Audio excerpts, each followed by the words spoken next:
So, greetings, mortals, and welcome back. So, today is a good day. I did not stream yesterday. I took the day off. I do apologize for what to you all is 3 days of me skipping in a row. For me is 1 day of me skipping and 2 days of me being way too busy with way too much shit going on. It was 5 days for me, but 2 of those days I wasn't supposed to stream. So the actually it was more than 5 days. I had a bunch of crazy shit going on earlier in the week too. But those days I didn't miss stream. So, at any rate, I spent yesterday watching Invincible. I rewatched season 1. I watched the first half of the first episode of season 2.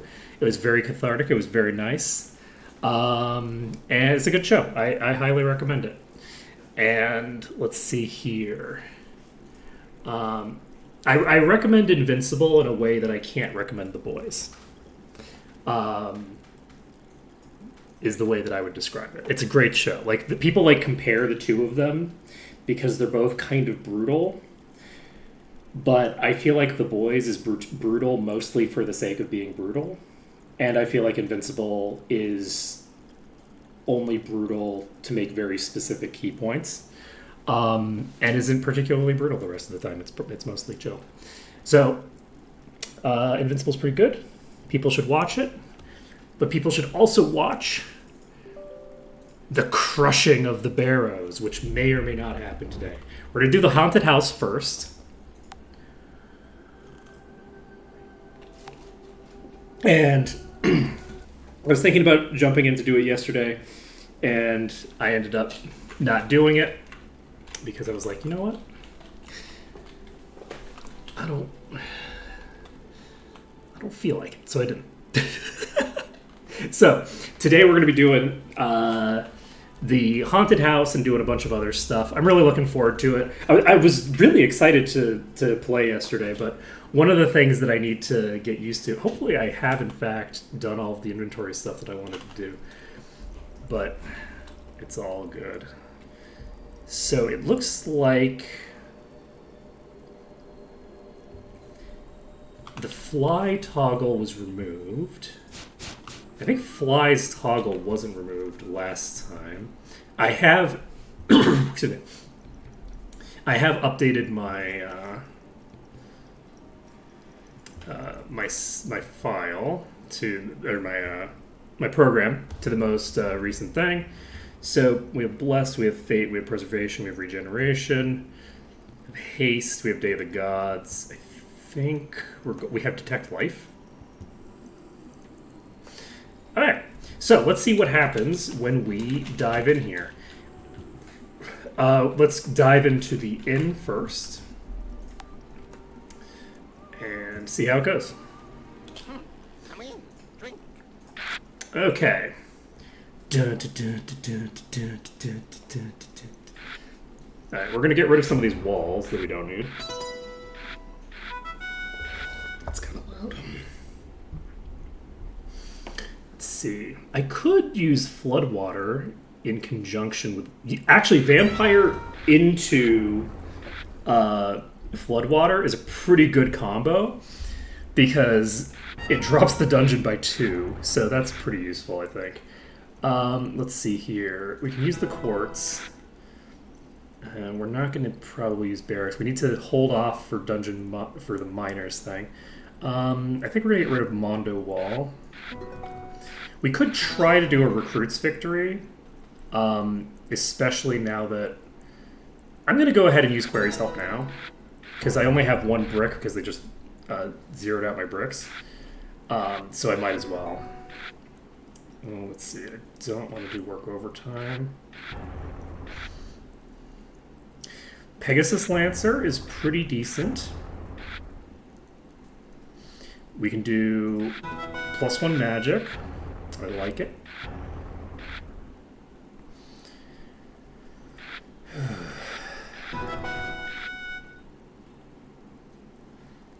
And I can use dwarves to pump my tower a tiny bit. Okay, there we go. So we now have an actual economy of sorts. I don't know that we want to. I don't know that we want to spend our recruits right now. I think that it might be wasteful. So I think we're going to. Okay, we have the -1 quarry. We want to hold on to that. Our dungeon's never going to be less than the enemy dungeon, most likely. So, but this does give me. Nah, this costs way too much to be worth it. We are going to use Motherlode immediately. That's a 50% increase to our overall income, which I think is a good deal. Big Wall is cheap enough that we could do it. I'm going to get rid of Corrosion Cloud. I don't think we need it. Ooh, that's rough. Let's see. So we have...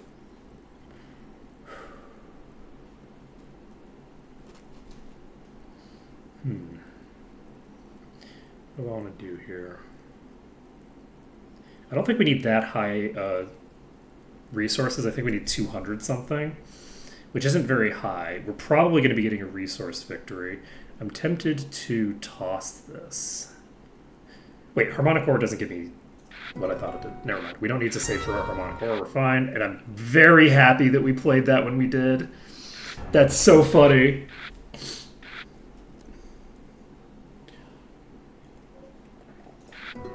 That was solid. Let's see here. If towers greater than enemy wall, that might happen eventually. I don't need to do something that's going to lose me 3 gems. I'm going to just toss the Warlord. It's going to take a long time to get a recruit victory going. Battlements is too expensive for what it does in this map. I'm going to go ahead and use a collapse immediately. We can use this if we want. I think I'm going to use a sturdy wall because my wall is way too low for comfort. We can use an empathy gem now. This gives us a little bit of extra recruits, and it's a good thing that we played it when we did. Oh, I didn't post it. You're right. Good point. Sorry. Did somebody else post it for me, or did no?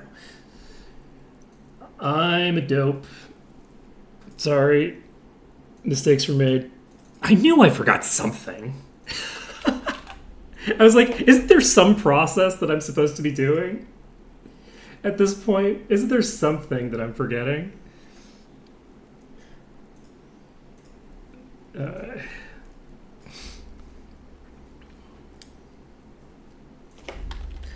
Thank you very much for the heads up. Let's see here. What am I calling this?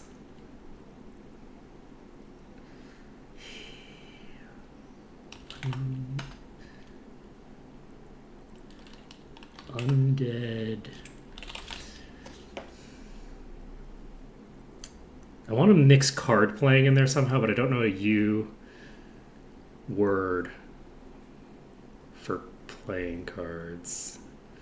Is there a card game that starts with a U? I feel like there should be. Canasta starts with a K, I think. Definitely doesn't start with a U either way. Uno! Undead Uno. Nice. Well played. There we go. That's what we're doing. We're doing Undead Uno. Okay. Ooh. Let's see. So we discard something. Parity. I can't discard this, unfortunately. Tower is greater than wall. This I think I should hold on to. Harmonic Ore I should probably hold on to just because it gives 3 tower.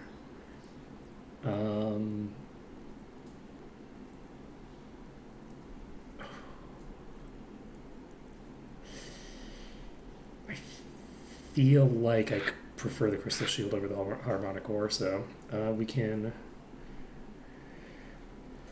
Let's use the brick shortage. It hurts them more than it hurts me. And it is...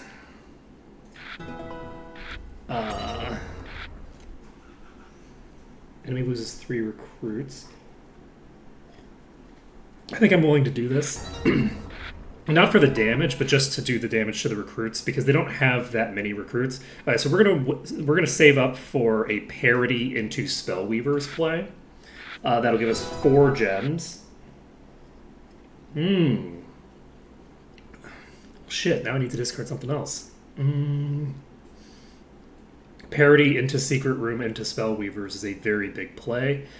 I'm not going to have a tower greater than their thing anytime soon, so let's do parity. Okay, that's very convenient that they did that. Dragon's Heart is going to take forever to get. We'll do this, and we can play that. I'm in trouble here, just because... no, they just burst through all of their resources, and they have... they still have 2 gain. 2 gain isn't terrible. Let's see, we will make this trade. It's very good when they do that. Let's see here. Unfortunately, I'm still stuck on 1. I got myself all the way up to 3, and we've been brought all the way back down to 1. Ooh, wouldn't that have been a nice thing to pick up for ourselves? Let's see here. We're hoping for a recruit victory. Let's see.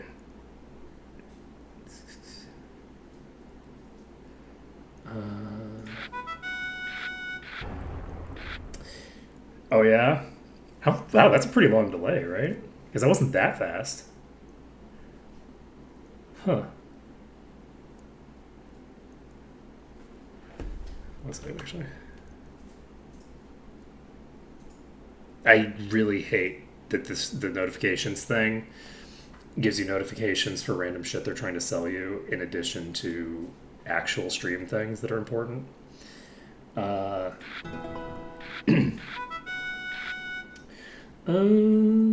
think I can get rid of Elven Archers. I don't know how many I need. I'm guessing maybe like 250? Let's see. Yeah, 4 seconds seems normal to me.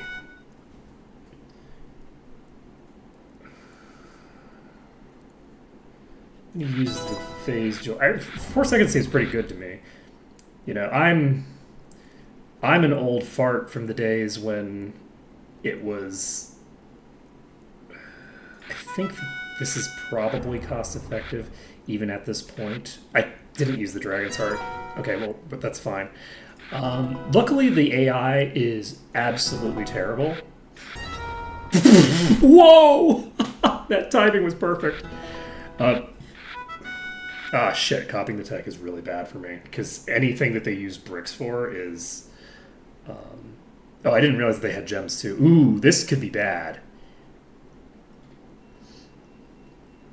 We're now in a really dangerous place, because 250 wasn't enough. So it needs to be at least 300, which means we have many rounds, and they have enough gems to win at any time. So we're going to use a Crystal Shield.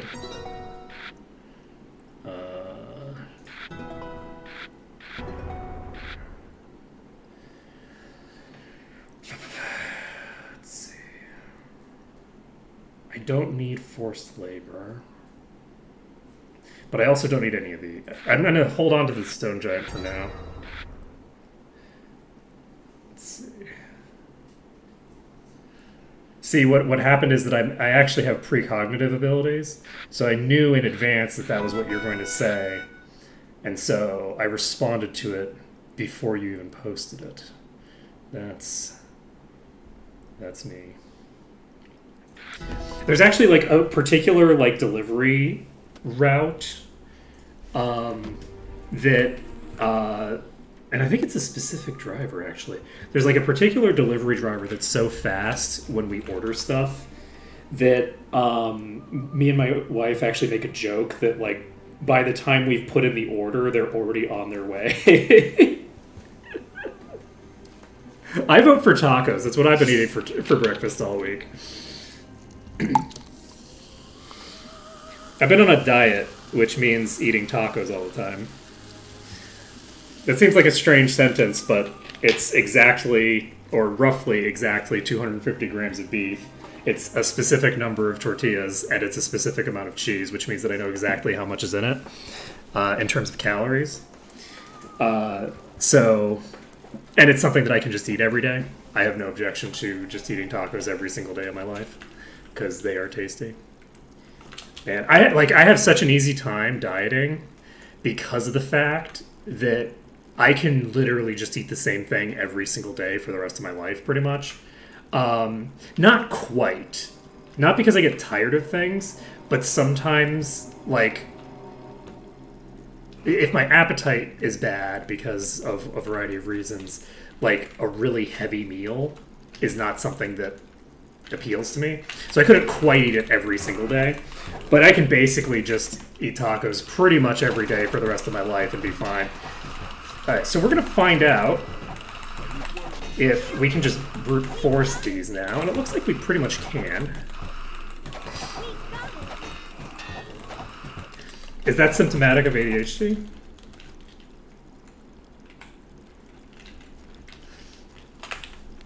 I'm not familiar with that,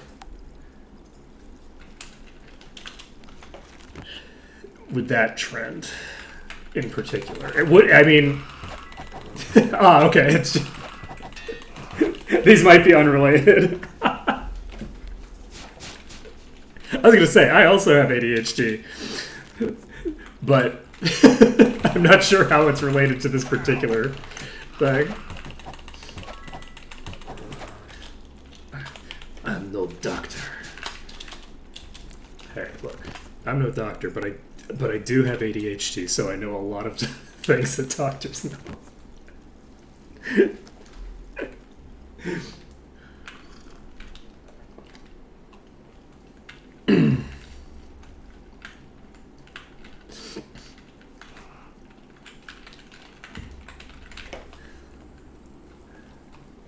I'm not sure if that works better with autism or ADHD, honestly.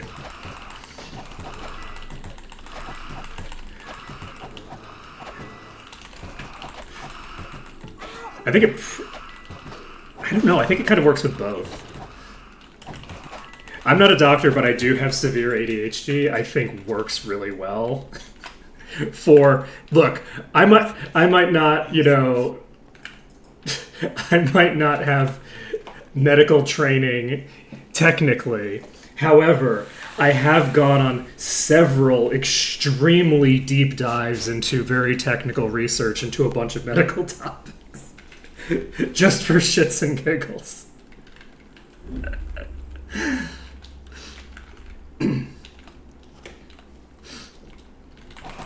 I don't know that I agree with that necessarily. I think that you can get some pretty good medical advice off of Twitch, as long as you take it with a grain of salt, especially with regards to like mental health. Like obviously, like there's a lot of really stupid shit that people are gonna tell you about mental health on Twitch.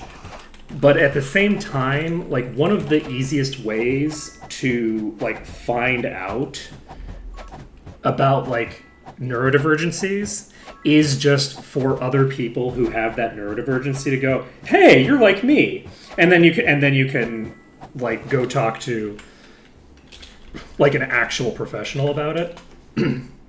But as long as the medical advice is, "Hey, maybe you should talk to a doctor about this," that is actually not terrible advice, because of the fact that you have often enough people around that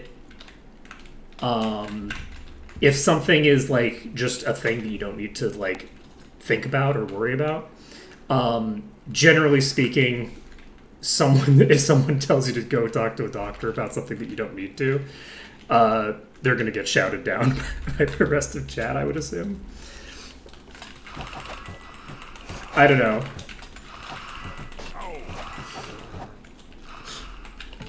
I will say that from my perspective, the way that I found out that I had the most classic and severe ADHD you could possibly have, like symptoms, perfectly classic. I was going through I was talking to shrinks for like my entire childhood for behavioral issues that are very likely tied to the ADHD actually, but are mostly tied to the insomnia, and being an asshole. But those two things, the being an asshole, the insomnia, and the ADHD.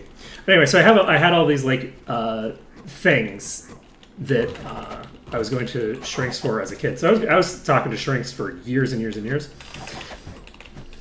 The idea that I have ADHD was never even floated as a possibility, because despite the fact that my grades were terrible, right? I scored too well on standardized tests for them to think that I had ADHD. So they literally just wouldn't even conceive of the idea that I had ADHD as long as I scored well on tests. The fact that I could not sit still long enough to do any homework, and that's why my grades were terrible, completely irrelevant. That doesn't sound classically ADHD, does it? Like, oh yeah, this kid gets 100% on every test, but doesn't do any of the homework. That doesn't sound like every ADHD person that you know as an adult, right? Like, anyway, it was like, anyway, it's a whole thing. Point being that, my trust of institutions to be able to accurately diagnose shit is limited. Institutions can be useful for getting you certain types of treatment and healthcare, but it's kind of like going in and talking to immigration or any other.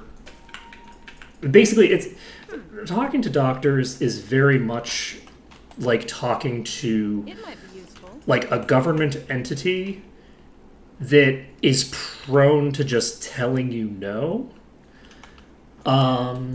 Like immigration or any of these kinds of things, where you just want to have an understanding of what you're going in for specifically, and you want to have all of the documentation available to just bury them in documentation indicating that you need what you are saying that you need. Because they're just very prone to saying no to things, and they're very prone to getting really stupid ideas in their head. So you want to basically limit the probability that they get an incredibly stupid idea in their head, and maximize the potential that they're going to take you seriously and do what you want. As a random example, I have a friend of mine who is not Singaporean. Singapore and America have a visa-less travel thing where you don't need to specifically get a travel visa to the United States. I think you have to basically just tell them that you're coming and you're automatically granted a visa. Whereas if you're an American and you go to Singapore, you don't even have to do that. You just walk into the country. But getting a tourist visa is not a guaranteed thing with other countries. Generally speaking, Americans can travel wherever they want, and they don't need to apply for a visa at all. They can just walk into the country. But it turns out that's not true for everyone. So anyway, I have a friend who is not from Singapore, but was joining us on a trip to America. And the first time that they work as a teacher in Singapore. The reason that I mentioned that is because it's relevant to what's going to come up. But anyway, so they work as a teacher in Singapore. Teachers in Singapore are the best paid teachers in the entire world. To be clear, teachers in Singapore make a good living. It is a very good job here. It's a well-paid and well-respected profession here. So that becomes relevant because when the person found out that my friend was a teacher, they immediately just declined her because it's an American, because they're going to talk to the American, embassy, and the American at the embassy is like, oh, this is, a teacher from Southeast Asia. They aren't going to they don't make enough money for me to like bother considering letting them into the country because they're like a risk of just disappearing into the country or whatever, right? And so they just were immediately denied. Then they had to get like an entire new application, do the entire process again, and this time they brought all of their bank statements, all of their documents, everything that they had to just bury this person in paperwork showing that they are financially very secure.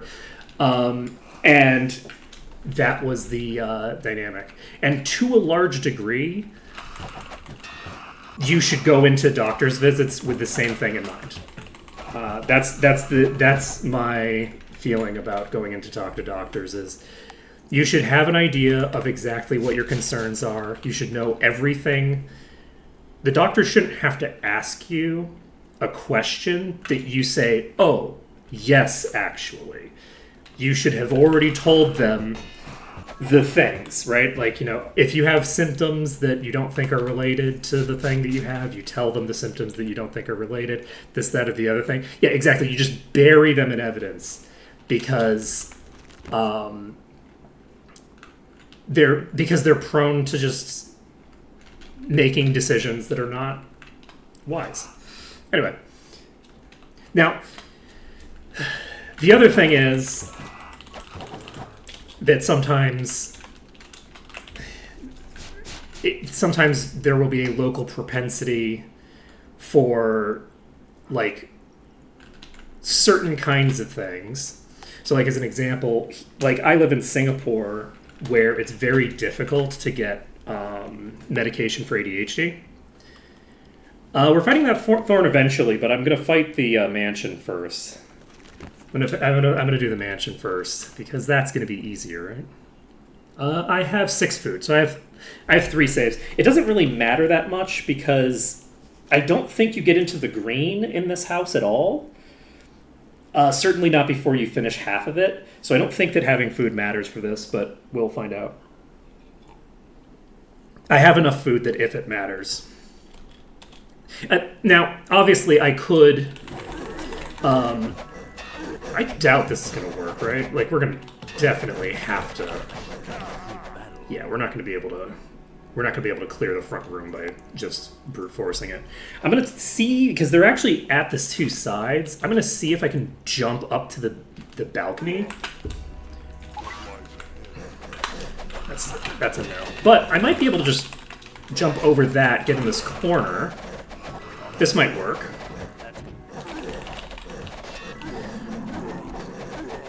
Okay. This is promising. That's not good. Okay. Soria is healthier than before. We do have to be concerned about enemies hitting us that we can't hit right now, I think. Yeah, they can hit me from there, but I can't hit them.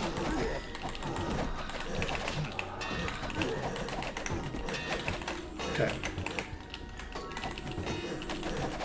Oh god. Okay. Where the fuck are you? Are they hitting through this wall? Okay, I think they were actually on my left. Are they above me? Okay. This is actually going smoother than I expected. We're really, really quite powerful. Whew. We've cleared 14%. Which is honestly not as much as I would have expected. Oh god. Oh god, one of them's a swapper!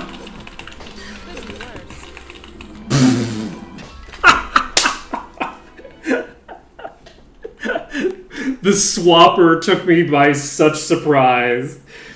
Oh man. Oh man. I usually go into that room last. And I should have gone into that room last, clearly. Actually, I don't need to jump, do I? I can just, yeah. Alright. Okay, we're probably boned here, but we might not be. We're boned. I need to move faster than that, I think. So yes, I am going to use the... No, I'm gonna try to not use it. I'm just going to try to jump. Come on. No. Ooh. Did jumping make it so that the ghosts inside behaved differently in a way that got them out of my way? Let's find out. Oh, you know what I did? I jumped over this way. So that would potentially cause a difference in behavior that would be useful to me.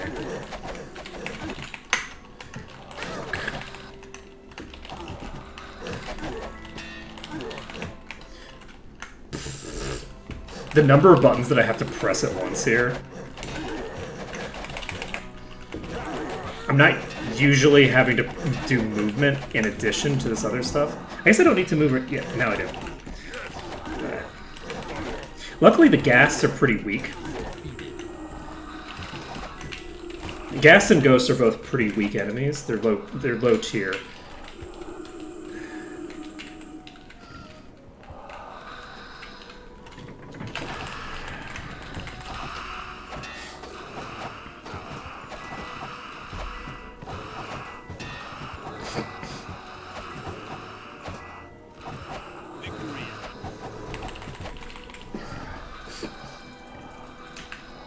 Yeah, I feel like this is the most powerful I've felt in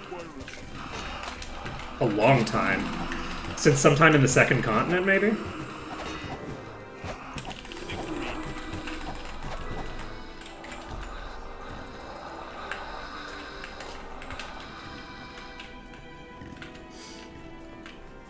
I don't know if it's just the armor shift. But I don't think it's the armor shift on its own. If it's the armor change, it's the armor change in conjunction with maybe. Do I have Stone Skin active?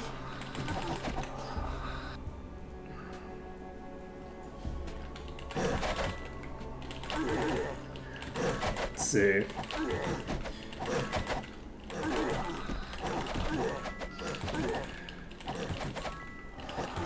That could be part of it. I feel like the bats were crushing me in a way that, like, makes me feel like I've actually gotten meaningfully stronger. I think the buff rework is a major improvement for me. Like, I think that it's massively boosted my stats in some way. I feel a lot tankier than I was before. And I don't know why. Like, I don't know what would have changed about my defensive stuff.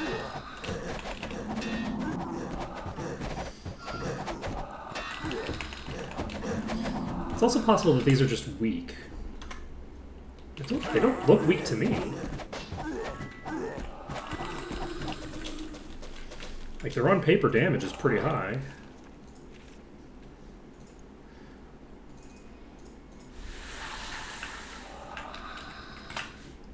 This is the No space. last portrait we needed.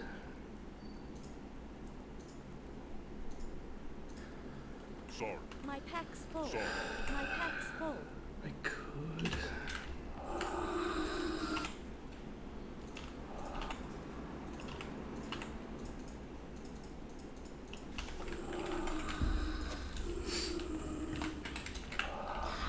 So we have 34% complete. Let's switch batteries. Fuck. Oh, there's a necromancer in here? Oh, that's unexpected. I do have to be concerned about the possibility of getting just obliterated by the Barrow Wights. I got killed pretty fast just now. So we need, what, like 65%?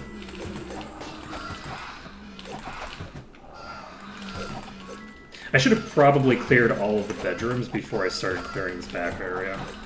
This back area is pretty densely populated. There's a lot in here. And we're no longer... What happened? You went down, which took down Torchlight, I think. Right? Yeah, okay, but Torchlight's back. We're fine.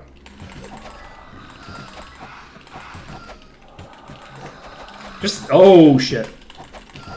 Oh boy, that's bad. This is in a position where it can hit me, I think. Maybe not? It might be just missing. Yeah, it was just missing. I'm not dead. This is a concern. This might have a preference for paladins. Okay, we got it down.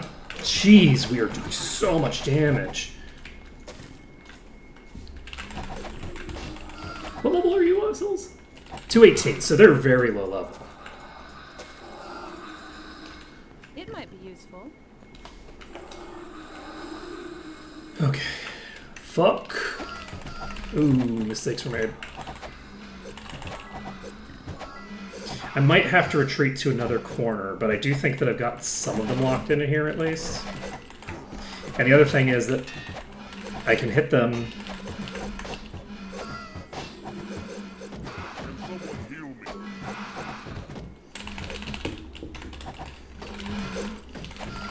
Oh god. We should probably back out. We're in one shot range.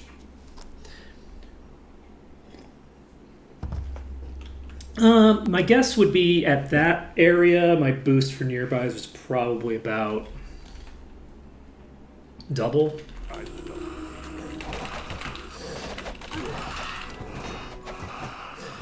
Alright. We're gonna play this a bit safer. We're not gonna go into that back room immediately. Oh, this is a problem. Okay, we're fine. It was a problem right up until it wasn't. I think I'm actually going to remove Power Cure. Ready. Or not Power... oh shit. Alright. Because that single target heal isn't relevant enough to my interests to make up for the fact that it requires the additional finger input when I cast it.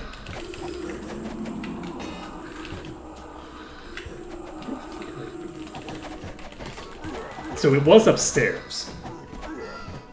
Good to know. Alright. So we're going to clear out these.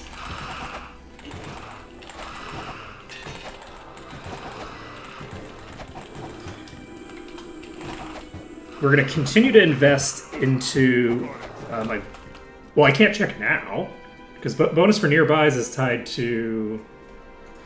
I mean, I guess I can check if there's... Oh! There's a bonus of 40% for nearbys right now, even though I'm not near... You know what?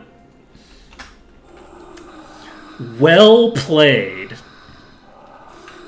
Well spotted. So this place is so dense that even when I don't seem to have any enemies next to me... Let's take a look now. It's currently 35%. So when I'm actually next to a bunch of enemies, it's not any different than when I'm just sitting around. That's pretty funny.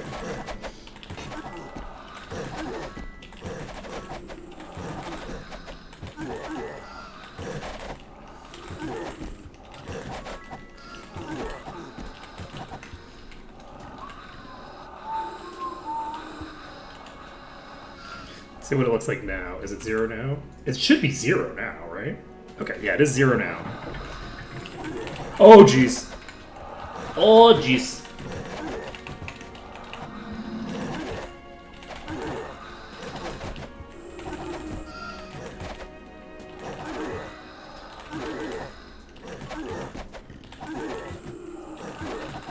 Okay, we've got a Swift Revenant here. I could probably fight this straight up, but I am worried that it's going to hit Silria and just instantly kill her. Which, because she's holding up the preservation, is a problem.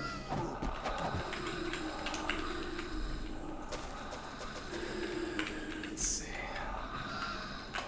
Yeah, this isn't being affected by the corpses, right? Yeah, it's not.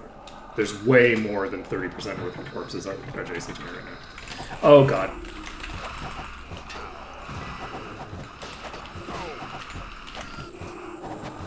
Okay.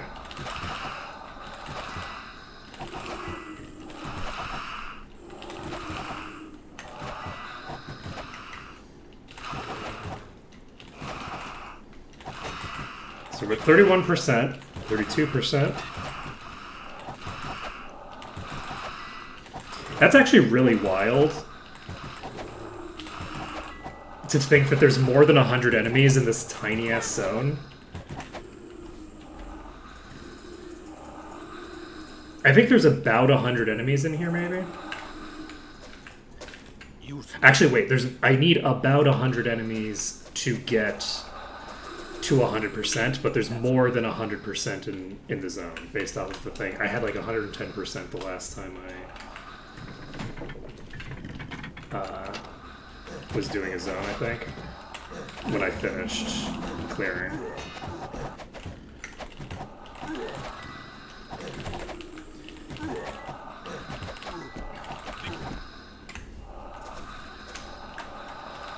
Okay, so which was it?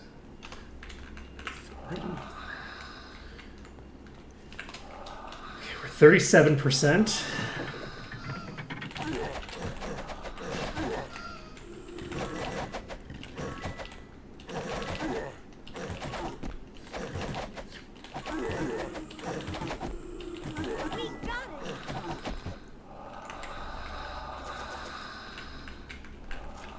Oh.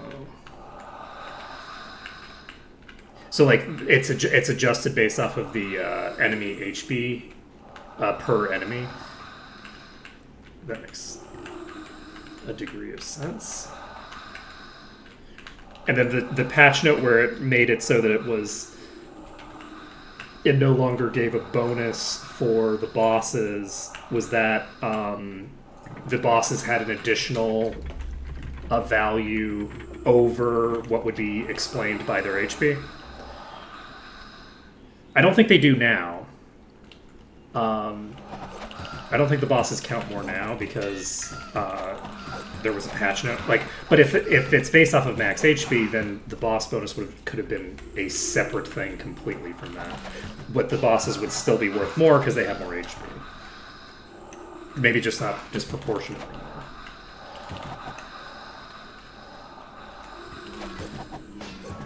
The thing that you're saying makes sense in the context of that patch note.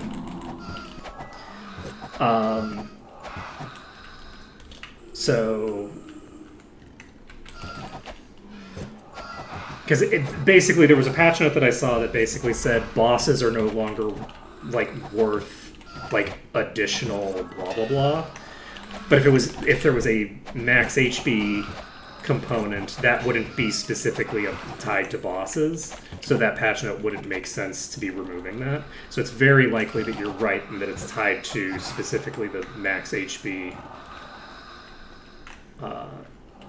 And there was at some point an additional boost for boss enemies above what their additional HP would have given them.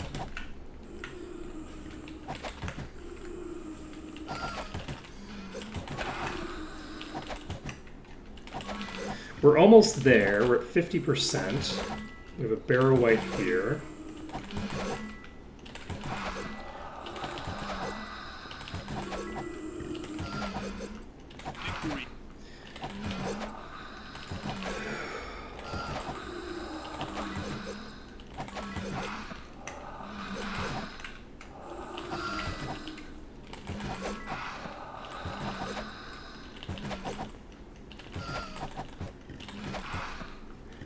Okay. We're at 54%. There's so many in that pack.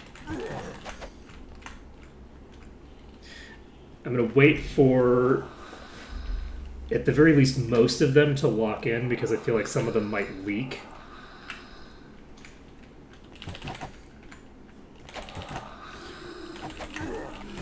There we go. We got some of them to leak forward enough that we can fight them without pulling the entire pack onto us, which is good.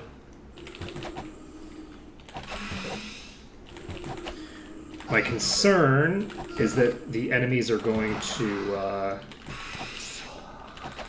unlock the ability to hit me.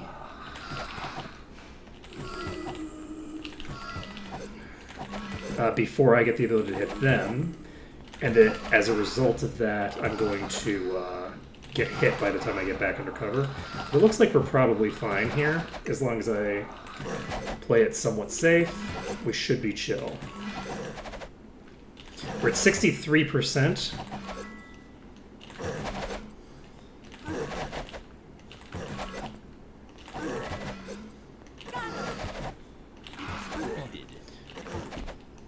Oh, fuck. That's actually really bad timing on that. Okay.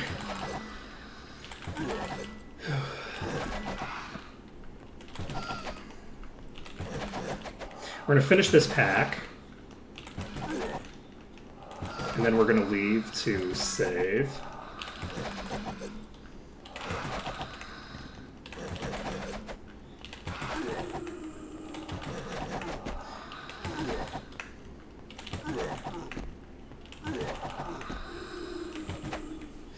There we go.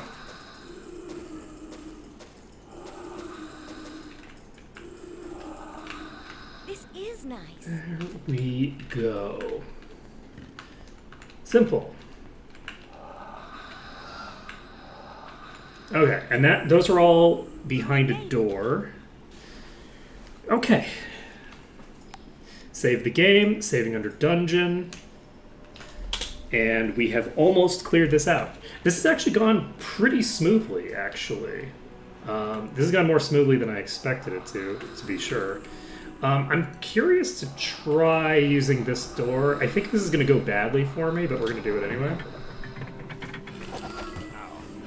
I don't know how many of them are hitting me from here. I don't think it's all of them, or I'd be dead by now.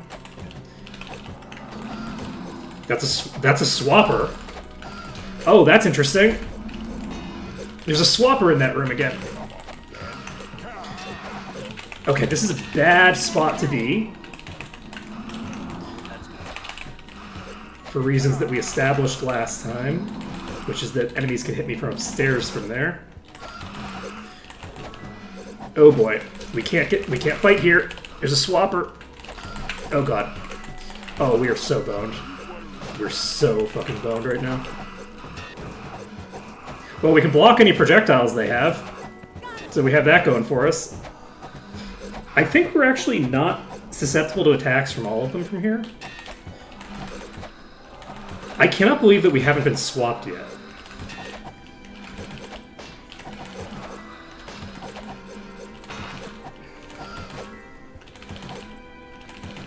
Is the swapper? Swapper got parried! Ooh, hey buddy. This is good. No room. No room.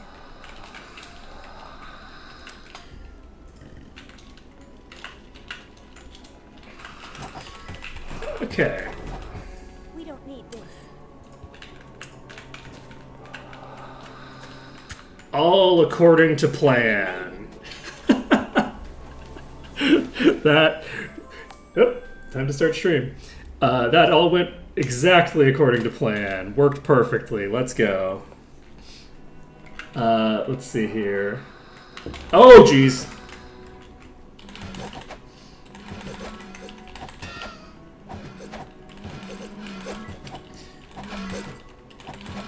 I'm not going to worry about the one there that's hitting me. That one's probably fine.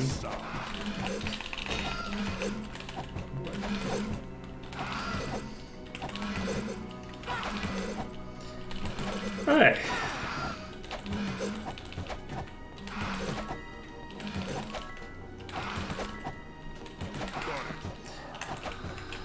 Nailed it. No room. Okay, anything interesting? No. So we're at 91%. Can I open this? No.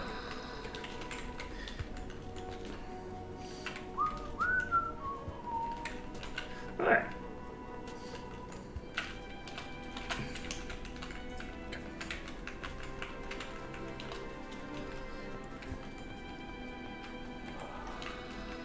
Yeah, the bonus damage, because of the fact that all the enemies are always on top of us, is definitely helpful.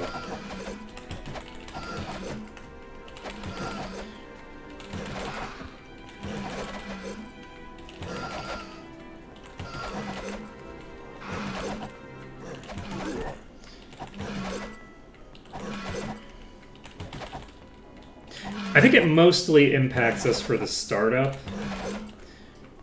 Like for the first couple of rooms.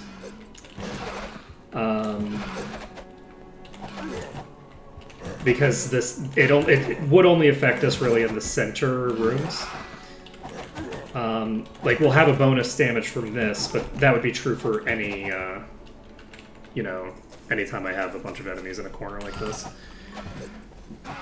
Slow. Dungeon complete. Sorry. No space. It might be useful. Like really tiny with an elevation there. I don't know that there's too many dungeons that are like this dungeon. This is a very unique dungeon in some ways. What I meant was that once I get away from like the very center here, I'm no longer in melee range with the enemies in the library. So the bonus damage is just coming from killing enemies in corners, which is something that I do all the time. But like you can do that in almost any dungeon that has like normal corners. That's interesting. It only says 99%, but I'm in the green.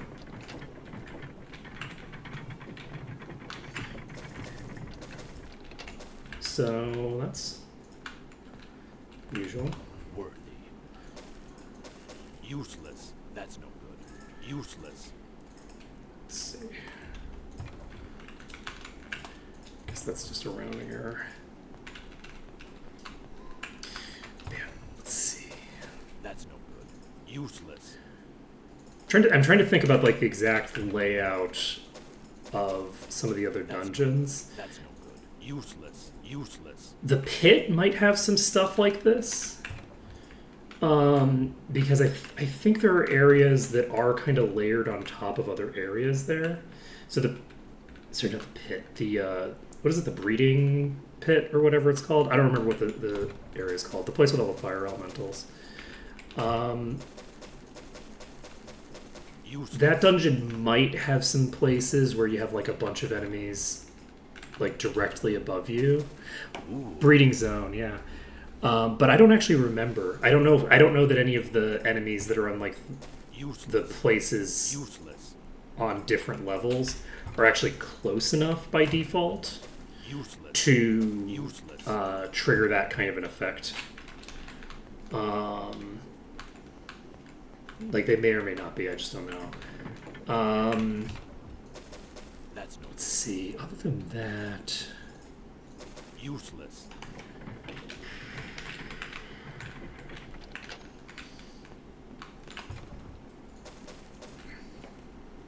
No room.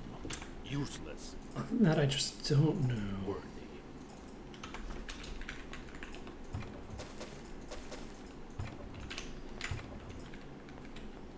Let's see.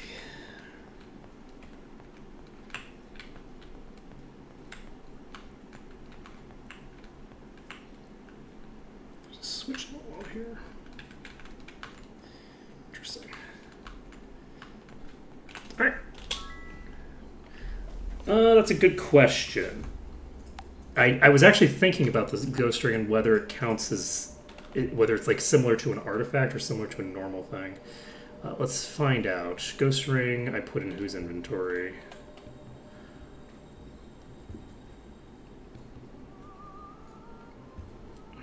I wish I knew. I did get the painting, yes, it's right here. So we've got the painting quest done. It's going to be a long time before we can turn it in, though. Let's see. Don't remember what the ring looked like. There it is. Alright, so I don't currently have a bonus to spirit, correct? Correct.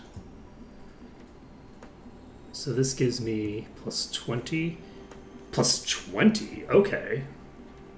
So this scales with player level. So this is a interesting ring, actually. I was thinking that it would just be the same kind of a bonus as the artifact, but this is actually better than that. So this gives a static boost, And it probably stacks with the artifact bonus, but probably doesn't stack with the non-artifact bonus. Let me see if I can track down my artifact ring.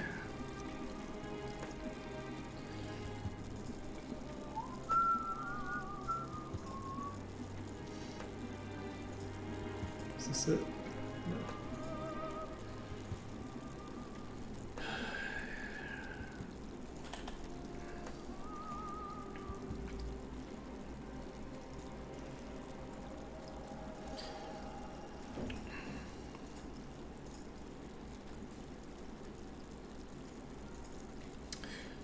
Interesting. It does not stack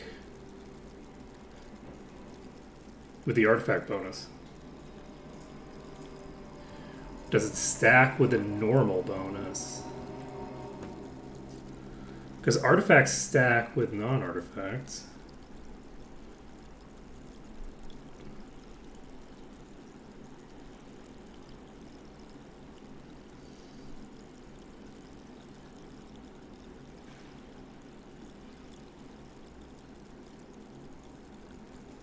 Just confirming that I don't have something that gives me...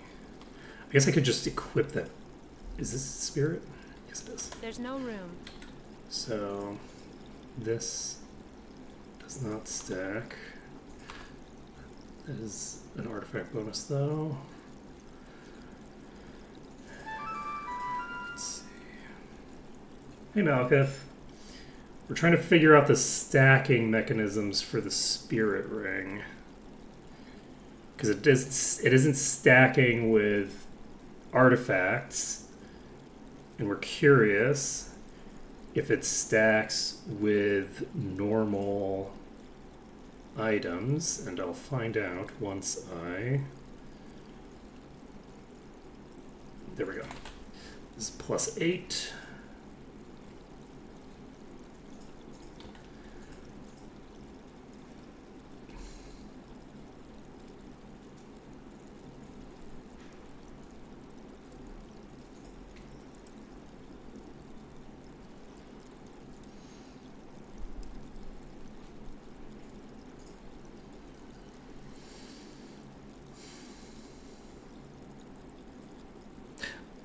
I have no idea how the spirit ring is programmed. The ghost ring. It's 5 plus 50%. So is it like a mixture of both?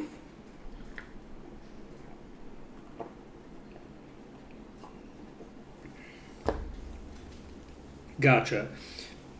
So because of the +5 component, I get a +3. Because this is overriding the +5. Gotcha. So it's fun. So this is functionally like a little bit better than an artifact for this stat type, where it'll replace a low-level variant of the rings, of the standard plus ring, but also tacks on the effects of a artifact ring. All right. Now we know, and knowing is half the battle. Where was my actual ring? Shit, where's my actual ring? I had an actual ring on, right? Where'd you go, ring? Where'd I put you? Ruh-roh, Shaggy. Ooh, what did I have on?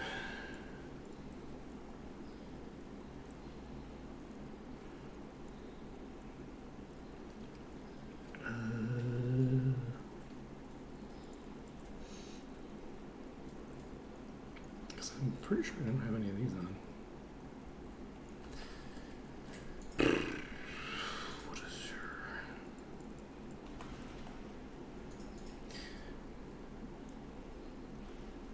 I'm gonna slap on a random thing, I think.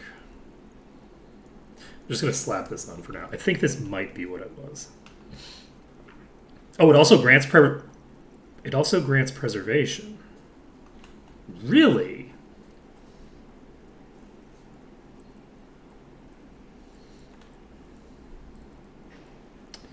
That's super interesting. I might take advantage of that at some point. Let's see. Interesting.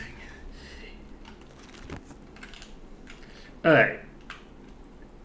Now we have to make a decision. Do we want to clear out more of the exterior, or do we want to go deep into the barrows and just start plowing through those now? I'm tempted to go into the barrows themselves. Let's do the barrows. That'll be fun. I don't remember how these are all connected to each other. I don't remember which of the exteriors are the easiest to, like, navigate. We have a problem here. Oh boy. That's gonna be an issue. It's fine. These Gogs are gonna be an issue because with a lifesteal dependent healing system, the things that explode on death are a real problem. Because the way that I'm healing myself is hurting me. Okay. It just occurred to me That's no good. that I'm not going to have...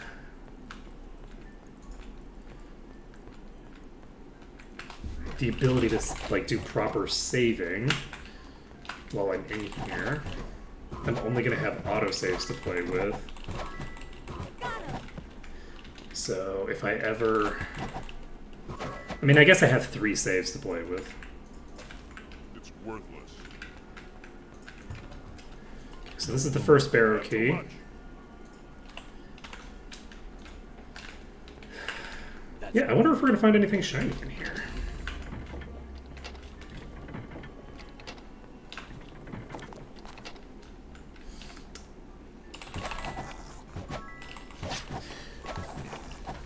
Yeah, we'll have autosaves to play with, but you only have the one, so it's fairly easy to put yourself in a bad position accidentally.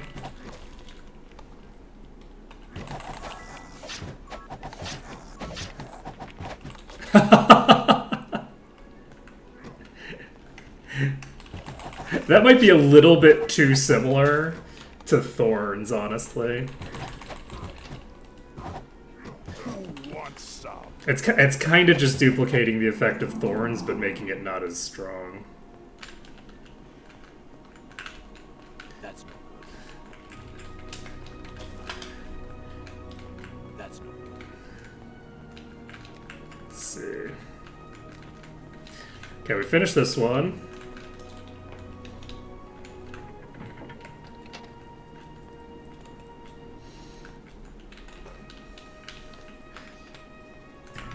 Alright, so this is 10. I'm going to start taking notes because my goal isn't just to get to the middle. My goal is to clear all of them. How many of them are there? Are there 15 or are there 14? I don't remember if there's a 15th. Let's go to 3.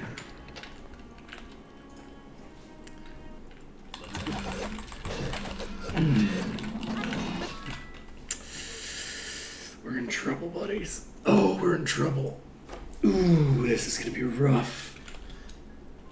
We do have Invis to play with. We're gonna need Invis for this. Oh boy, that's gonna be... let's see. We actually don't have Stone Skin on, no. Let's see here. What can I replace with Stone Skin? Because this is all... thingers. So we have Haste. We have... Actually, do I need it? Oh, I can just cast Stone Skin now. Just barely. Let's see. Is it 15 plus the Tomb? I thought that the Tomb was like 8. It isn't labeled, but it's 8 or something like that.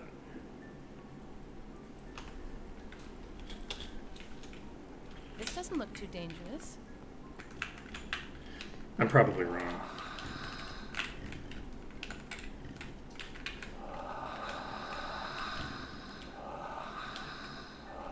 This is an issue. we basically need to get a corner to play with.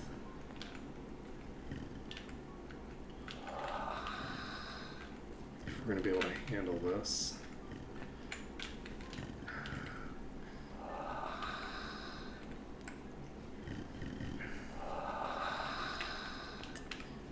I think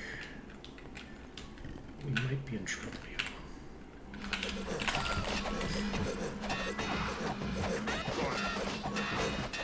You know, that went better than I expected, honestly. Considering how we were fighting that many enemies, that went a lot better than I would have expected. Let's take a look at our overall durability right now. Our armor class is currently giving us 86% on you. It's 94% on you. Holy shit.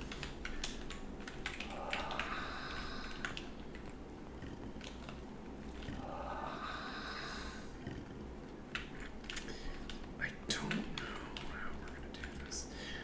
The most tempting thing to try to do is actually just jump over their heads, but there's not enough actual room, I don't think, to do it.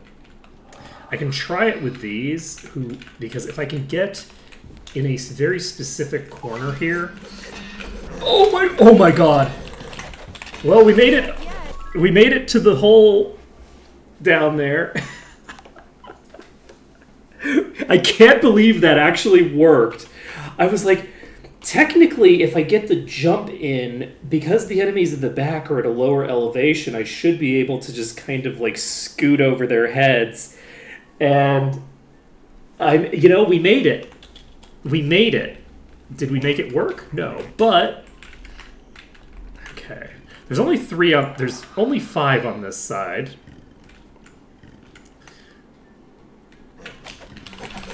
So, unfortunately, we are aggroing the ones down there when we move there. I don't know if Invis is going to help us here. This doesn't look too dangerous. I feel like...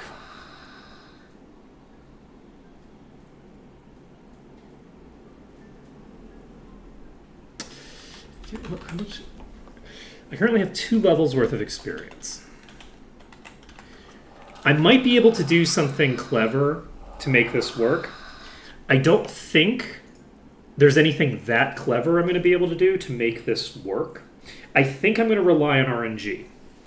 And since I'm going to rely on RNG for that particular thing, rather than going in there now, I am going to wait until I'm a little stronger by clearing the rest of this map out. Because if I go in there now, then there's not really a lot... I'm very strong right now, actually. Like, I'm surprisingly capable of handling, like, quite a lot. And if I was to...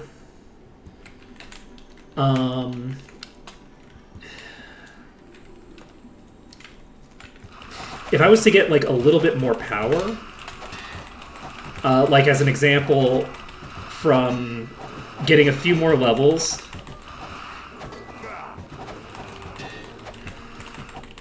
then I could, and getting a few more levels, getting some potential shiny objects along the way, things like that. I think that we might be able to make that work with a degree of consistency. Because our power spiked. Like, we are massively stronger now. Again, not entirely sure how it happened. I think it's like a mixture of the buff changes as well as whatever else has happened with our party, but... regardless, I feel massively stronger than I was. I'm going to just go ahead and dive over here. We should be able to block the projectiles from quite a lot of them from here, because there's a hill in the way. Yes, I can go into Stone City. If I wanted to be, like, as pedantic as humanly possible about it, basically, I can go... So, in the previous stream, we established that everything up to the passage to the Land of the Giants counts as a dungeon of all three zones that it's connected to.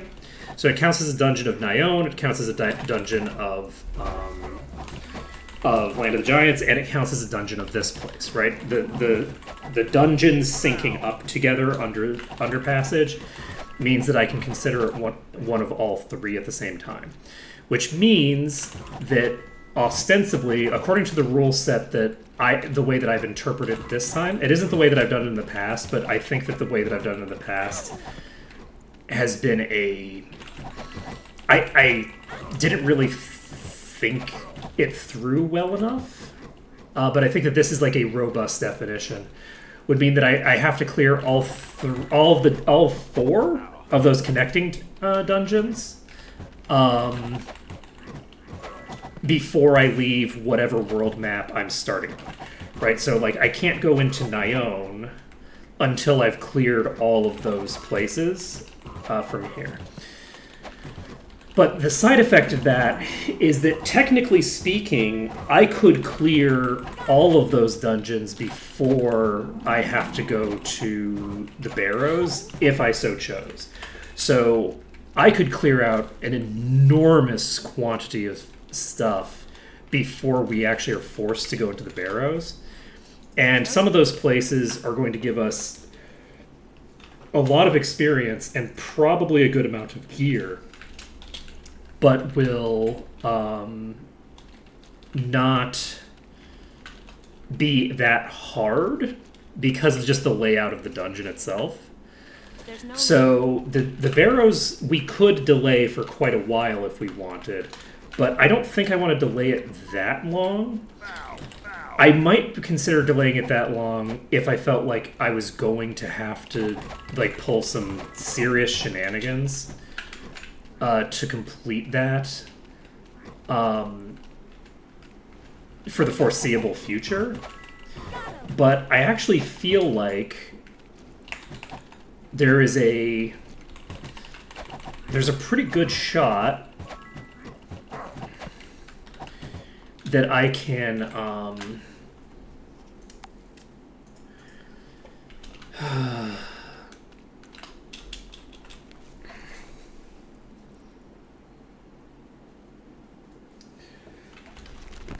sorry, my brain broke. There's a pretty good shot that I'll be able to clear it pretty soon. I was able to handle quite a lot of enemies just now. So I actually feel like there's a possibility that I will be able to do okay here. We'll just have to see. We'll just have to see. If we get another rank in Enlightenment with Sylria, there's a possibility that we can get like a substantially more powerful buff setup. So, were these rings changed between streams? Because I feel like before they weren't picking people up who were unconscious, but now they are. Was that a change that happened, or did I just not notice that it was happening before? So many gogs here. It's random? Oh god. It's level dependent.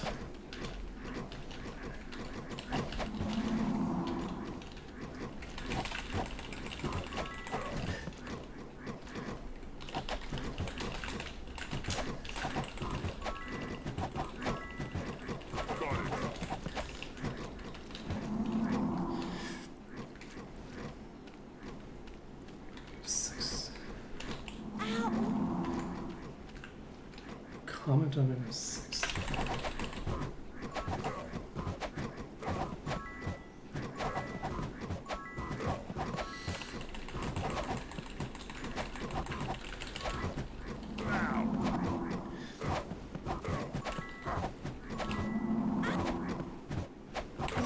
wants some? Ah, What?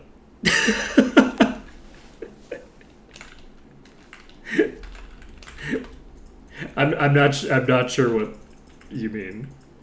that's no good.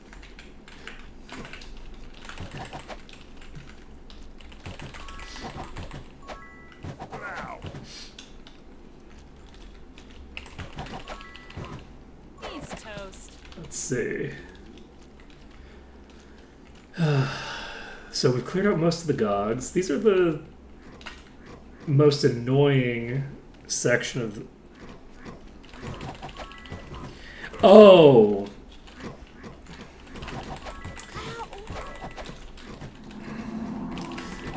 Yeah.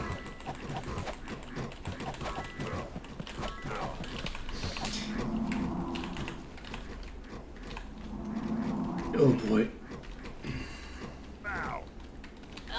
Fuck. Had to happen eventually, right? Okay. Shit, I didn't. Okay, I'm gonna kill everything before I start looting.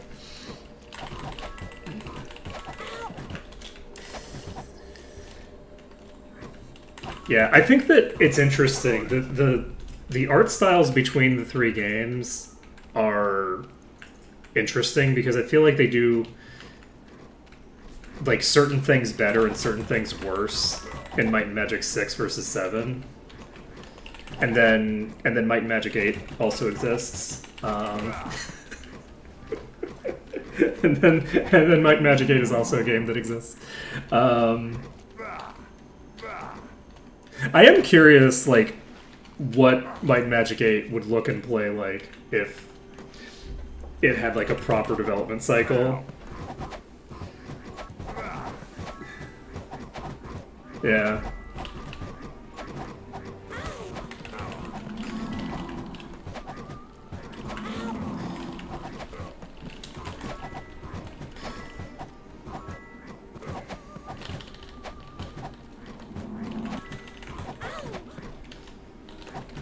It's very sad and unfortunate. Oh, nice.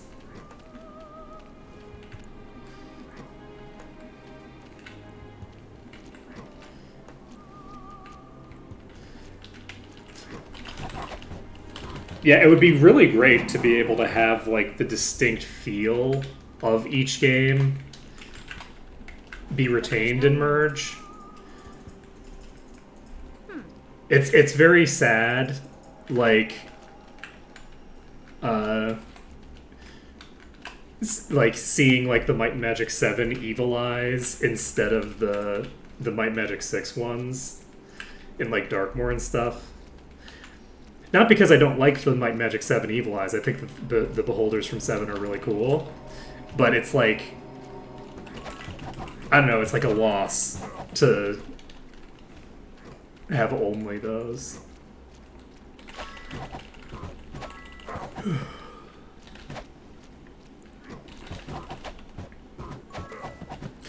See, what we should have done was merged them all A worthy in the Might and Magic 6 engine. That's the real way to do it. Is do merge them all in 6. Got him. That would be really funny, actually. Let's see. Oh shit, what is that? Let's see.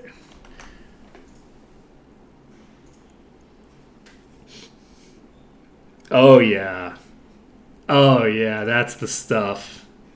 That's the stuff. So good. Does 7 also use this attack? Because this projectile doesn't seem that weird associated with Gogs, but maybe it's because there's also Gogs in 8, so I'm like making the connection there.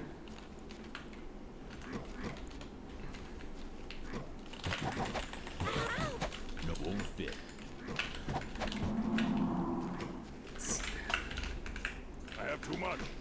I wonder if part of the reason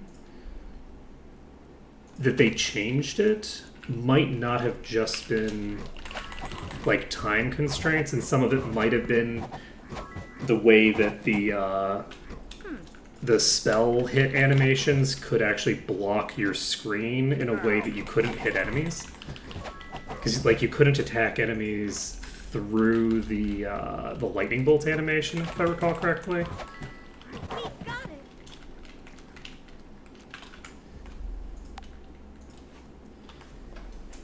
Like I'm not positive on that, but I think that the lightning bolt animation that like warlocks and stuff use actually blocks your line of sight.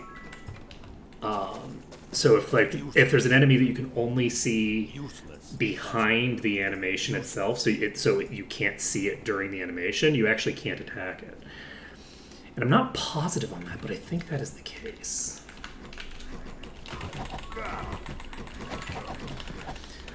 So I could see a world where they considered that a problem. I don't particularly consider that a problem. Oh, you default to a ranged attack instead. So it feels like you can't hit them, but you can hit them with a ranged attack. Interesting. Is that with is that in 6 or is that in the later engine?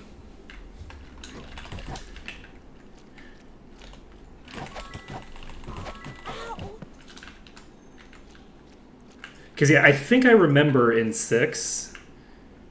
Oh, did Greyface fix it?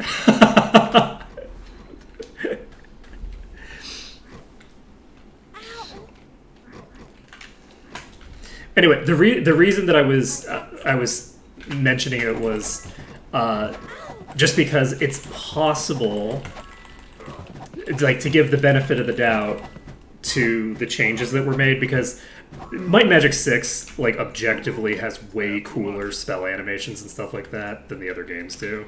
I feel pretty confident saying that is just an objective fact.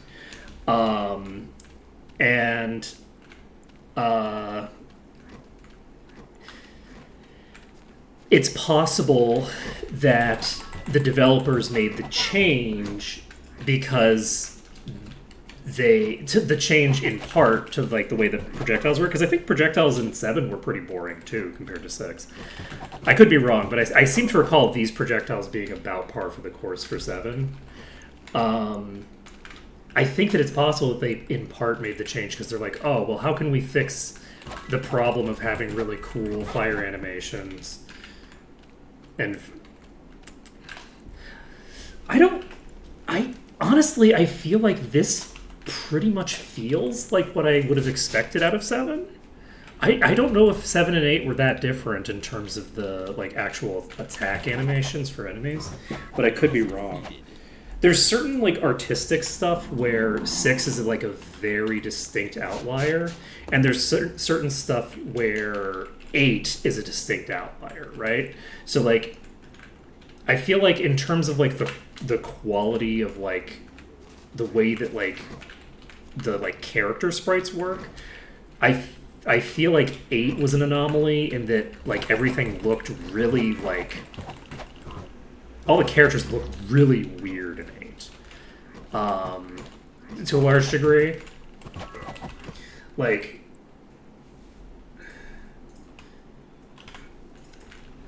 I don't remember the detail. This is the problem with not having played the games to compare them and having aphantasia. But I remember like in 8, a lot of like the gear and stuff looking very like gaudy and like I don't know, like almost like plastic toy kind of stuff that I don't remember being the case in the earlier games. But the difference between these like I couldn't now, like I don't know if this has just been adjusted to be more MMA in style, but I don't believe that it has. These don't look that different stylistically from each other that I would immediately clock that this is from 7 and this is from 8, as an example, right? So I could just be talking out of my ass. But me? Talking out of my ass? I have never in my life. I would never. I would never. Yeah, my recollection of 8 was that it was ugly as sin.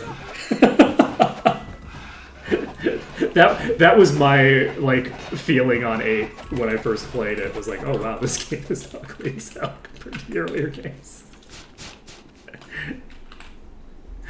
And 7, I think, looked. I think 7 kind of looked the cleanest. And 6 was the one that had like the most cool perks to it. But it was like more inconsistent stylistically, I think, than the other ones in some ways. Okay, so we're gonna go ahead and try to get out of here.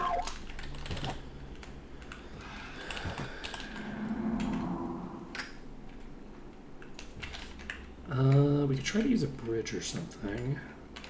Or I guess we could just, like, lure some, but not all of them.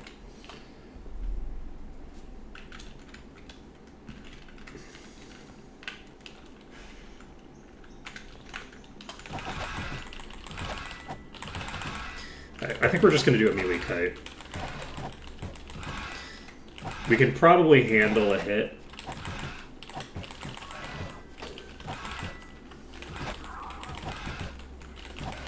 That's a problem.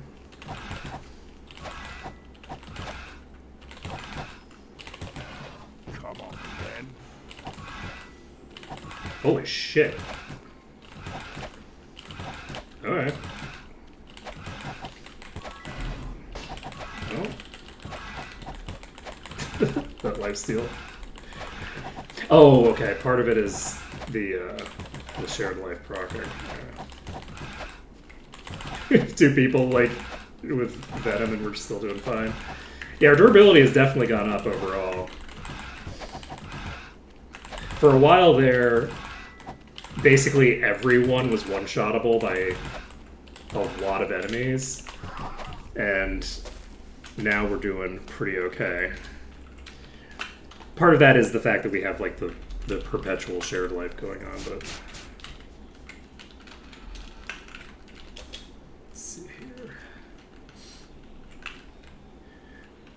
oh, was the fly code changed? Because before it was keeping it on, it was like deactivating when I hit enemies, and then reactivating a few seconds later. Was that not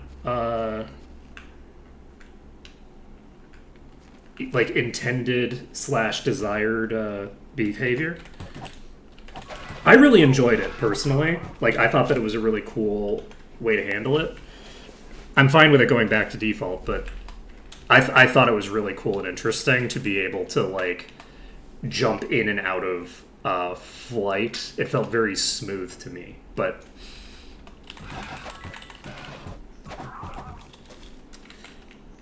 I'm fine with it either way.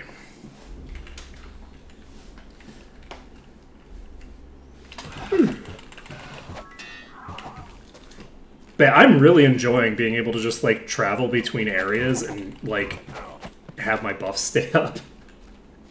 It's so cool. Like being able to come here and going, okay, what buffs do I need to cast? Nothing. And then going, oh shit, no, I need to cast fly. But like to be able to like keep all of your buffs toggled on, I really enjoyed it. I think it's very cool to just been nerfed. Needs to be buffed to shield. Is it on the numbers for shield, or is it just change to? Okay, so it's buffed to the numbers. I was wondering if it was like all ranged or if it was just spells.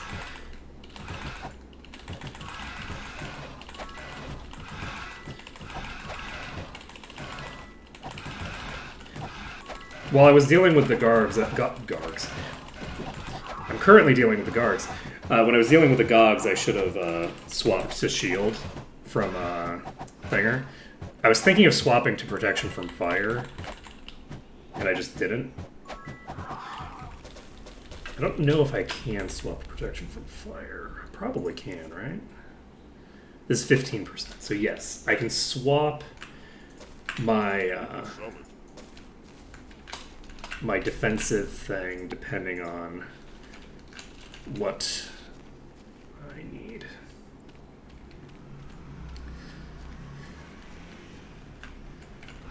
Gotcha.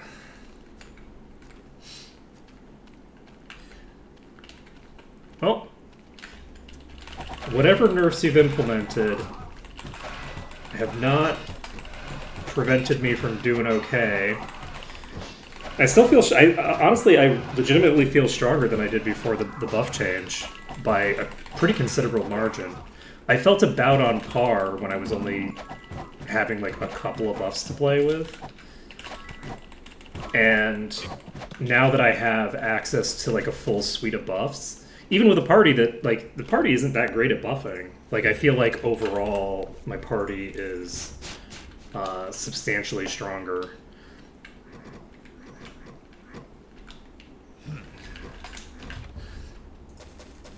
Useless. Which is good, because it's not like I have anything else I want to spend my SP on, right? Like, I like the idea of being able to invest the majority of my SP into strengthening my party. I think that's very cool. Like, there's a legitimate cost for, even for my party that doesn't really do that much. I actually only have enough SP right now to cast a single shared life on Kortal. And it's like a near thing. And so that's like a pretty sizable concern if I, you know, unequip these shared life rings, or just generally to some degree. Like, I think that it's going to be interesting. I do want to like finalize more of my gear. I'm really looking forward to that. It's fun getting into like the late game where you're looking at gear and you're like, okay, this is settled. This gear is not meaningfully changing its shape and form from now on. This is like what it is going to be for the rest of the game. I just think that that's very cool because, you know, we as we get diamonds, we're getting the gear as high as it's going to get.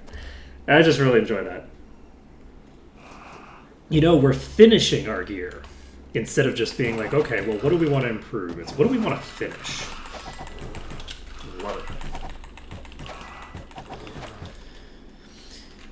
Unfortunately, we're not going to get that much out of clearing out here. What day? It's 6 o'clock. Mistakes were made. The other thing that we could do...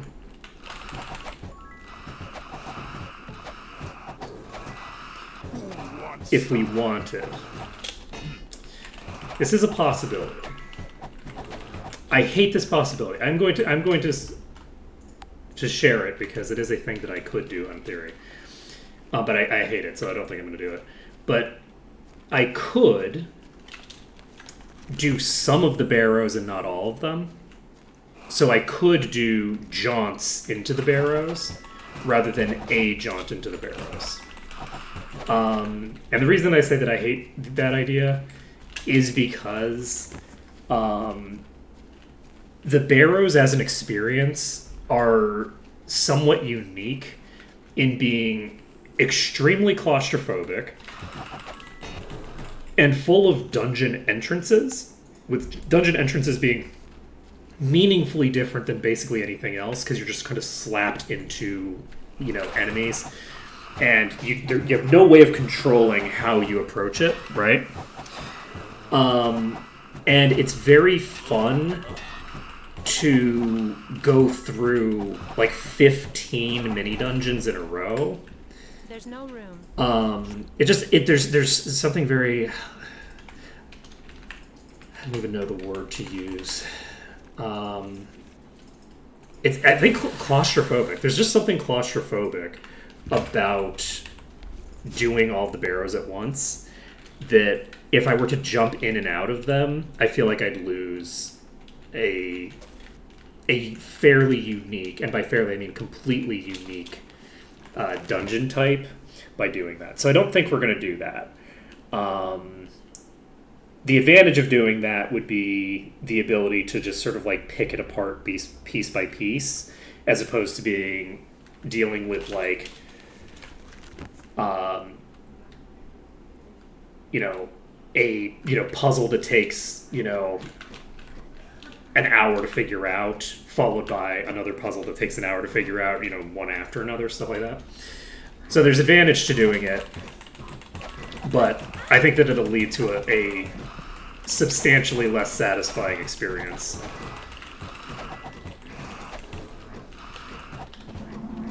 Compared to just waiting on it and going in there when I'm ready to dedicate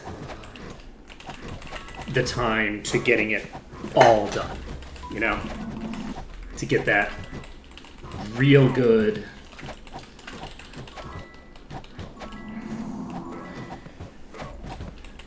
stuff going. Got him. But it's a thought that as soon as I had it, I was like, no.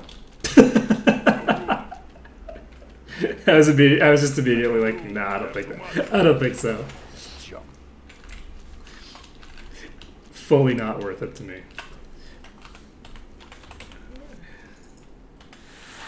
Let's save it up. But it is funny to think that, like, that's probably how most people handle the barrows, right? Like, most people probably aren't doing the entire barrow system all at once, right? Like, they're going in there, they're clearing out some of the barrows, and then they're like, I'd be curious, like, how many, like, I should do a chat poll. Like, how many people in chat, like, ever just, like, do part of the barrows rather than doing the entire system at once? Or if you're only doing part of, like, you go into the barrows and only get to the end point as opposed to clearing the entire thing. Because those are, like, the three kind of, like, ways to handle it, right? Is doing it piece by piece, clearing the entire system at once, or only clearing what's absolutely necessary to get where you're going.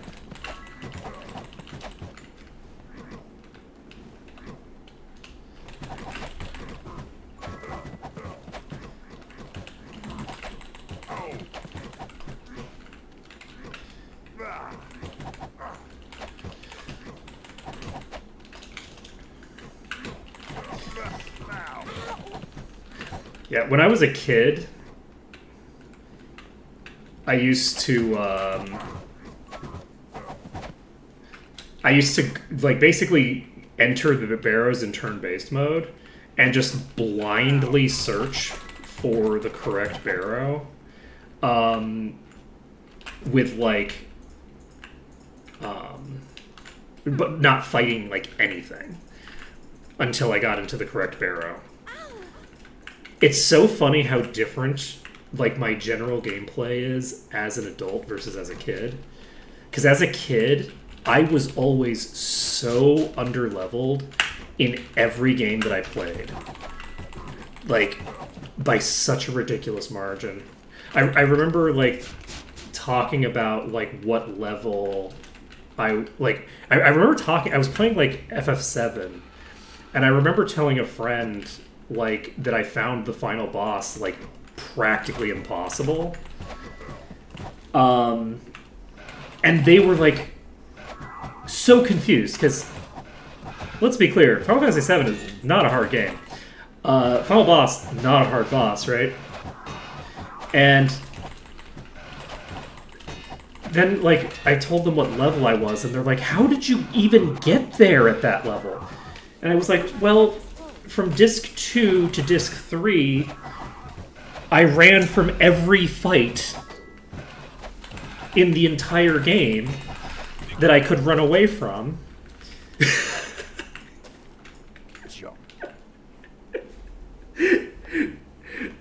And so, yeah, I'm level 32 at the end of the game. No space. Sorry. And they're just like, what the fuck? That's How? And it's just so funny because now, like, I play these games. This is a similar kind of game. It's a game where you level up, you get experience, and all that jazz. And nowadays I play these games, because I did the same thing with my Magic 6, to be clear. Nowadays I play these games, and I, like, I kill everything, right? Like, I never... I don't grind, right? I haven't, like, gone from being the person who's grossly underleveled to being a grinder or anything like that. Like, it's not like I'm just, like, sitting in a early part of the game and killing the same enemies over and over again. But, I mean, I guess that's not entirely true either, because I do have fun finding, like, interesting, like, grind spots and, you know, spending, like, a couple of minutes in them. Like, I really enjoyed finding the Junin grind spot. Like, that's cool. I didn't spend a lot of time there the last time I played, or the last time I used it, which who knows when that was. But, like, it was fun to try it out. Alright, so you have swapped out with somebody who's somewhere. Are you coming back? Most likely, yes. Is that you? Yeah, it is. Before I fight this again, I am going to fly away to save.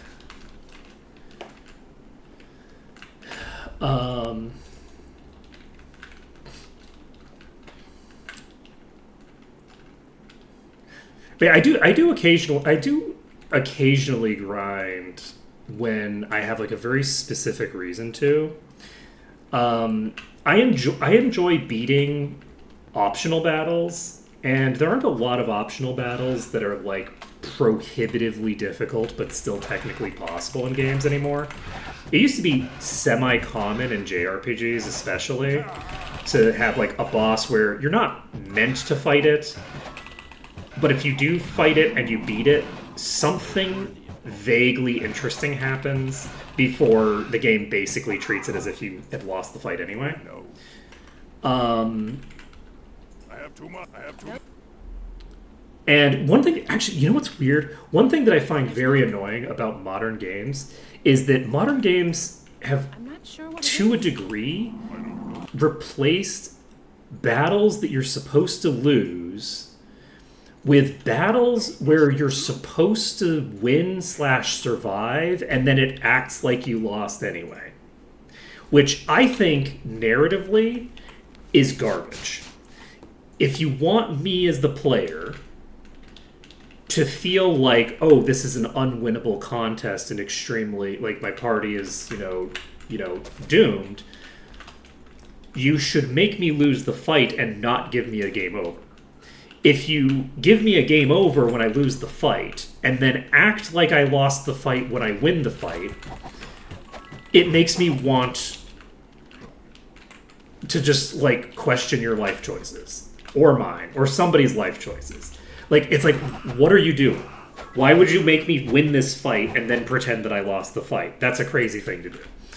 So it's like, they've almost, like, replaced the element that I'm talking about, which I think is cool, which is you give someone a battle that they're not supposed to win, and if they do win, you come up with some narrative justification for why you lose anyway, right? I think that those are fine, right? Because you're not realistically meant to win the fight in the first place, so it's just but it's like you get like a little Easter egg for winning the fight that you were supposed to lose. But if I'm supposed to win the fight, if you give me a fight and then I'm supposed to win it, That's no good. then the enemy isn't strong enough to justify the cutscene afterwards that acts like I can't possibly beat them. You know? It's just kind of weird, right? Like, so Anyway, but for certain bosses, I remember grinding for. I remember grinding for the boss in Suikoden 2. There's a boss early on in the game that is functionally impossible to beat. It is... The enemy has absolutely insane stats. You're definitely not supposed to beat them narratively. You're definitely not supposed to beat them like from a gameplay perspective. But if you do enough grinding and like set things up in like some very specific ways, you can barely eke out a win in the fight, right? It's like technically possible to do. And those kinds of things I enjoy. And it's kind of fun because when you beat the fight, right, you definitely get the impression of like, okay, my characters are definitely on their last legs after having fought this enemy for an hour and a half straight, because that's how long it takes to beat it. If you do all the shit necessary to make it possible to beat it. My characters are definitely on their last legs, and then like 50 extra troops show up and you get caught, right? It's like, okay, yes, this makes sense, right? Narratively, I'm still caught, but like realistically, I'm not going to continue fighting after winning that fight, and then a harder fight shows up. This is contrasted versus like the way Final Fantasy X handles it, where there's a sequence of battles where you like plow through like 50 soldiers with guns, and It's worthless. then at the end of that sequence, a guy points a gun at you that's the same kind of gun that you've been dealing with this entire time and killed like 50 guys that had them. And it's like, oh, well, I guess I lose. And it's like, wait, what? How is it that I lose? This is very contrasting. The what is it? What is the dissonance between? Is it ludonarrative dissonance? Is that what I'm thinking of? The dissonance between like the gameplay and the actual like plot, right? Like if you look at a game like Undertale. Undertale is a game that has like very strong ludonarrative harmony to it, where it's like the gameplay ties into and reinforces the themes and general vibe of the narrative, right? Like and then in certain other games, it's the opposite of that, where like the gameplay and the plot have like strong dissonance with each other. I felt like a good example of that was like The Last of Us. The Last of Us, the gameplay had such a huge like it contrasted so heavily with like the themes of the plot that was like, how am I supposed to take any of these emotions seriously?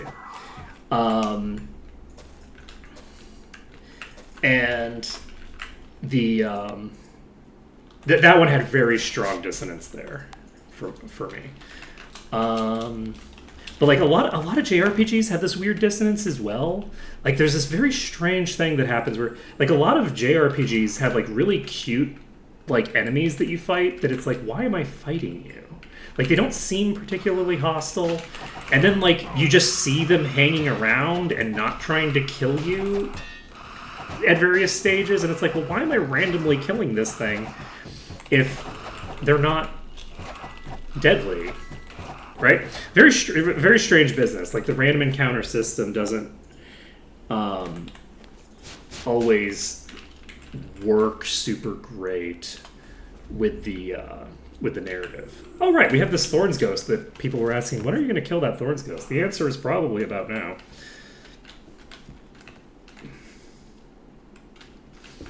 Finally, after we've cleared out basically every other enemy on the map.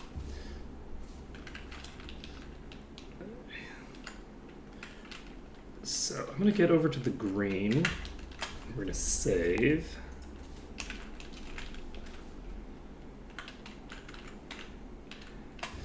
This is Spectre. Perfect. So we can take out this one. Take out the Spectre. Is this a normal ghost? Does it look like the Florence? Yeah.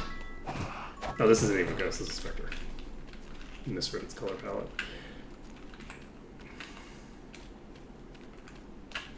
Okay, this is the Thorns. It's probably just going to obliterate people. Yep, that's the case.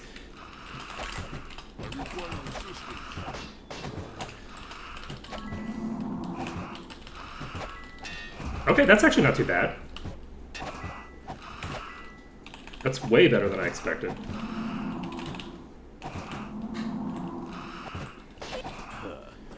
Alright, we need to pull out. Yeah, we should be able to basically just reset this fight by fighting something weaker. And once we've reset the fight, just plop back in there.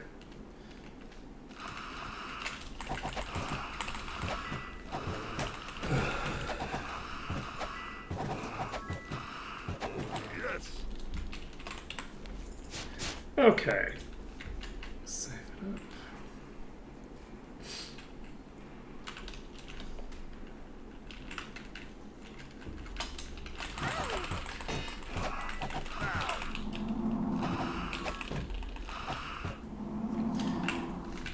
Okay. Come Well, this is a on, Dad, problem. Dad.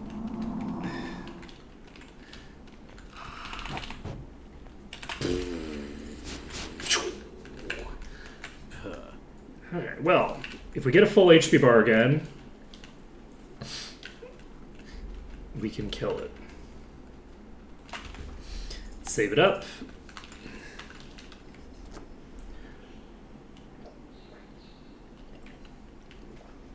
Let's see.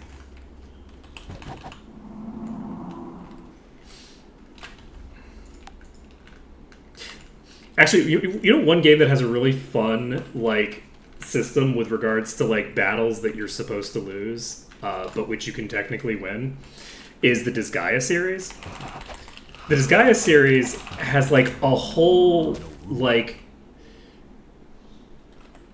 has, like, whole, like, secondary endings tied to winning battles that are supposed to be... that are very early in the game and are meant to be basically impossible. But the game also has, like, a New Game Plus mode. So you can get, like, additional... basically, what they'll do is they'll set you up against an enemy that is more powerful than the final boss of the game in Chapter 2. Right? And by more powerful than the last boss, I mean 10 times the level of the final boss. That's the kind of, like, strength we're talking about here, right? Because Disgaea is this weird... got this weird thing where it's a game where it has an RPG that goes from level 1 to 100 within a game system that goes to level 9,999 and content that scales accordingly, right? Like, I think the most powerful boss in most Disgaea games is level 8,000, right? But the final boss of the game is always level 100. So there's a entire post-game content system to the Disgaea stuff that's built on top of. I shouldn't say built on top of. They build an entire, like, post-game content system, and then they throw a level 1 to 100, like, narrative into the beginning of that system, but about halfway through the narrative, you unlock the ability to pretty much do all of the stuff that you would do in the post-game. You unlock the post-game early. With things like the item world or the character world or whatever. You know, they all have the item world, but, like, some of them have things like character world where you're jumping inside of your characters. There's all these systems, right? And so one of the things that they'll do is they'll just send, early on in the game, they'll throw you against a level 1000 or level 2000 enemy that you're just supposed to lose to, right? Like, you're supposed to lose the fight, and when you lose the fight, it advances the plot, right?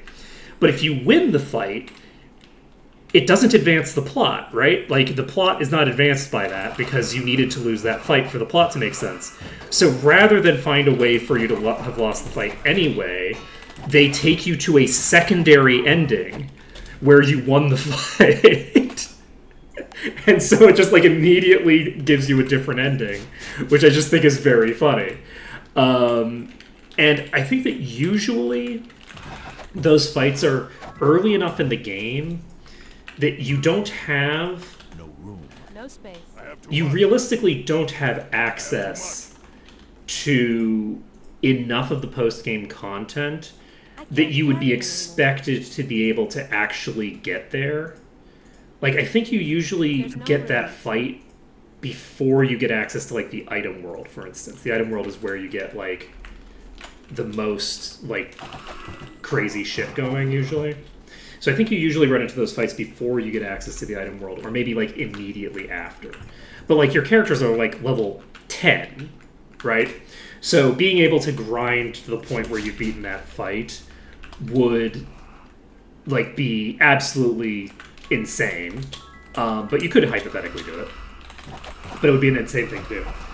But then if you played on a New Game Plus, on a typical New Game Plus, you're still going to get obliterated because it's like a fairly difficult level 2000 enemy that you're fighting, which makes it a pretty significant post-game enemy. It's not like an early post-game enemy. It's a mid to late post-game enemy. And but if you beat it, then you get like a new ending or something. I don't remember the details. I think I've only fought one of those bosses on one. Like, I play a lot of well, not anymore. I used to play a lot of Disgaea, but I never really got myself that crazy. I usually get to about the point where you can start getting really out of control, and then get bored and wander off. So...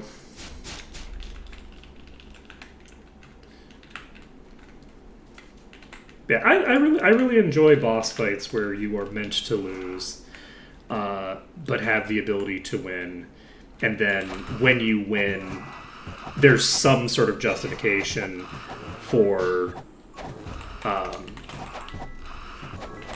allowing the plot to happen, which can be and probably should be as simple as just, okay, you just beat like one of these things.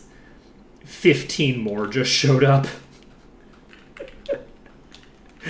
Right? It's like, okay, sure, you beat this, like, you beat this soldier, great. He just called his buddies.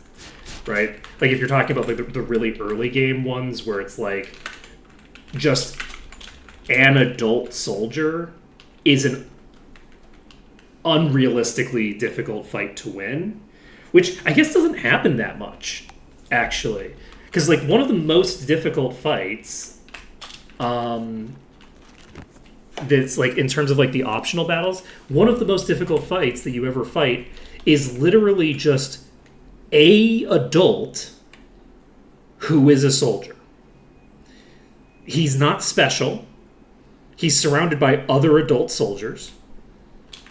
And the other adult soldiers are also overwhelmingly strong, right? Like, they're not as strong as he is in the battle.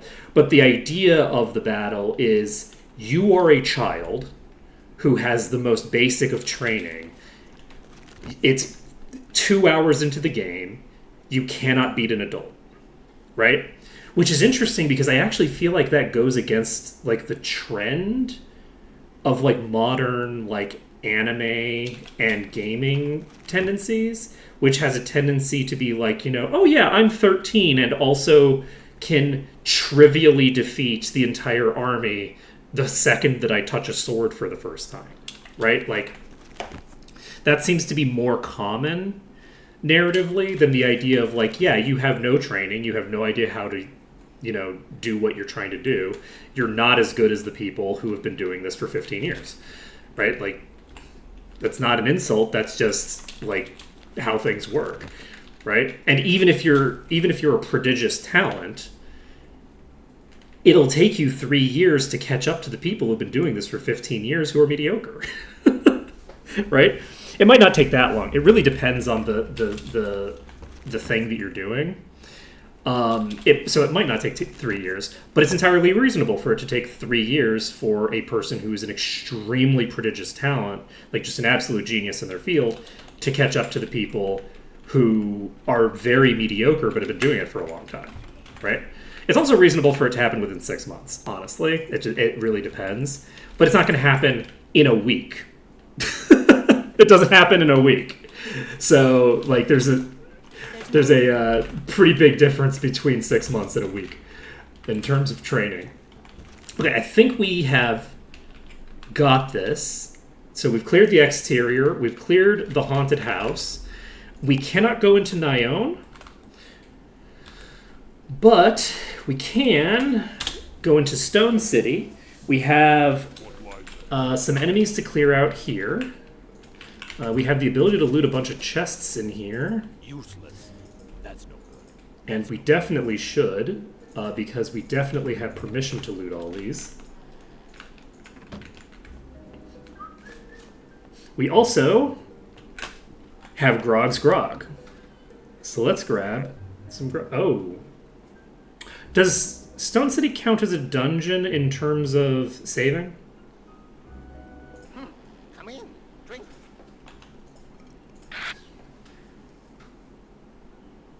Okay, so we have 535. I think we're probably going to shoot for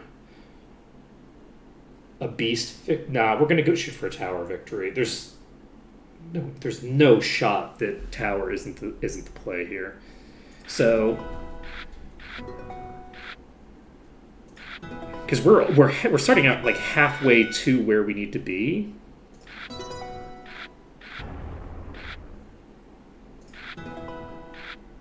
And we have a shit ton of stuff to play with.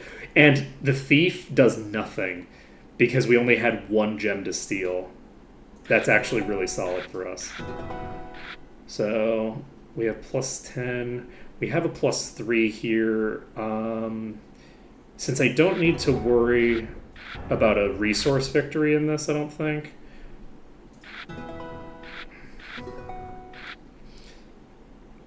I can... I'm going to use the succubus next.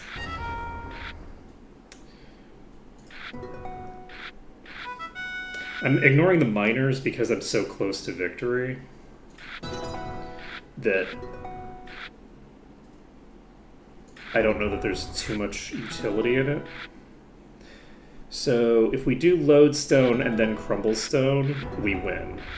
So I love how they just swapped them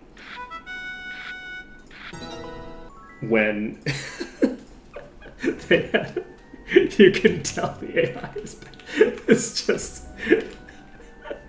picking random cards when they use a card, despite it being objectively a loss for them to do so. Just swap the large wall for the small one. All right, we've saved the game. I guess we can find out. So if we save under dungeon here, we have 9. We have 7. Okay, so I'm not going to retain that, but yes, we do have that. It's now 6 a.m. I'm thinking that we should probably go do the trogs and get started on that and maybe finish it up, depending on how difficult it is.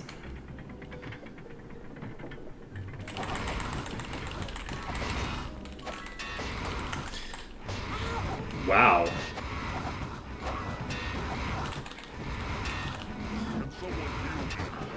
That is wild. Yeah, these plate wearers are fucking crazy now. Holy shit. So this is a regenerating troglodyte queen. I'm actually going to burn through the others first, I think. I'm wounded. Alright. I'm going to put this down, and then I'm going to hope that I can pull it back up with the same one. I can't pull it up with the same button. Shit. Well, I might be boned here. I cannot move, so I think I'm boned. That is a yes. Alright. Ouch. Alright, so I should not have tried to put that... I should have tried to put that down there. That was the appropriate thing to do, because then I could bring them up to that floor that I was on. If I could make the thing work. I also could have brought them up using the elevator while I was not on it, which is what I was trying to do there. That was why I tried to jump past them and then ended up falling inside of them.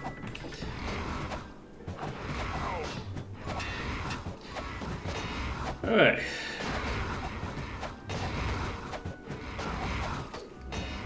Yeah, this is why I'm feeling like fairly comfortable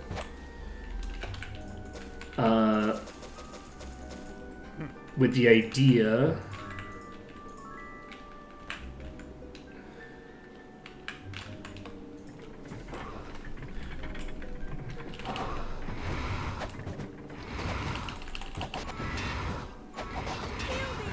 shit, I'm hitting the wrong turret.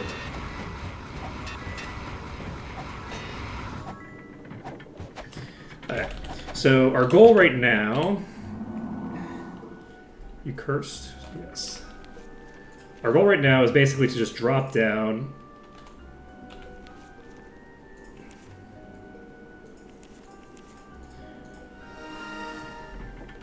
To deal some extra damage to them.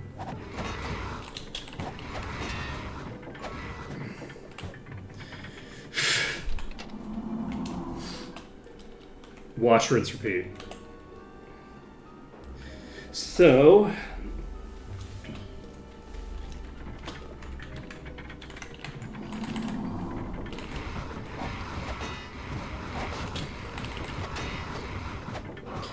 yeah, I think this will work fine. They're going to start splitting off when I go all the way up.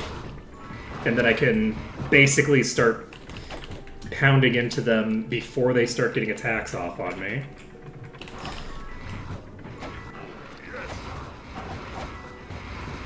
And then once they've consolidated sufficiently that they're a problem, so we should be able to do this for the entire system of tunnels.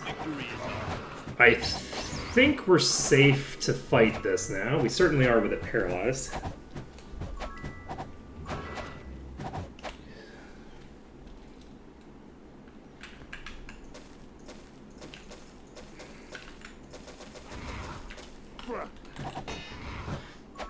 That is an interesting sentence. That's no good. Worthy.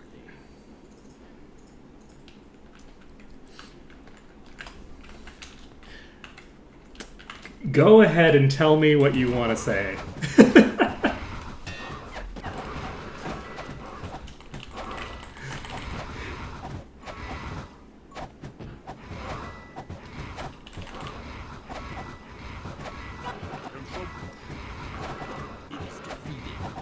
Oh, you're a Thorns enemy. I'm not dead yet. Ooh, okay. Interesting.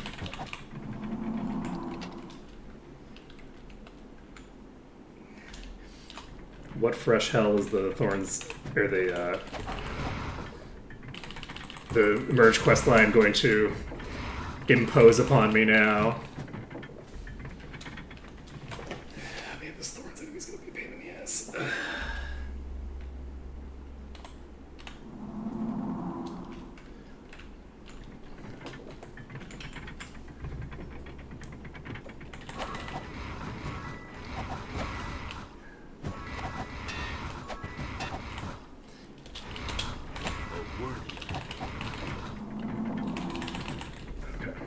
I think we should. You have to steal from the door. Oh, right! Is that the... Oh, do I have to go into their, like, into their treasure place for that? No problem.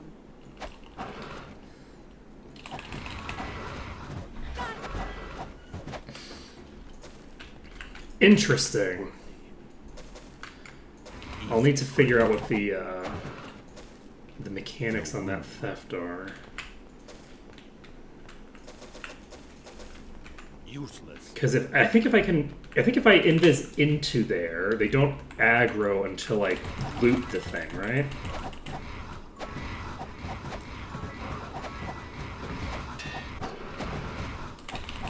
But then as soon as I loot the chest, they're going to aggro regardless.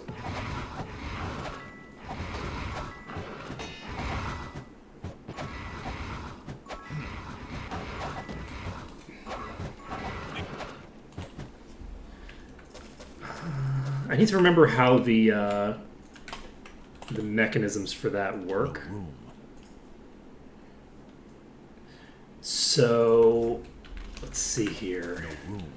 If I don't fight anybody, I believe they stop being hostile faster than if I actually kill somebody.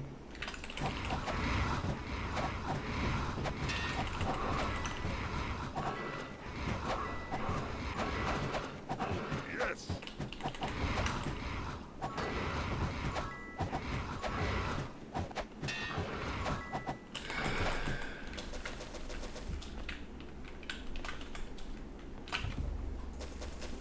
But I don't remember how long it takes in the various cases. Next. Yes. I guess that makes sense. No space. Could do that. Won't fit. There's no room. I think the aggro reset is separate from the dungeon resetting, though, right?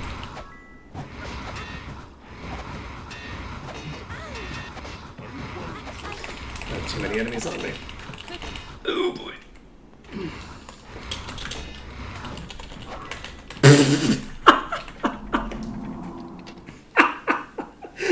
Oh god, I can't believe I got out of there. Oh man. That was wild. Alright. I'm gonna pop down here again. There's so many enemies in this pack. Okay. Luckily, we're very strong right now. Someone heal me. I'm legitimately unsure when it happened, but at some point we actually got really fucking tanky against these low-level enemies. Like, holy shit.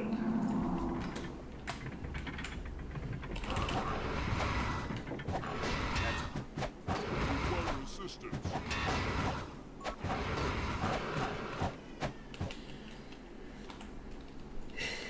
Let's see. I think that it's tied to, like line of sight and stuff like that. I think they have to actually see you doing a thing to aggro.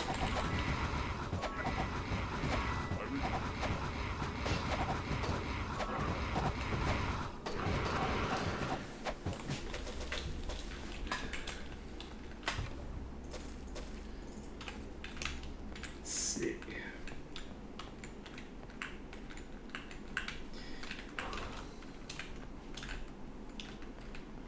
Really? That's surprising.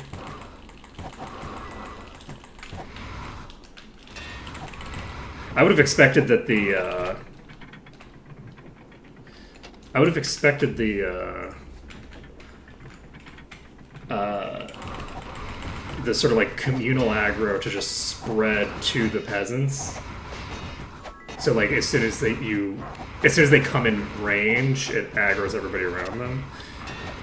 But to be honest, I fight guards so rarely. I haven't fought guards in so many years, in any meaningful capacity. So like it's not like I would know at this point.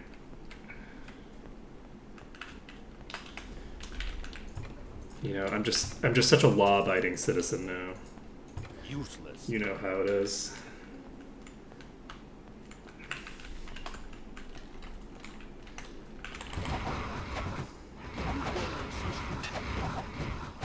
Someone heal me.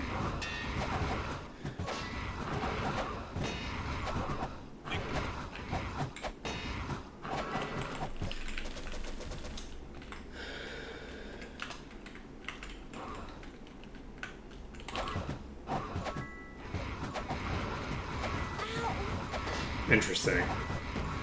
I'm probably not going to fight the guards, because I don't really have any reason to.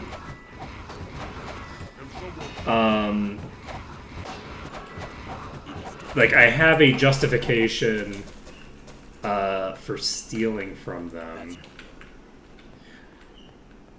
I don't really have a justification for being hostile to them. The thing with the two other factions, like the thing with Arathia and Tularia, is that I'm kind of like at war with both Arathia and Tularia, canonically, right? Like basically right from the start, right? Like those two nations are both hostile empires that want to annex my nation, right? That is, they are both explicitly hostile to me politically. So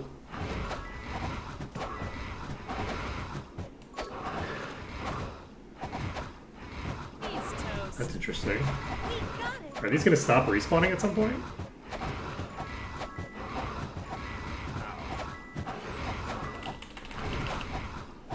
What the fuck? Well, I guess they stopped respawning eventually. What the negative 344,000 hit points. That doesn't seem correct. Thanks.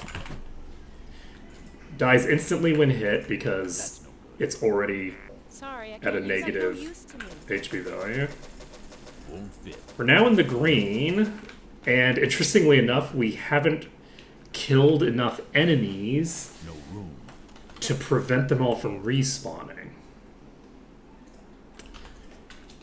So that's interesting. So, oh, but I am in the yellow here, so there is something else that's hostile to me somewhere around here. Did I not clear out one of these tunnels over here? Hopefully I can prevent respawns. But yeah, okay, there's... I was like, what is happening? We need to... I'm going to back out of here. Kind of a weird direction, that's fine. We're basically just... I think that we should be fine here. They're sufficiently split that the pack won't just obliterate us.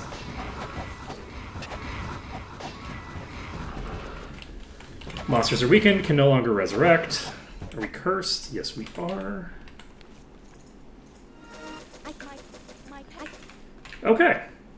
So, we now have the ability to leave when we want to save. That's useful.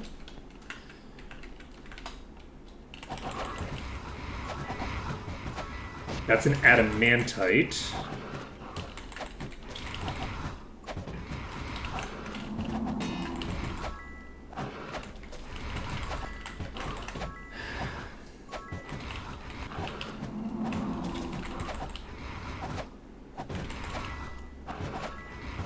Yeah, so anyway, so for me, like considering the fact that as a part of the fundamental plot, I am fundamentally at odds with both Erathia and Tularia. I have really no objection whatsoever to like fighting my way through both of their castles, because like I'm explicitly in a hostile interaction with both of them, right? Again, like they don't play it as if they're hostile to me. They're trying to annex me. They are hostile to me, right? Like they are explicitly going to war with each other in order to get the rights to annex me, right? So both of these are hostile powers to me as far as I'm concerned. Whereas Stone City starts out as a fully neutral entity. They don't have any stake in anything. They do not give a shit about us. We are just some people that have nothing to do with them. And as soon as we do something to help them, they're like, great, you're our ally now. We are happy to help you in whatever it is that, you need help with. We will give you, what's the word?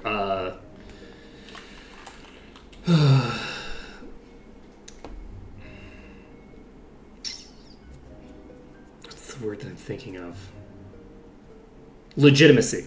We will grant you legitimacy and recognize your status as a sort of sovereign or pseudo-sovereign in this case,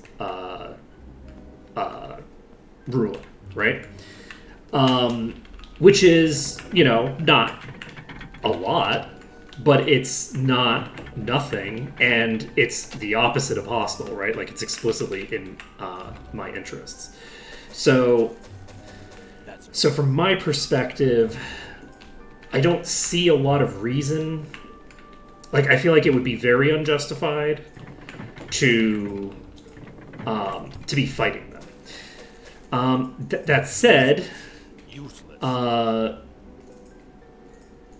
if there's some metaphysical reason why I need to rob their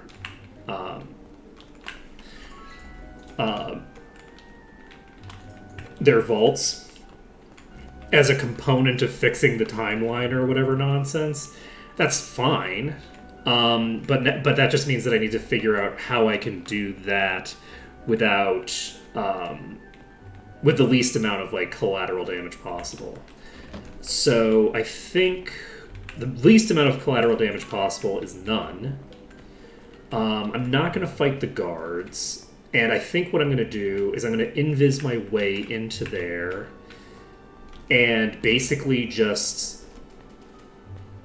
Do I become visible when I do the thing? I don't remember if I become visible or not. Let's see. Do we want to talk to... The war clock only starts when I turn in this quest, right? I think the war clock starts when I turn in the dwarf quest. And before that, we're fine. I don't think there's a problem picking up the dwarf quest. I think it's only after I've...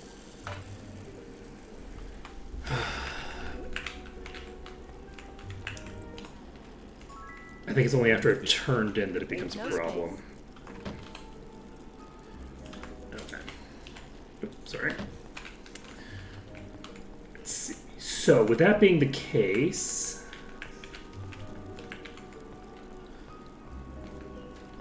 The reason I wanted to pick that up is so that once I finish this extremely long section that I'm going to be doing, if I want to, I can teleport somewhere, rather than going straight into Nyon.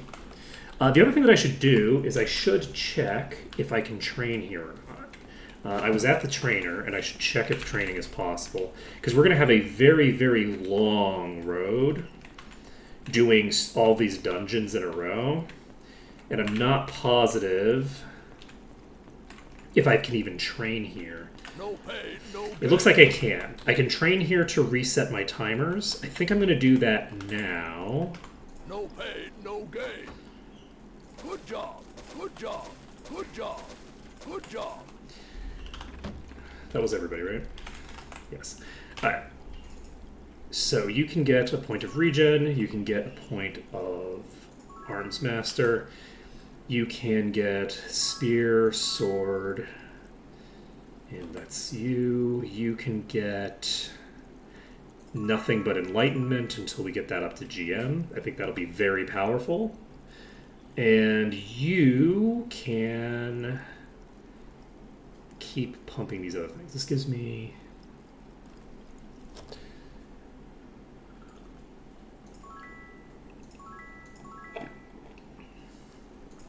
nothing of particular importance. Okay. So, I also need to think about whether I want to start being a bit more picky about what spells I pick up. I'm guessing probably not. Let's see here. You have this to get. And I'm going to get all of these up by 1.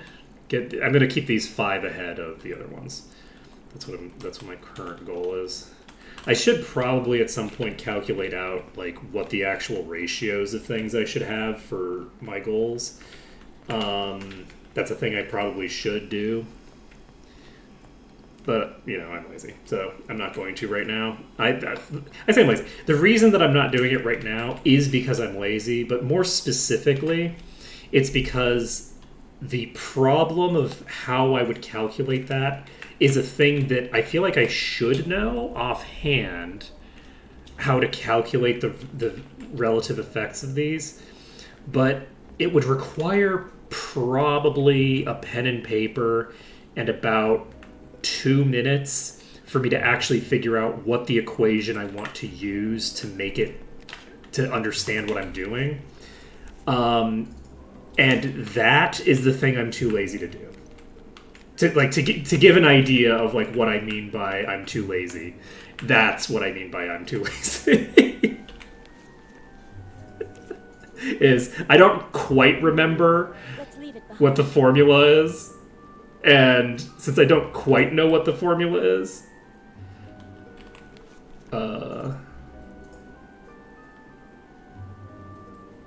wait, they're not hostile.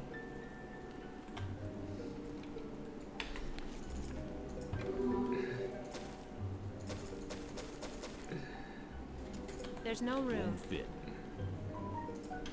Useless.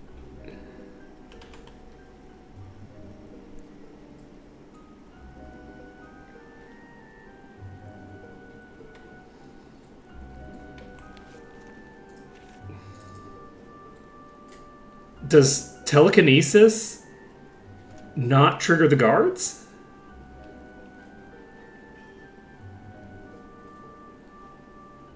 Is that what happened? I think if I move, I'll aggro the guards because I'm in a place that I'm not supposed to be in, and I'm deep enough that it'll automatically trigger them.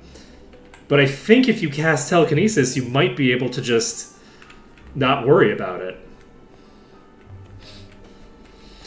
Mission successful. Now, did we steal a bunch of shit that we weren't supposed to? Yes, but also at the same point, we also stole a bunch of other shit that we weren't supposed to. Look, we're adventurers. We're supposed to be stealing shit, okay? This is... I got the orb thing, yeah. We got it. Where'd it go? Large round crystal.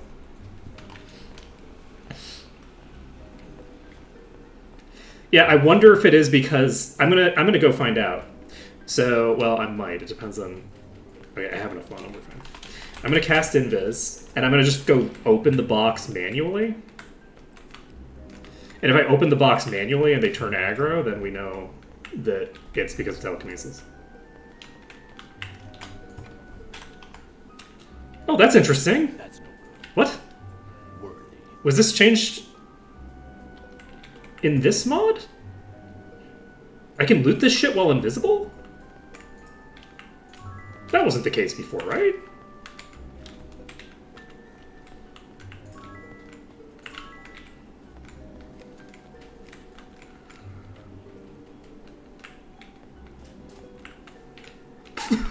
Okay. Intriguing.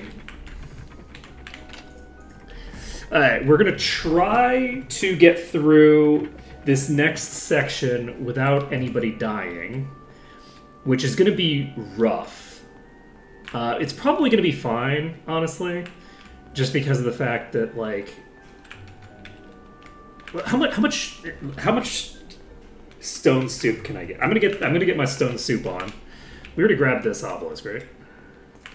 Yes. So we're gonna grab our stone soup and see what happens with that.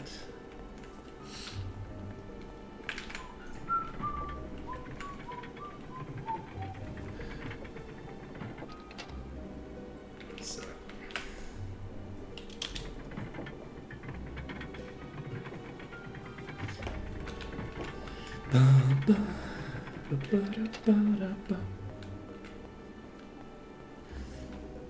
Because we're going to probably need a decent amount of saves. Come in, drink.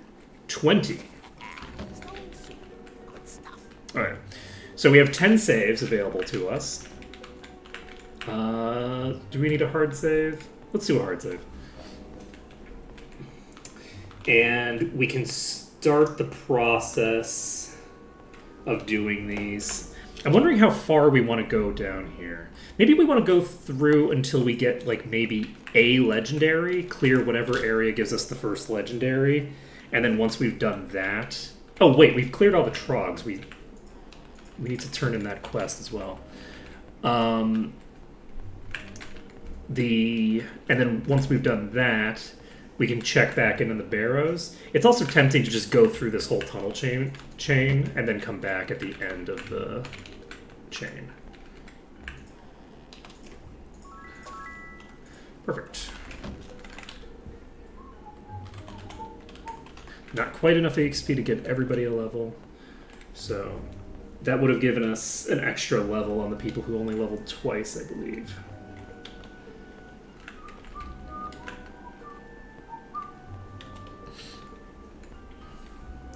Alright, so we're going to pop down here. And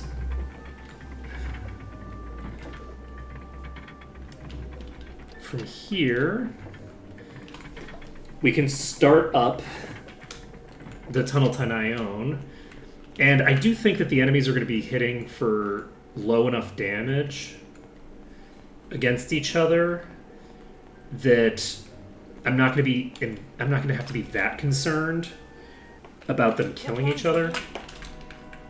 But we'll see. That is a lot of enemies, though.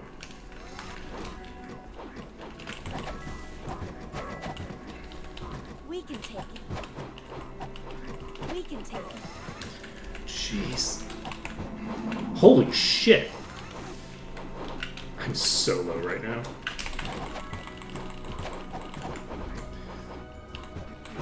We can take it. Fuck. Oh man, this is gonna be rough. Ugh, okay. Luckily I can load the autosave. I hit the dwarf. Okay. I'm gonna put my cursor over my other characters in the hopes.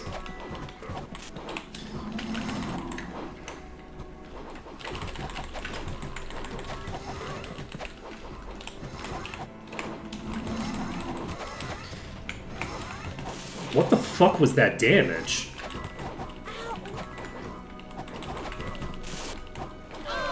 Fuck.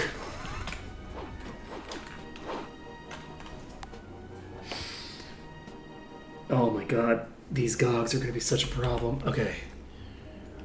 I also don't know if they're doing physical damage with their exploding effect. Because the exploding effect, I think, is the entire damage output right now. I don't think I was getting hit by the warlocks there. I think that was just the explosions. I was so low just from the explosions.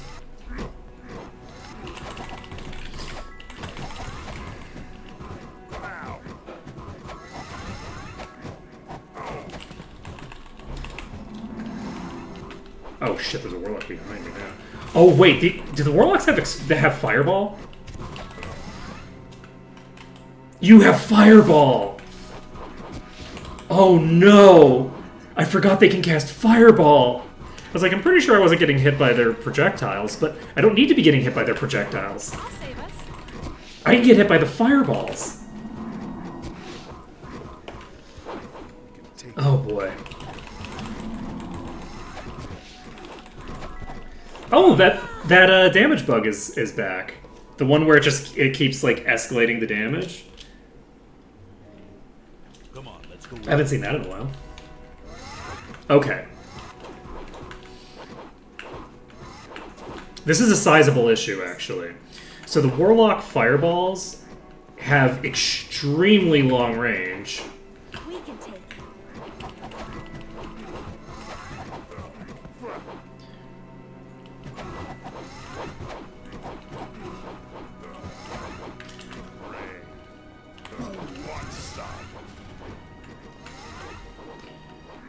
Alright. Yeah, this place is going to be a nightmare. I had forgotten about the fireball spells. Easy prey. On the plus side, they're barely hurting each other. The really scary thing, not scary, but the really sad thing is, god damn it, I think that Warlock just blasted me out of. I think that was a Warlock. I think a Warlock just hit one of the random Gogs. The worst part is, fire damage can't hurt Gogs. Well, I guess it can now, because I think that their immunity to fire has been removed. Right? Yes, fire immunity has been removed. So I guess they technically can be hurt by this. Oh man, this dungeon's gonna be a nightmare. So in addition to the fact that the Gogs are exploding on me, I'm also going to have to deal with...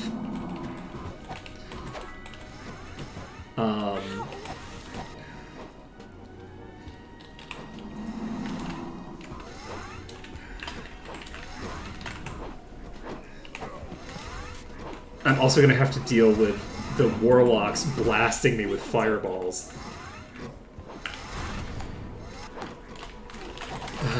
Let's see. No!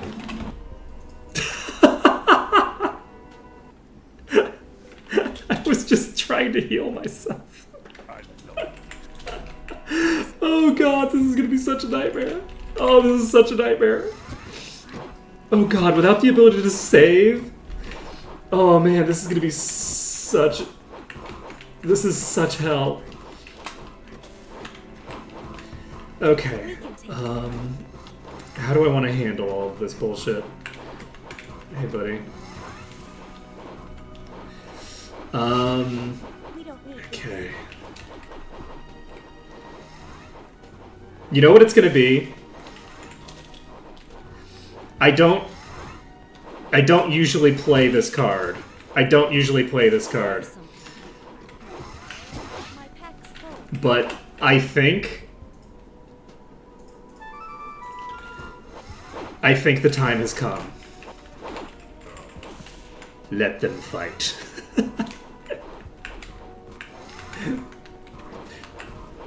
I'm not going to worry about the casualties on my side, because my side keeps shooting me. I'm going to avoid aggroing anybody. Oh my god. Those things are just charging me. Holy shit. Their aggro is so sticky.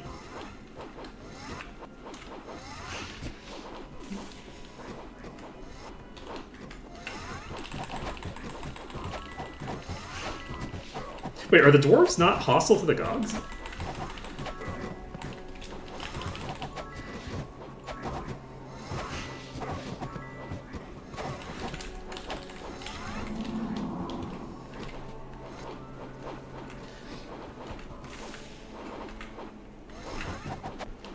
Yeah, they're now going to follow me over here, I guess. Probably. Yeah, it looks like the dwarves aren't hostile to the Gogs.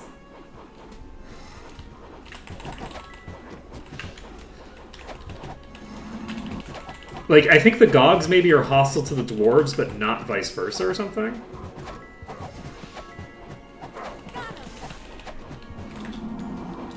So, as long as the Gogs are on me,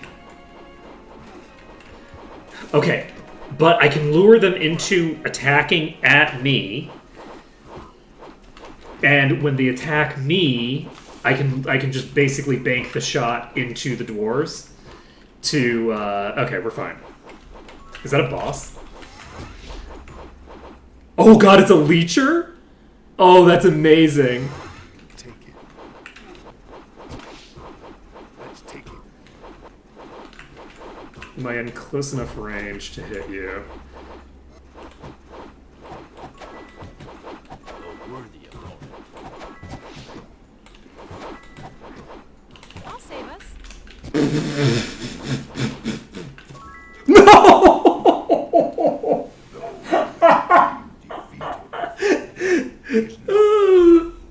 God damn it. I was greedy. I wanted the EXP. I'm actually not sure what killed me. Did I accidentally... Because the last hit that I did was definitely on the GOG, so I shouldn't have gotten attacked by any of the guards. Like, I don't think I aggroed them. Come on. So I don't even know what hit me. This is nice. I'm legitimately fully unsure what hit me there. Alright, I'm gonna... Ooh.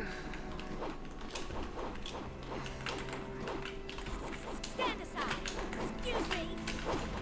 Stand aside. Nope, not that way.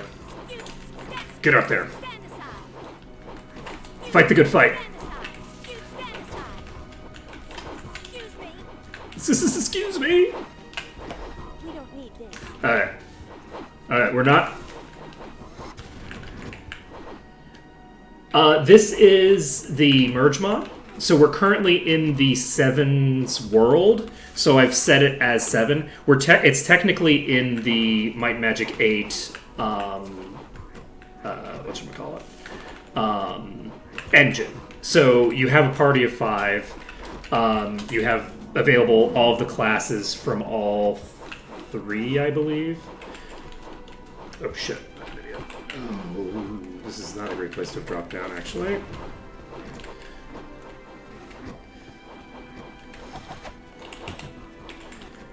Okay, let's keep walking. And we're also doing another mod, which is a difficulty mod that makes the game a lot harder than it normally would be. If you're looking at the numbers and going, why are the numbers that insane? It's a mixture of the mod and a graphical bug that's, instead of giving me my damage for the given hit, it's not getting recycled, it's not getting refreshed.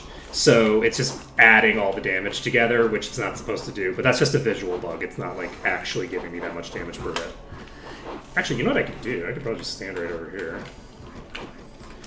These things are really a pain in my ass right now.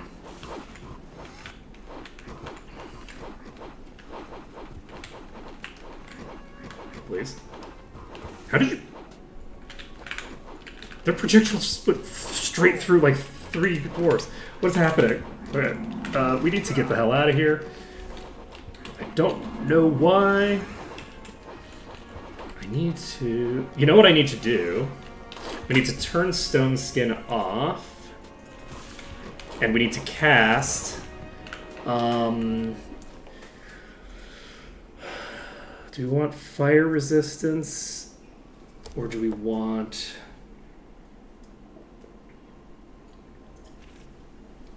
Let's go with fire resistance. Fire resistance is more specific, so it's probably more of an effect. Considering that I am actually taking sizable amounts of damage from their actual hits, and not just from their explosions, which I think the explosions might be physical for some reason. They might be fire.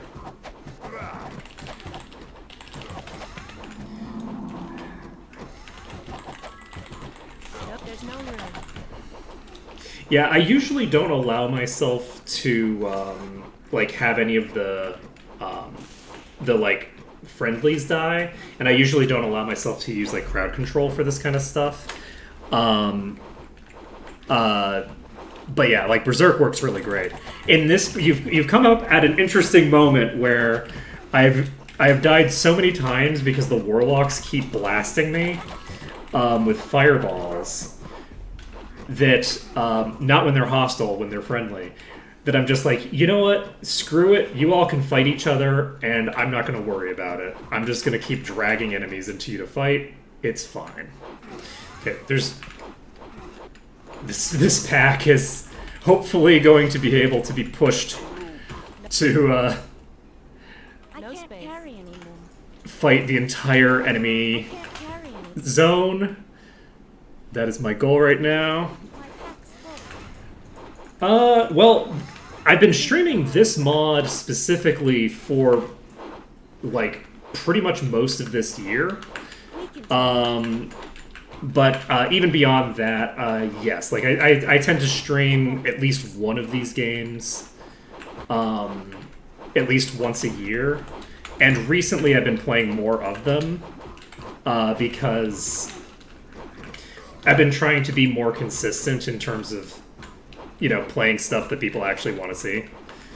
And I have a lot of viewers who want to see me playing the Might and Magic series. And in particular, some of these difficulty mods that have come out recently.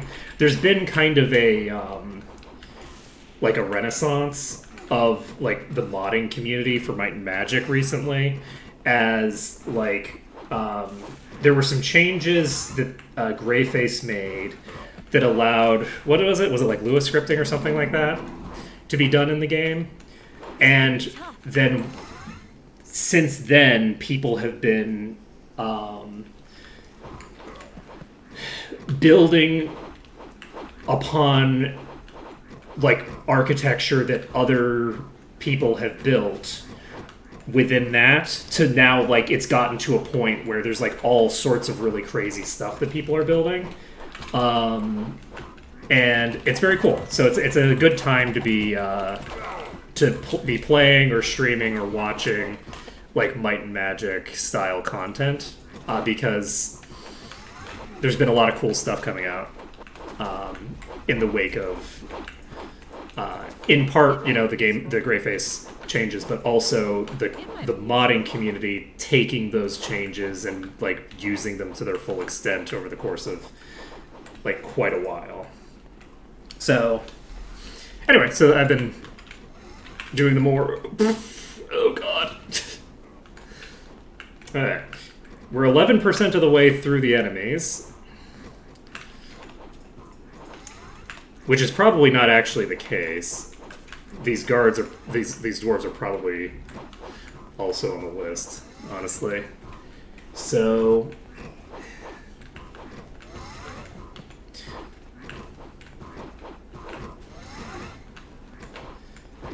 yeah, I'm gonna just grab the next pack and start pulling them back.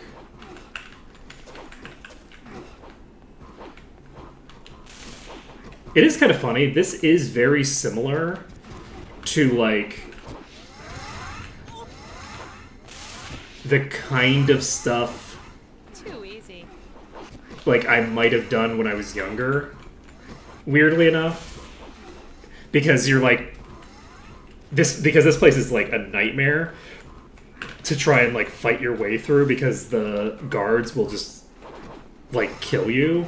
And if they don't kill you, they'll get in your way and interfere with your attacks, and then they all go hostile, and then they kill you. So there's, like, it's kind of interesting to be like, you know what? I don't need experience. I'm just gonna let the Gogs and the Warlocks fight each other, and Too easy. it's all gonna be fine. I think we only lost one dwarf in this pack over here. Like, it's pretty one-sided.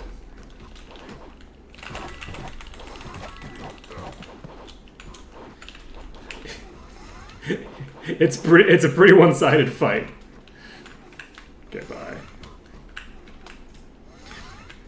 I wonder if part of the reason that it's such a one-sided fight is that they don't have that much AC. Jump. Jump. I wonder if that's part of the reason. is because the dwarves do physical damage. No, they have an okay amount of AC. I guess that's not that much AC though. But then again, it's also not that much resist because I have like 1400. Am I going to betray my principles? No. I'm gonna go grab more enemies. Alright. Oh, never mind. I'm not gonna grab more enemies because this pack is doing a thing. You know what? Do I let you die? Oh, wait! Hello, friend. Okay. Anyone remember how I fixed that problem? I think I just need to restart the game entirely. So I need to like exit out of the game and restart to fix this display issue. It's been a long time. I wonder how that thing cropped back in.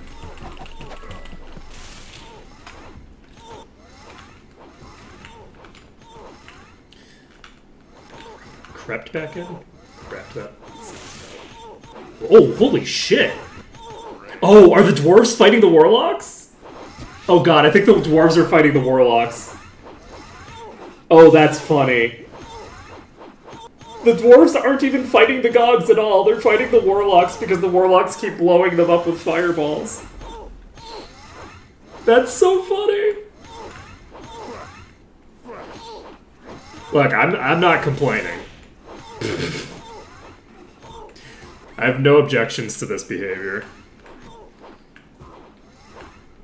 Ah, okay. So, I think I'm going to... Yeah, I'll just keep observing these two fights. It's tempted to jump into one of these fights. I think what I'm going to do is, once I've cleared out maybe this portion... and by me, I mean once the dwarves have finished clearing out this portion, I'm going to... oh, there it is. I'm going to... Whatchamacallit? I'm going to basically just save. We'll do our first hard save in here. And then I'll be a lot more comfortable, like attacking enemies and stuff like that. Because I won't have all this progress on the line to a stray attack or like an explosion killing Silria, which drops my preservation. Oh shit. Okay.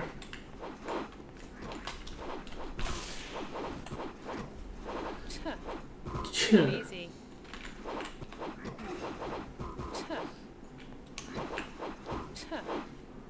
These Magogs are like not even slightly injured. Too easy.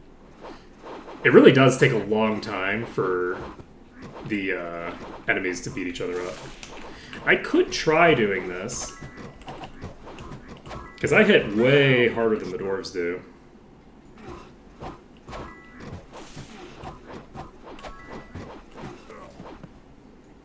It won't hurt us. I didn't kill that one, so I didn't even get the EXP. Too easy.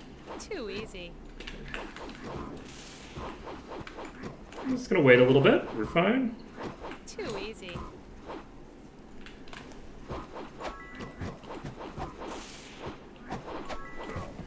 Okay.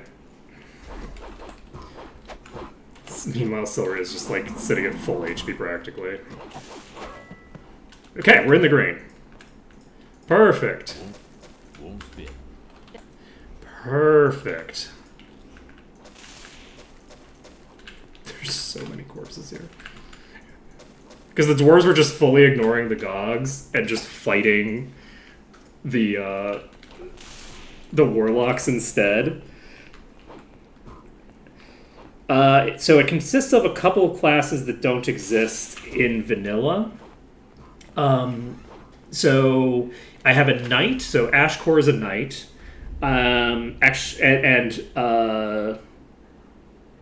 It actually has 3 classes that aren't in vanilla. I have three classes that are unique to this mod. So the classes that are in vanilla are the knight, and my troll, the troll from Might and Magic 8. So these two are just like standard classes. My third character is a seraph or seraphim, and it's kind of similar to a paladin. It's basically like a paladin, but with like an emphasis on light magic, and a bunch of like unique mechanics that tie into its interactions with spells. Right, so like the magic stuff gives like healing and damage from your spell skills applied to your melee attacks. So Silria hits enemies and heals the lowest HP target for an amount based off of, I think, Spirit and Body. Looks like, yes, Spirit and Body, and does damage to the target based off of Mind and Light. So that's her whole deal.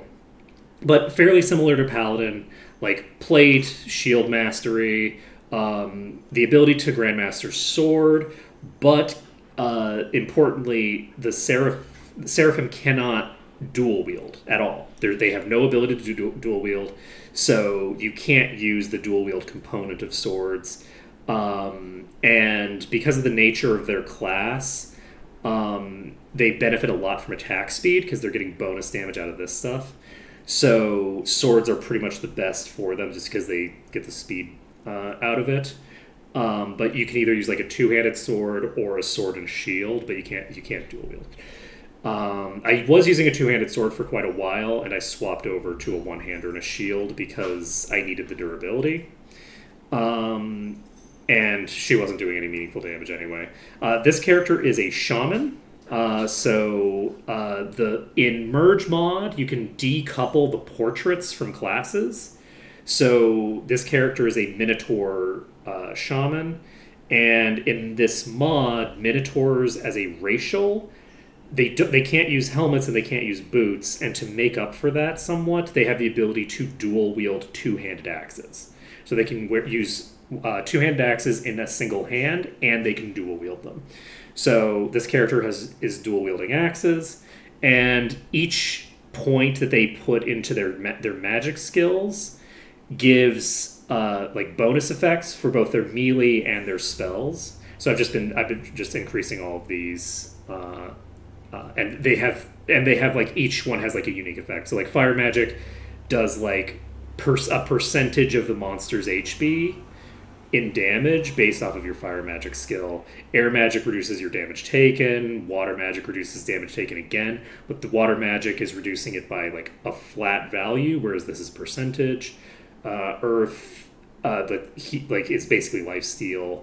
Spirit increases melee damage. Mind restores MP or SP, and it looks like body magic is also lifesteal, but it's lifesteal that is not percent based. It's just like a flat amount. Enlightenment is a new stat that interacts with the new buff system, as well as giving you more maximum mana. Enlightenment basically gives you an increase to like how much you basically get increased mana per skill point, and it affects the buff system. So I'm sure you've noticed that like I have no mana all the time. The reason for that is that if you see how it says mana 5.9%, the buffs now are more powerful, but are toggles that reserve an amount of your spell points based off of the base SP value of your class. Shamans have a very low base SP gain, so they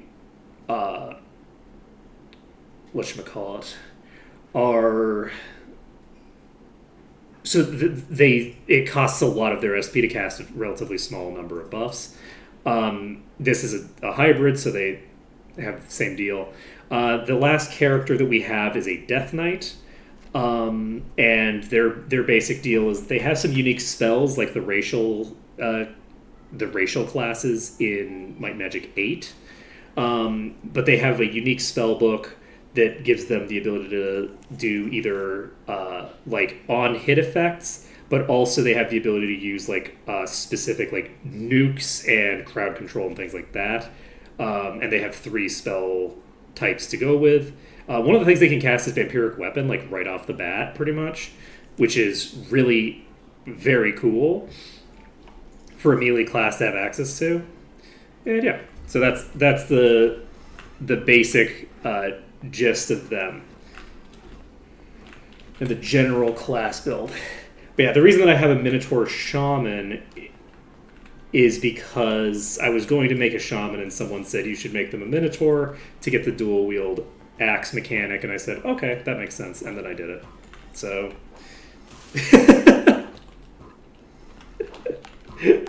so that is the incredibly long, elaborate story of how that came to be.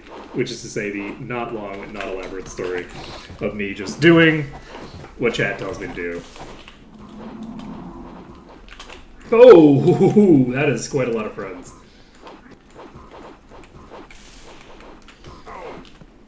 Oh, jeez. What terrible timing I'll be getting in over there. There we go. There we go, okay. So we have brought this pack into the fray. Ah, life is good. But yeah, with the buff change is recent, the way the buffs have been changed to work.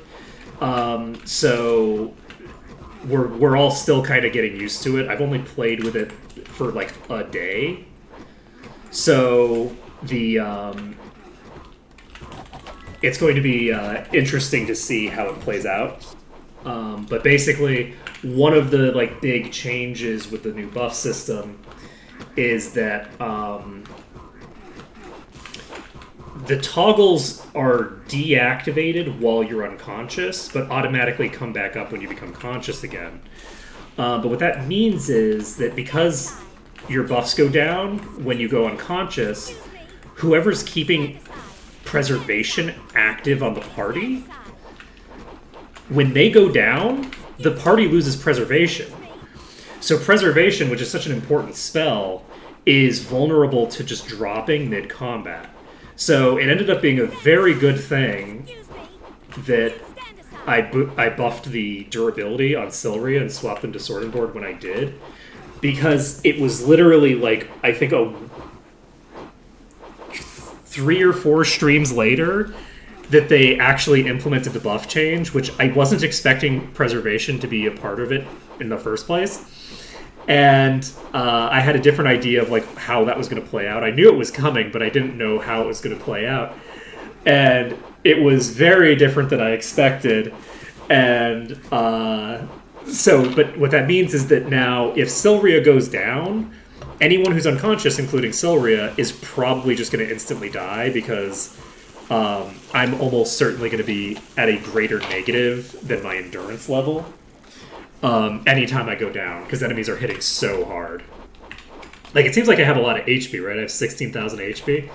These enemies are hitting for a baseline value of 63 to 81,000 damage. And admittedly, they're not doing that much damage when they're hitting Silria, but they're still hitting for 4,000 damage. And I have, how much endurance? I have 1,400 endurance. So, you know, if I get knocked unconscious, almost certainly I'm going down by enough that I'm going to die instantly. So, good times. Yeah, if any of these sneak out of the pack, I'm gonna take pot shots at them, but for now I am just going to let the dwarves do their thing.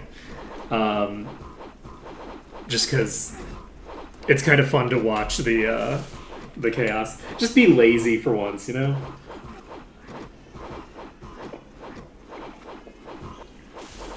I do feel a little bad letting any of the dwarves die, because it's not like the dwarves have been hitting me with fireballs all day like the warlocks were. So I feel a little bad. I don't feel that bad though, honestly. With the number of times that I've accidentally hit one of the dwarves and like cost me the thing. Oh, so the other thing that's been changed recently, which is part of the reason why I'm doing this the way that I'm doing, is that the save system has been tied to food when you're in dungeons. So basically, the amount of food you bring into the dungeon is going to give you a limited number of saves. And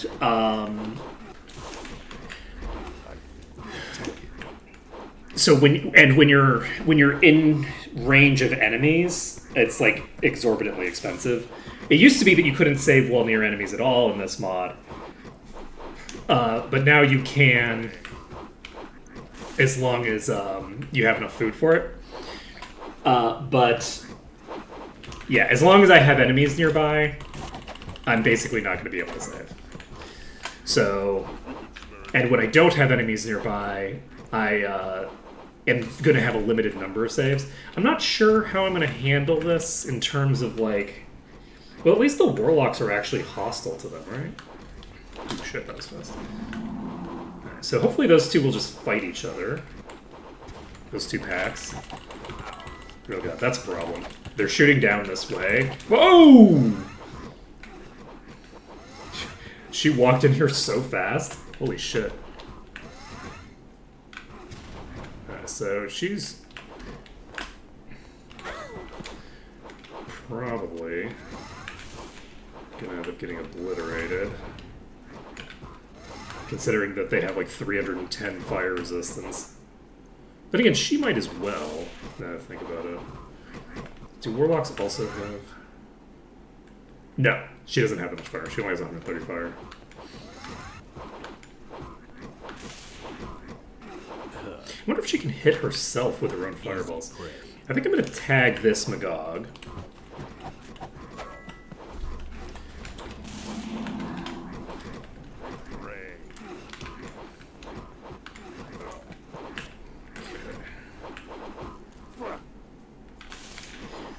I'm concerned about going over here. This is a fire warlock, and fire warlocks will blow me the fuck up.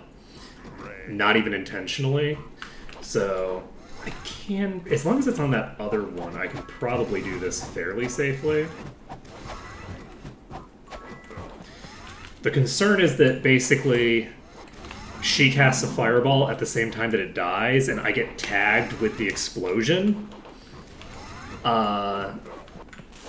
We can take it. You know, It won't hurt us. are you doing okay over here? How are things? I feel like this is probably going fine. There's a lot that are uninjured, but that's just because they're not doing AoE damage. It won't hurt us. The Dwarven Lieutenant is injured, but This could be yeah, tough. all the Dwarven commanders are It won't fine. hurt us.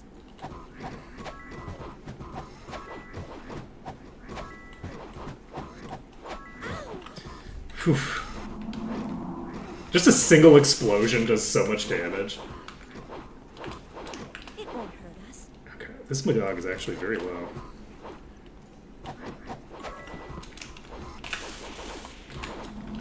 Yeah, I think that now the damage is getting consolidated into singular targets, so they're going down faster. We can take it.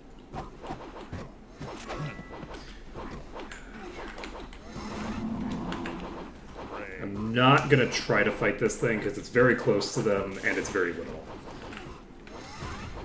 I think I'm actually going to go back and get more food once we clear this dungeon, because of the fact that this dungeon just takes so long that I think that it's worthwhile to get more saves in. Rather than hold on to it and try to do like the entire place with one set of food. That'll basically give me the ability to like save the progress that I just made and not worry about how it's going to affect the difficulty of like Thunderfist Mountain and stuff like that. So let's pop over to the east. And I guess the east doesn't help me too much, does it? I need to go...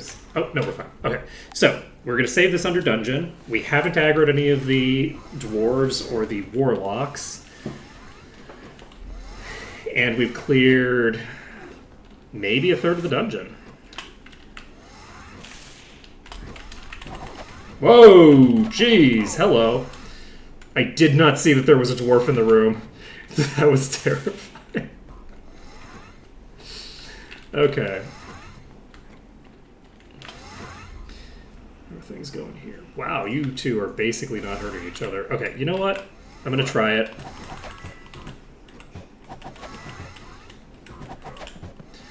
Alright. I did not get blown up by the fire warlock.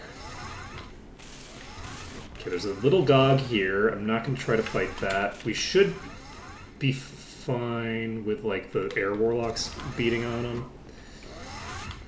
I'm very concerned about getting anywhere near any of this shit, though. There's just so many. Oh, God. The crossfire. Oh, the crossfire. I need you to die quick, friend. I do not want to be standing here with warlocks all over the place. Oh, God. We can take Okay, this is fine. Everything about this is fine. We can take Alright, so this one's gonna die soon. There's just so many fireballs just going over. Hi. That's gone. Yeah? Oh, yeah. Yeah? Yeah, that's cool. That's chill. This isn't intimidating at all. Just having them standing here, like, mean-mogging me. This is fine.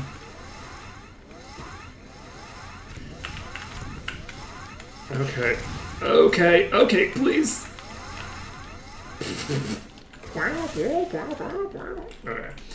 Whew, okay, so they cleared out the 2 enemies. Man, I miss the dwarves. Miss the dwarves. The dwarves are much nicer to me. Alright, so we've got an antique over here. We got some garbage over here. Got nothing there.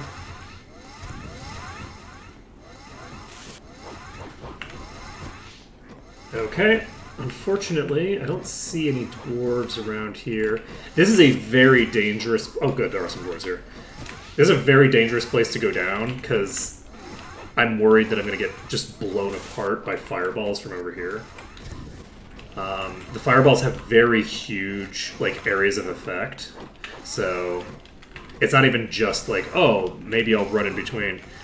Hey, Rotoset. Alright, you know what? We're jumping down.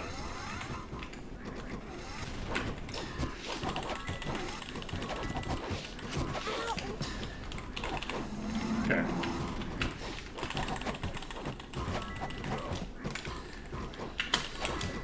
Okay, we need to get out of here. Oh, jeez.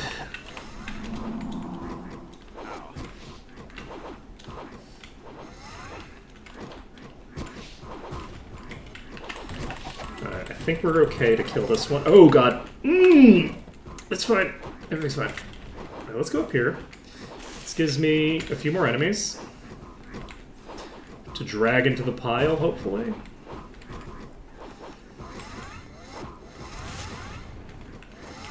I am a little terrified about all this shenanigans, but this is very funny at the very least. The really funny thing is it just looks like they're blasting this air warlock for no reason.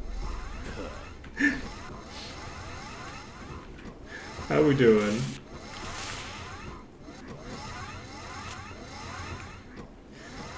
You know that this dwarf commander just died to fucking fireballs. A worthy opponent. Easy prey. Fireballs and warlock bullshit generally.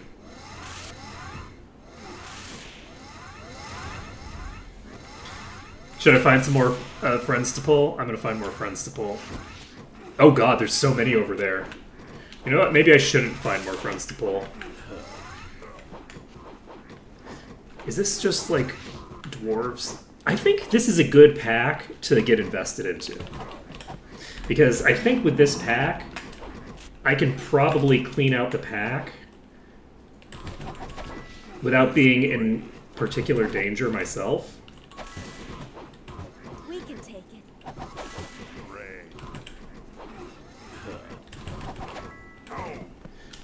Alright, we got one of them down. Oh shit, that's a summoner? Oh boy. Well, luckily, it's not hitting me.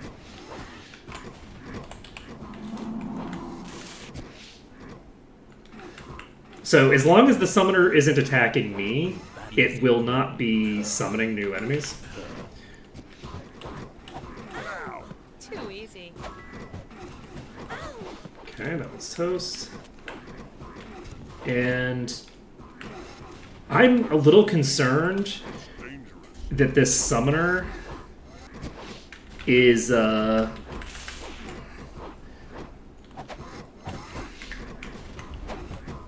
close enough. I'm a little concerned that it's gonna blow up and kill me instantly.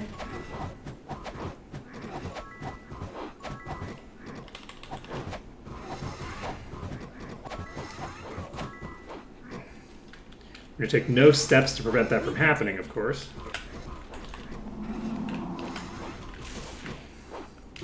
Okay, so we cleared out the summoner.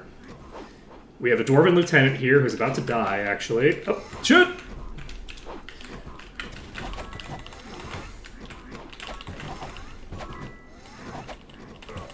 It's actually a really good thing that I did what I did there.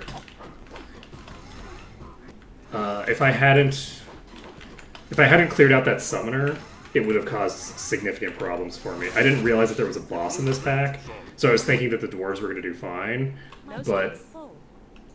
having a boss in the pack means My pack not is full. quite so Let's leave it safe. behind.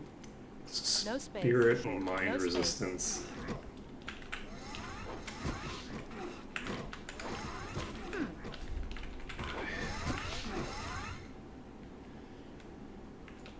Okay, I think we're gonna go find some more friends.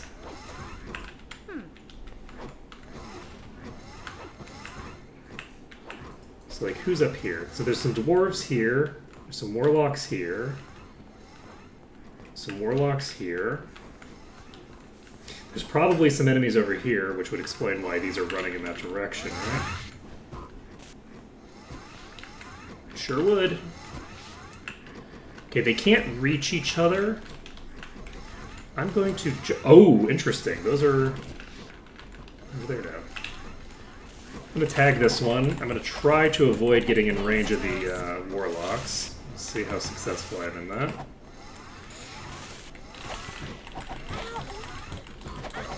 Okay, that one teleported behind me.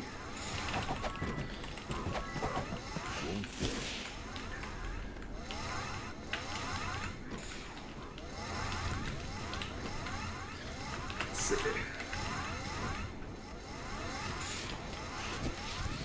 Okay.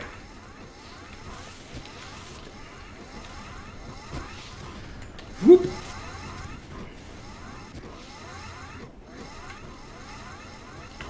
Whoa! Spooky. This is not what I want.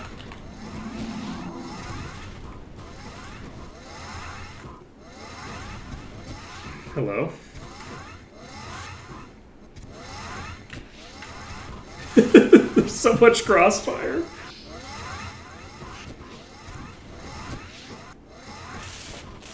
Am I gonna try to go save? I think I am. I'm scared of this crossfire, but I also don't want to just stand here and wait. Okay. So what I'm gonna do is I'm gonna try to just run over here and see if I can save if I'm at the like far side of this, and I can. Alright. So we can save here. We have 36% dungeon clearance. The other thing that's kind of funny is that I don't know if the Gogs are the only thing that count for dungeon clearance. I think they probably aren't. I think that like the warlocks and stuff also count. It's possible that I won't get enough dungeon clearance to have the dungeon cleared. Like that is a distinct possibility.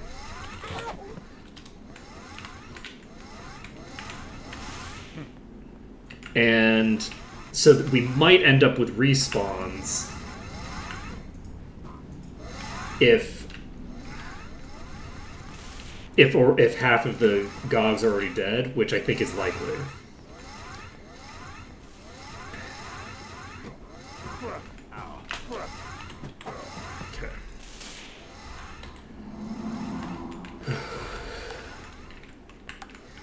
jump down here. Not yet, no. So we're going to pop down here. We still have quite a few saves left in us. I'm going to go ahead and save now that we've gotten the areas that we've been to cleared. So we are going to check in here a little more thoroughly. There are no enemies in this room, right? Correct. And we're going to keep on going.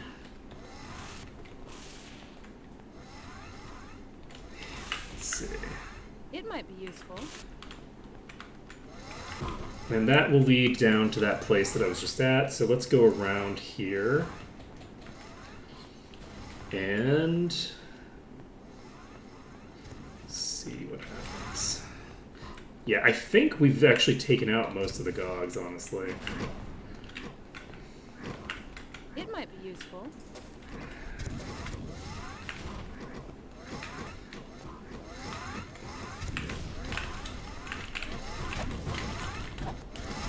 Jeez.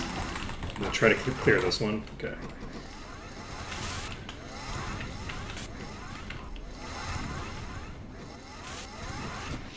Terrifying. Okay.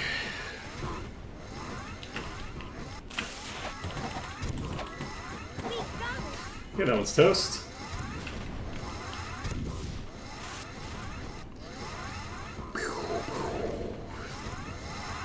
Explosions! Okay, we've got... That's the exit. Oh, yeah, baby. Come right into this room. You know you want to. Come on, buddy.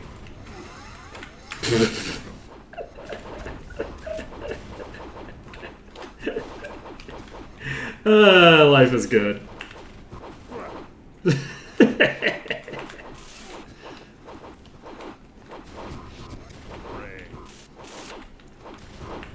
Let's go.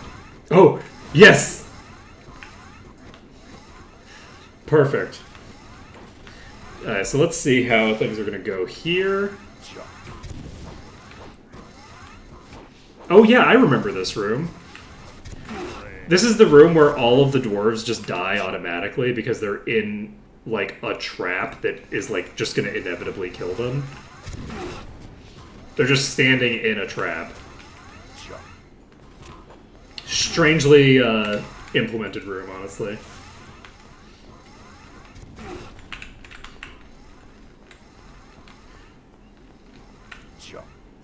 Whoa!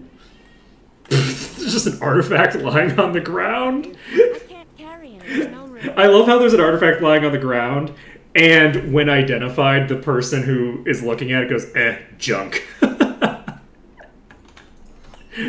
That makes me happy. Okay. This got an artifact lying here, it's fine. Okay. I don't think I want to jump down here.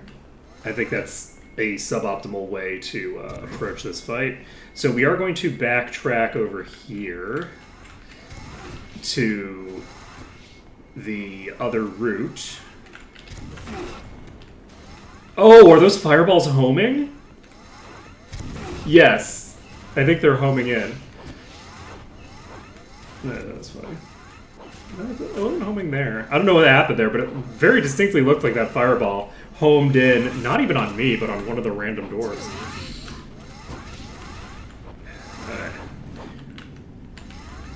Okay, we're not in the green, but this room is cleared. Somebody's fighting somewhere. But I don't actually know where. It might be useful. It might be. It might be useful for somebody somewhere. Who is fighting? Who the hell is fighting? I don't know who's fighting right now. Unusual. It's gotta be these, okay. Oh, jeez. Never mind, these guys were fighting? Interesting. I don't know that I've ever seen enemies fighting that I couldn't see on my map before. These weren't activated on my map, right?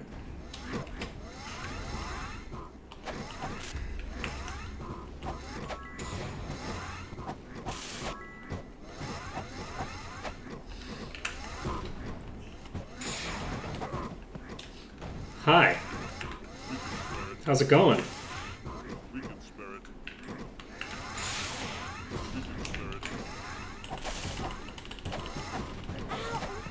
Okay, that one's toast. It won't hurt us. It won't hurt us. Even just walking past, this is super dangerous. There's multiple fireball users, so...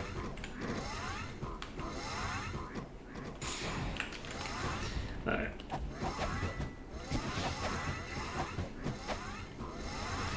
We can take it. Okay.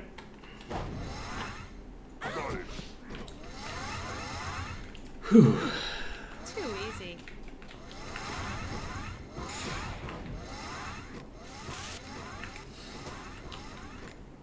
It might be useful. Everything is going great. This is all fine. All according to plan. And the plan is all according to the... Oh, geez, that's a lot of friends down that corridor. Alright, we are not going to try to kill you because... Celery is now too low. Oh, God! The fireball directly to the face. Okay, we're going to rotate into here. And hope that we can start sieving off some of these.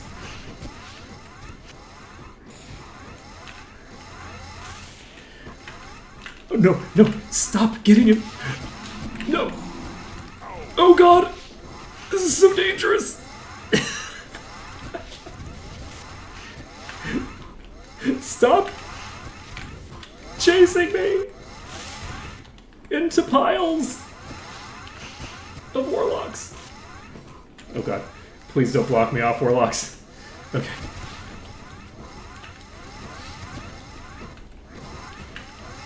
The funny thing is that I'm very much not that threatened by the actual gogs. Like, they are somewhat threatening in, like, very large numbers. But the most dangerous part about them coming in large numbers is the fact that then I have to kite them a bit.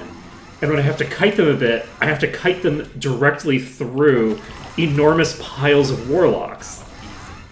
Who then will do shit like fireball me, trying to hit the Gog. Oh boy.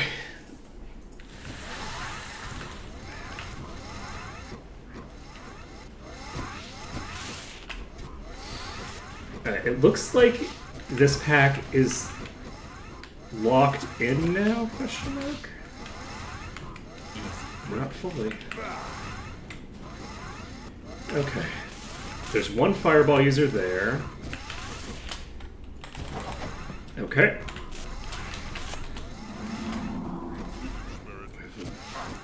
Full HP Gog here.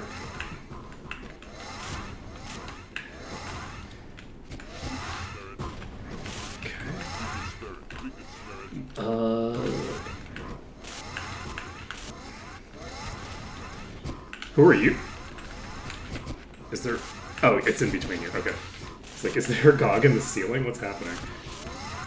Alright, I'm going to try to burn this one down. It does look like they've been split now. So... I should probably be able to work my way around to the various packs.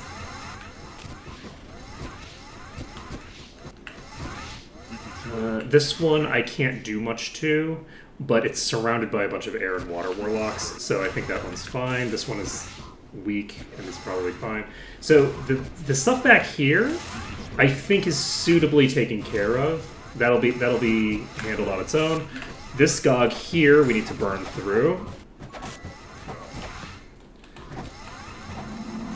And we need to get that one as well.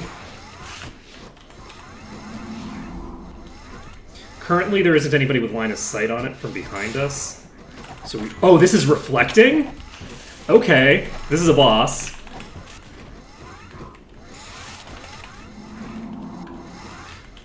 Fuck. Oh, God. Oh, God. I'm curious if the reflecting effect works on the enemies. So, like, if the warlocks are hitting it, does it reflect the damage back at them? There's so many ass right now. Oh, there's a Thorn Magog here. Oh god, there's 2 bosses in this pack.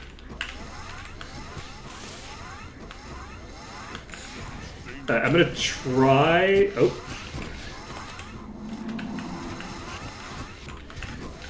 This thing is... Oh god. Oh god. I'm just getting obliterated. Shit.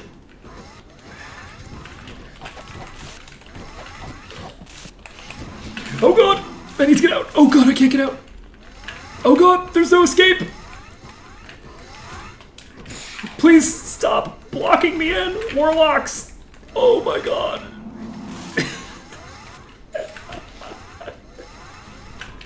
No! Out of my way! Out of my way! Okay. We're fine. Everything's fine. Okay, these have actually finished their fight. Which is good. I mean, it's kind of good, it's also kind of bad, because it means that... Oh, look at them just pile in on this thing! Okay, is it stuck now?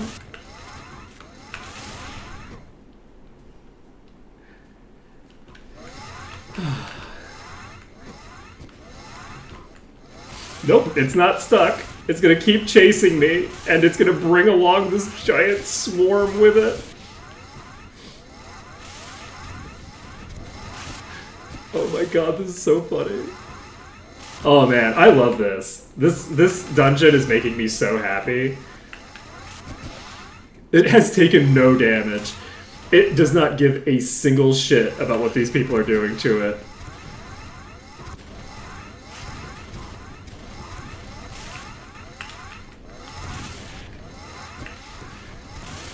Physically impossible to have fewer shits given.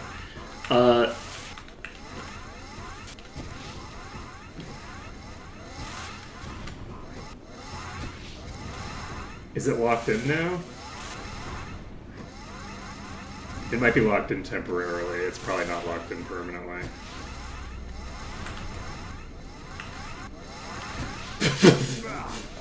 And somebody shoots me! A warlock just shot it from point blank range and hit Korgrik in the head.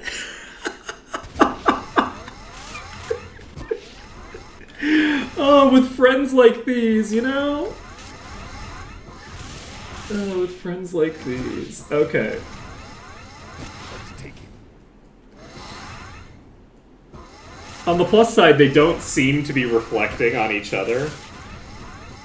And even more importantly, they're not reflecting on me when they take damage from the spells of the enemies. So, you know, that's a big deal.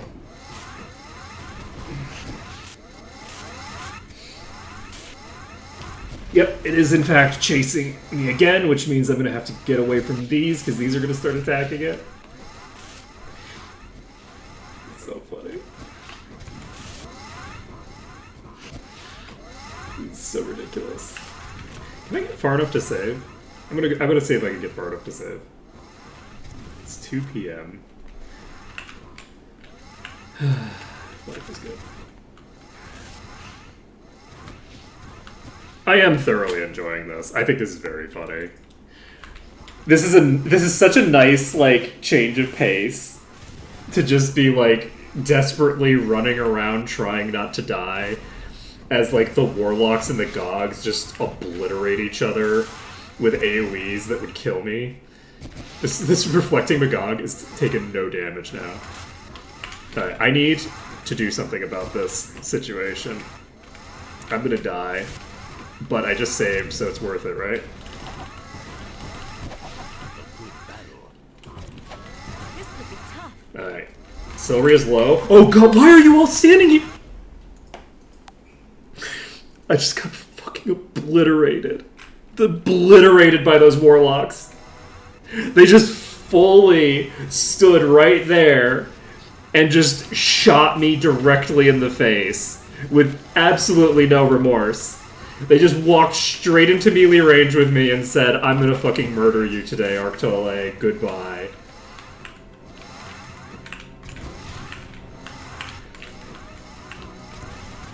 Rude. Okay, if I'm standing here, hypothetically, they're not going to get... I'm not going to be between any of them. Unless this Air Warlock decides to do something crazy.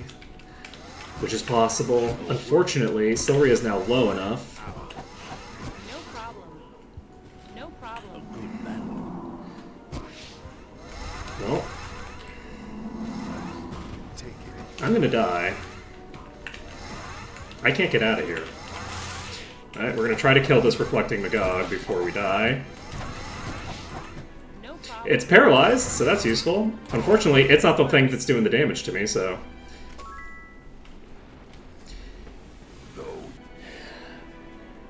I would just like to point out...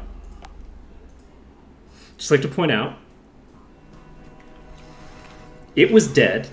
The explosion killed my party, except Silria, who was still alive. So how did Silria die? A fucking warlock shot Silria. While they were still friendly. I'm telling you, man, with friends like these, who needs enemies? Okay. I'm gonna try to make this work.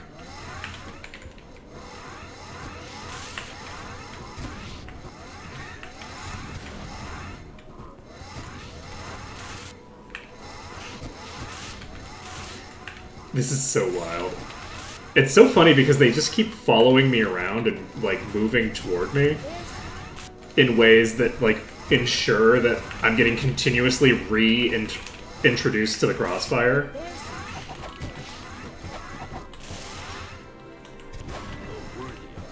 No problem.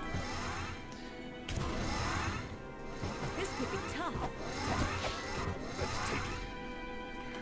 No problem. This could be tough. We need to get the fuck out of here because we just got obliterated there.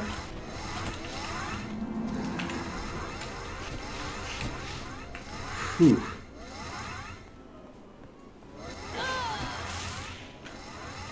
Wait, what? You're not hostile, are you? No, they're not hostile. They just shot me for no reason. It's so hard to deal with the fucking warlocks. Oh god, the warlocks are really making my life hard. They're really making my life hard.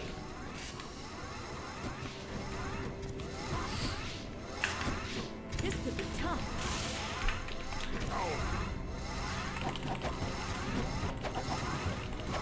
There's something. No. This is not allowed. I need to pull out.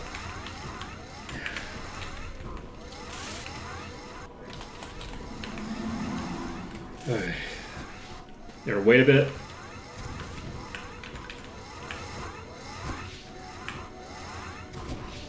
There's something. The problem is, without any dwarves around, the damage output to these is so low that, like, I don't think it's realistic to expect them to do... What just happened to Ashcore? This could be tough. No problem. Oh, we're in the green. Okay, so this is currently unconscious. It's been parried. So the only thing that can possibly hurt us right now is the explosion. Or a warlock. I don't know if that was me dying to the explosion on its own, or if that was me dying to the explosion plus a fireball that was clearly directed straight at my fucking head that I saw out of the corner of my eye. I don't know which. This could be tough. There's something. Feels bad, man. Okay. Look how much damage I'm taking from the fucking fireballs. Truly wild shit. My entire party just got blown up by warlocks who aren't even... I'm not even really between them and the target. I don't know how so many of these projectiles are hitting me. Are the homing projectiles maybe homing in on me even if the projectile isn't directed at me? Is that what's happening here? So like the projectiles are like curving to the left or right as necessary to hit me?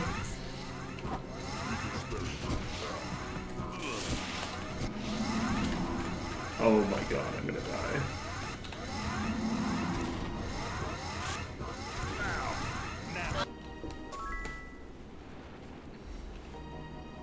I'm standing in the middle of a group of enemies, or in a group of friendlies. I am absolutely not in between them and their target, and just getting fucking eradicated. I'm just getting eradicated for no reason. I'm not near an enemy. I'm in, like I have a wall. Oh man. Yeah, it's really funny because I was like, okay, it'll be faster for me to like get involved with this because they're basically doing no damage to this thing. But weirdly enough, I don't know that it's faster for me to get involved in this fight because even though I could kill this thing in about like 8 seconds instead of 15 minutes, like This could be tough. because these have done no damage this whole time. Like there's no damage done. It won't hurt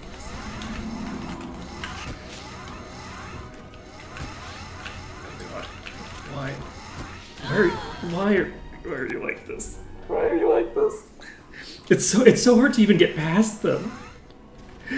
I wasn't even trying to fight at that time. I was just trying to walk by. Oh god. It's so funny. It won't hurt us. It won't hurt us. Oh fuck. I was still moving forward, so I like hopped up a bit and my cursor went off of the GOG and hit a warlock. Not that it matters. We can take it. It's not like there's any difference in the amount of damage I'm going to take, right?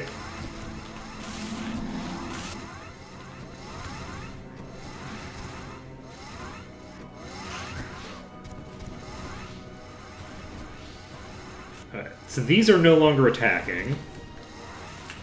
They will be now. Because this is now in range.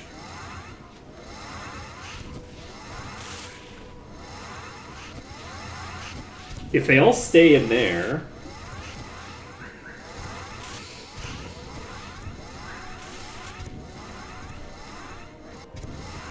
We're gonna wait for it a bit. We're gonna just wait. This isn't even the Thorns enemy. The Thorns enemy is gonna be even worse, because with the Thorns enemy I actually can't just go walk in and kill it. It's slowly but surely consolidating every single warlock on top of it in this just ball.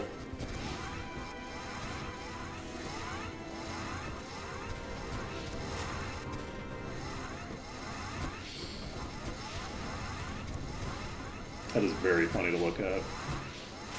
I don't want to move at all, because if I move, it influences the movement patterns of all the enemies, and I don't want to move and get them to, like, stop stacking on top of it and reduce their damage output against it. Even though I really want to just walk up to here and start puttering around there. I'm not going to until this is cleared. The really funny thing is that I'm not sure... But I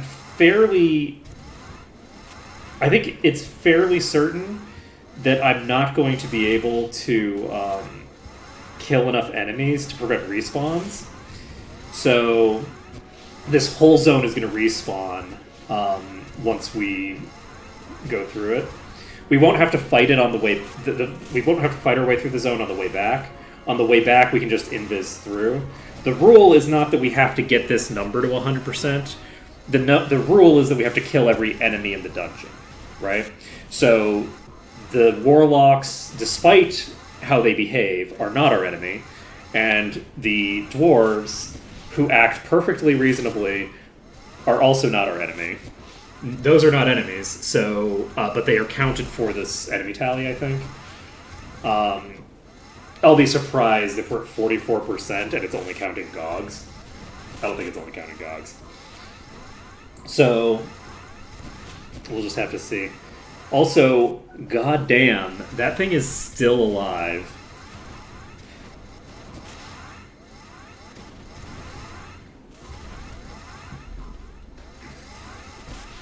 Still alive. With all of those targets plowing into it. Probably mostly missing it, honestly. I wonder if they're mostly just hitting each other. I'm just gonna see a pile of bodies appear, and then it's just gonna walk out of the ashes perfectly fine, sitting at like 30% life.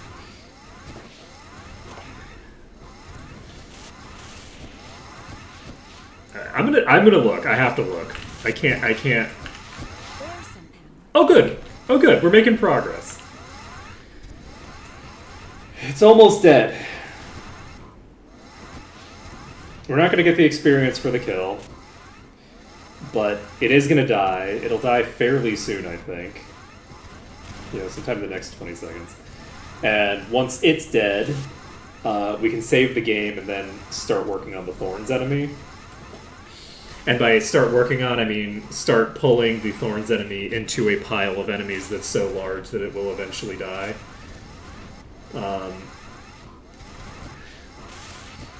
These are still alive, shockingly, as I've just been sitting here while they're just eating fireball after fireball after fireball from the wall.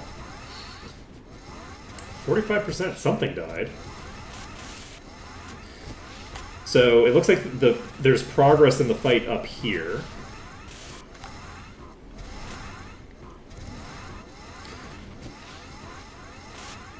And hey, you know, imagine it could be the Thorns enemy that died. It's definitely not. The Thorns enemy is going to be at 90% life when we go check it. I would almost guarantee it. Because it's got the same amount of HP as this thing, and this thing is currently sitting in a pack that's like 10 times as large as the pack that's been fighting these ones over here. And these ones over here, there's multiple. How are you still alive? Like, holy shit. There we go. This enemy on its own was worth 3%. Holy shit. Alright, let's go save. We don't have to move that far to save either, which is great. Save the game. Let's get over here, see how it's going. And, let's see here.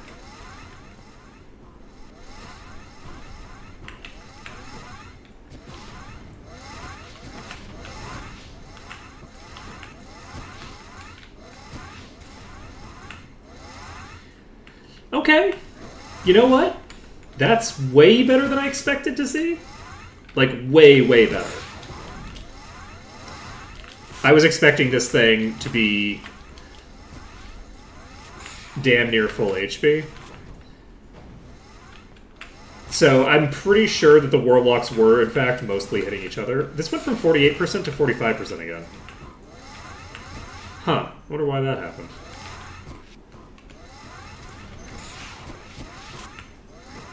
Right, we're gonna just leave this pack just doing its thing, and I'm gonna try to get into that corridor I was in before.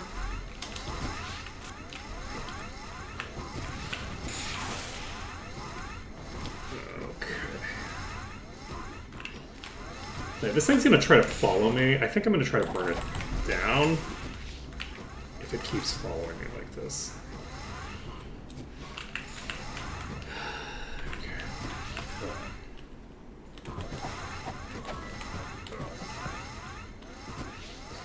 Alright, there's another one over there. I'm gonna just burn it down, I think. That one's toast. I'm gonna go after this one.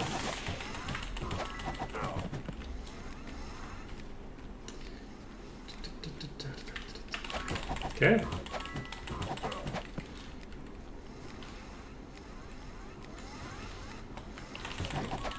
Alright, there's not any big ones in this pack.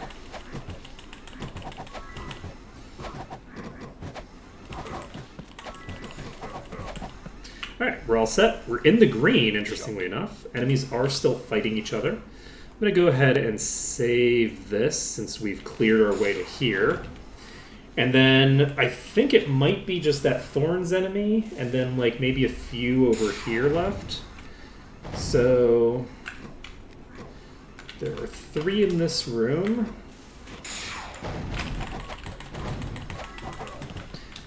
And luckily, they're not really that dangerous.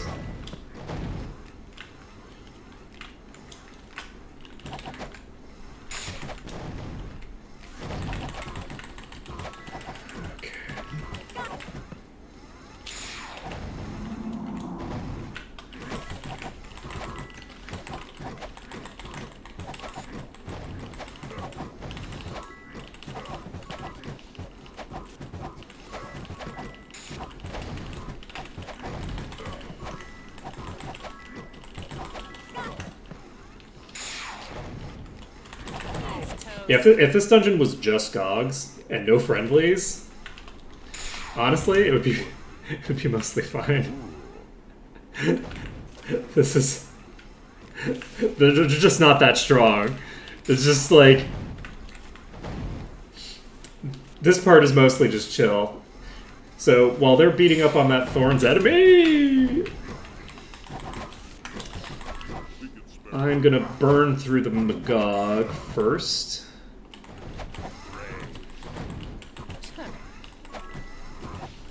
Easy prey. How much? I think we might be okay here. As long as Silria doesn't get dropped too low, we're fine. Because again, that's the loss condition is specifically Silria going down.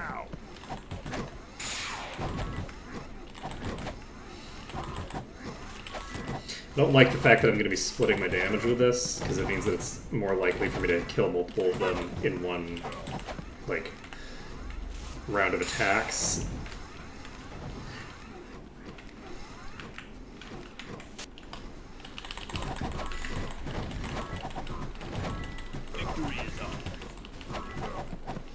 Great, that one was behind a corner, so we didn't take the damage from the hit.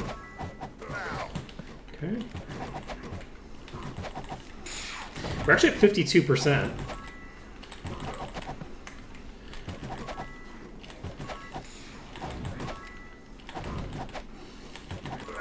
So, you know, we're closer than I was expecting us to get. It'll be really funny if we get to, like... I think we need 65%. It'd be really funny if we got to, like, exactly 60% or something stupid like that.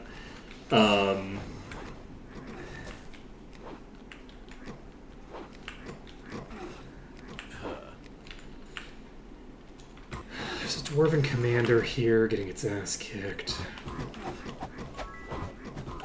Easy prey. Okay. We can burn down this one.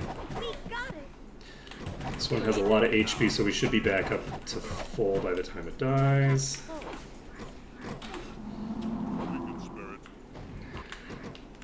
Silria is kind of low. I'm going to take a break.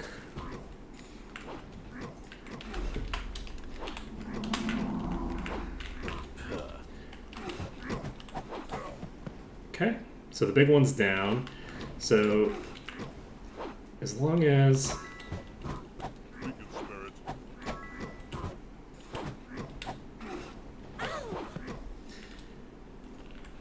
Too easy. We could spare it.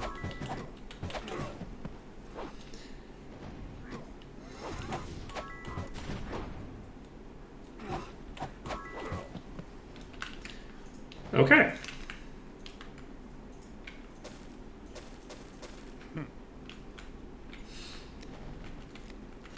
All set. This is good. Vanquisher Sword, Zokar's Axe, which is used for... My pack's full. Is that like a range request, maybe? Won't fit.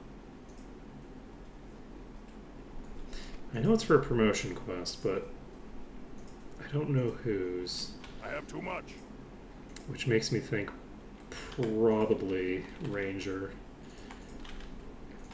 I should play through the original game with a party of only Rangers, because I shit on Rangers so much.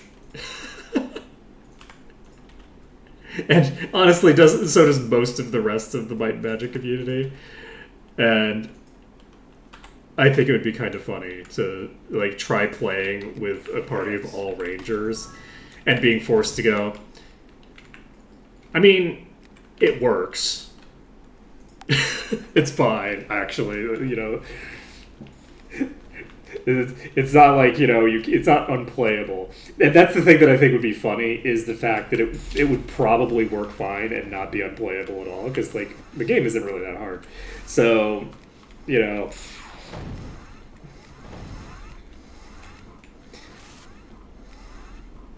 well,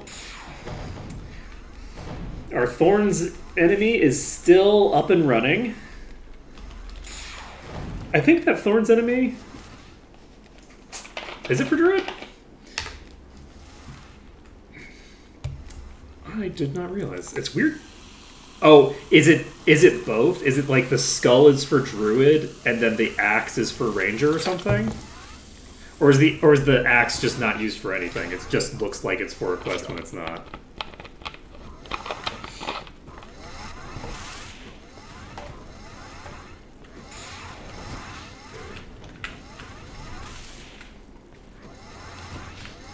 Let's take it. Oh. Well, look at that. Ooh, we got 3 belts. Primordial belts, ancient belt, and more belt of crap. Okay. Let's see. I think we might have cleared the dungeon now. For a given definition of we.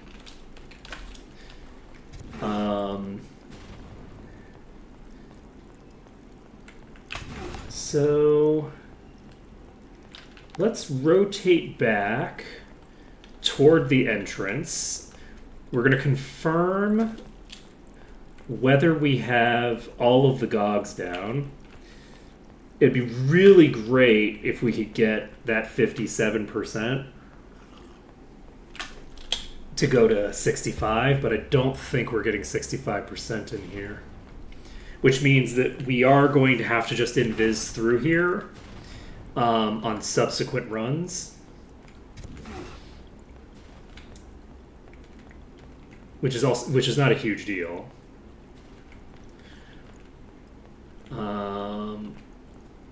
But is a little unfortunate. How are we doing on you? Okay. The unfortunate thing, really, more than anything else, is the fact that because we're not clearing the dungeon, we're not getting experience for it. Same thing with like the dwarf area itself. We're not getting the clearance bonus for Stone City or for this place. And yeah, I think this is clear.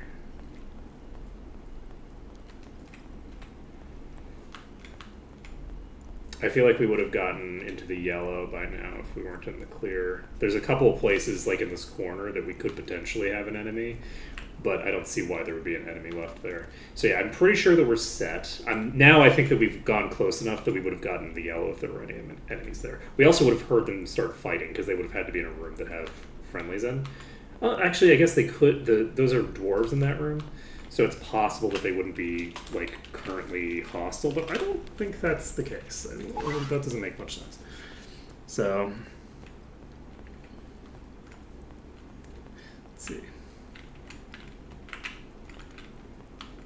Oh yeah, I mean, if depending on like how you play the game, right? Like, these games are speed run by people with like solo night in like 5 minutes.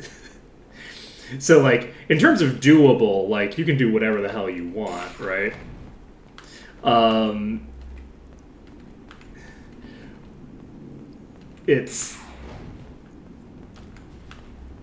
You can do whatever you want, and it'll be chill.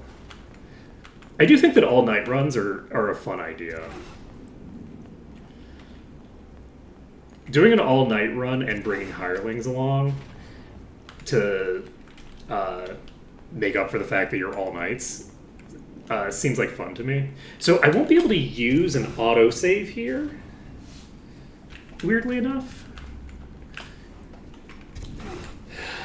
Do we...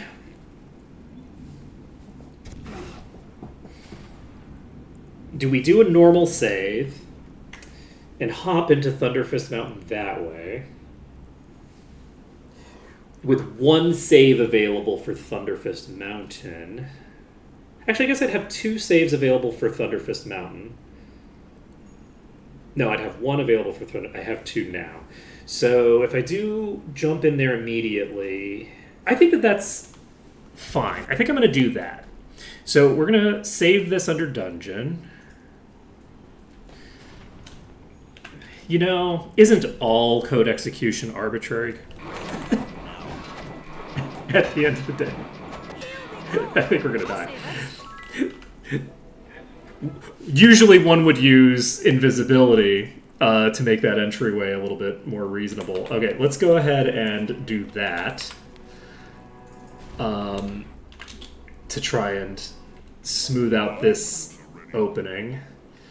So these are a lot fucking stronger.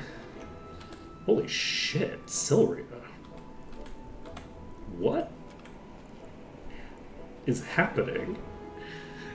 Silria takes half the damage that Severia does now from these Minotaur Lords. That is fucking great. Okay. Okay.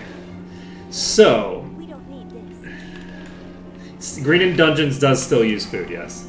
So, This could be tough. we are going to be able to save once in here.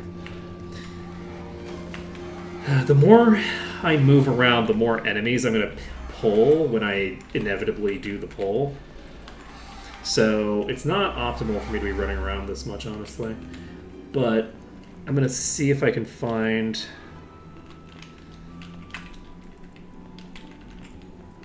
a good place to fight them.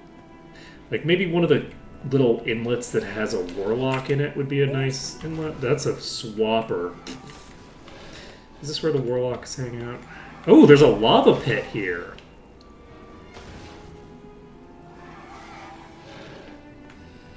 I think they'll just walk in that, right? They'll walk in that and they don't take any damage or We anything. don't need this. I think this is just normal terrain for the enemies. It's not a terrible corner. I'm going to try this. I don't think this is going to work for me. I think it's going to go badly, but...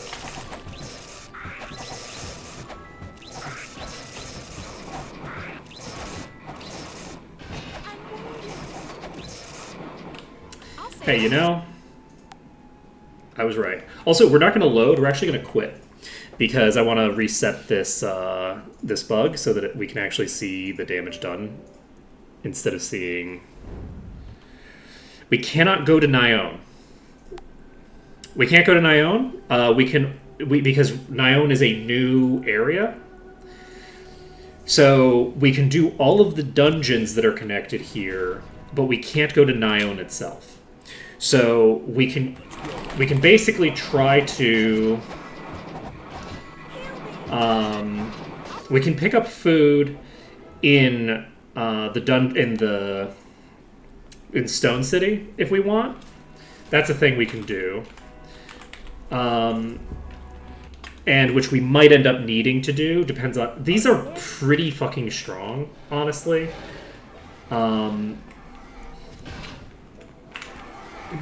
This may come as a shock, but the extremely late-game enemies that we're fighting in this dungeon are pretty tough. So, it might end up making sense to go back for that. I'm going to just check a couple of attempts here just to see. Like, it's not that unreasonable to fight like a few of these. If this is a really big pack, then we can't realistically fight it. But we can actually realistically fight a few of these at a time. So I'm going to try to make this opening work. It's my goal to not aggro the ones be... God damn it. Take Negative 12,000. Yeah, that was hit with the Venomous. Ooh, man.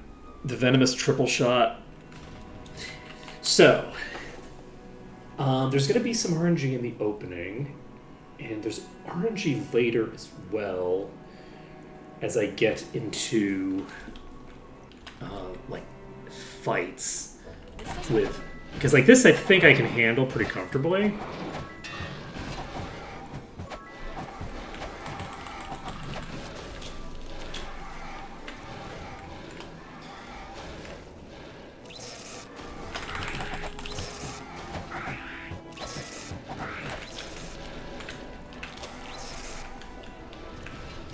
Like, getting a Venomous triple shot... Yeah, the bridge is a useful place to get to here, to be sure.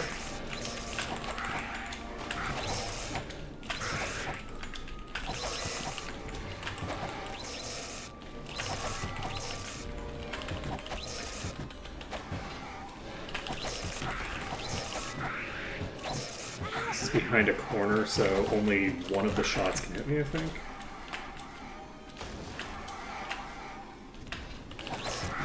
Alright.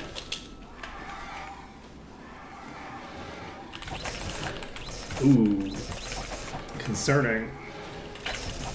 Is that a Swift Evil Eye? Because I think it is.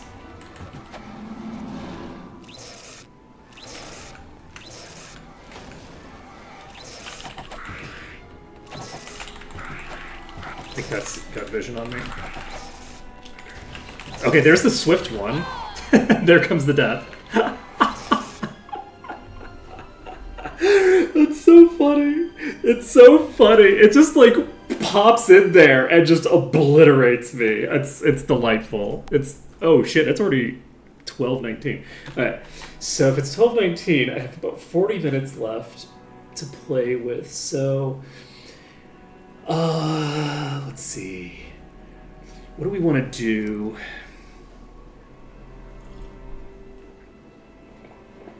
I'm not going to be able to finish Thunderfist Mountain in 40 minutes. I don't think. So we do have region. Yeah, we have all of our buffs that we have available right now. I could try to get to the bridge, and I don't remember the layout of this dungeon like at all. This doesn't look too But I could try to just walk to the bridge. I can't believe that I ran into a boss in this pack twice in a row. That's really funny. It's not up there. Is the bridge down here? Nobody tell me where the bridge is, because if you tell me where the bridge is, then I won't keep wandering around looking for it, and I think it's funnier if I don't know where it is. So, these have huge hitboxes, if I recall. Is that the bridge? We found the bridge. Okay. So...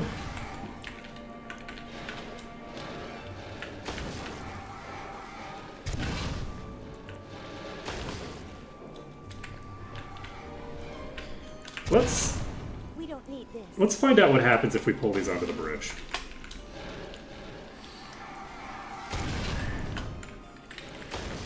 I think there's another bridge below me that I can jump to. Oh god, we're gonna do it. Nope, we're not going to because I missed.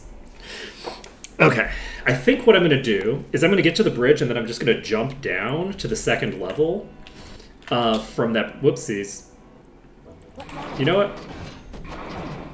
Okay. We're going to invis and then get to that bridge. The other thing that I need to do... Whoa! I need to optimize my party setup.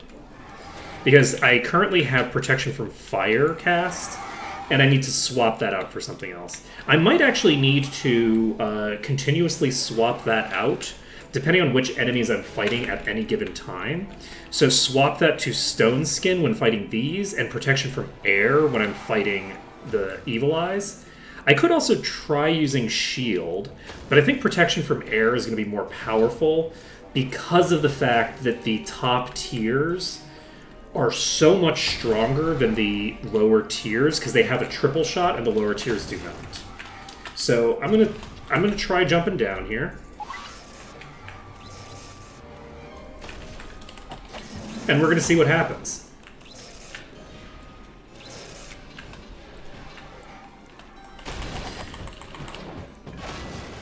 Wow.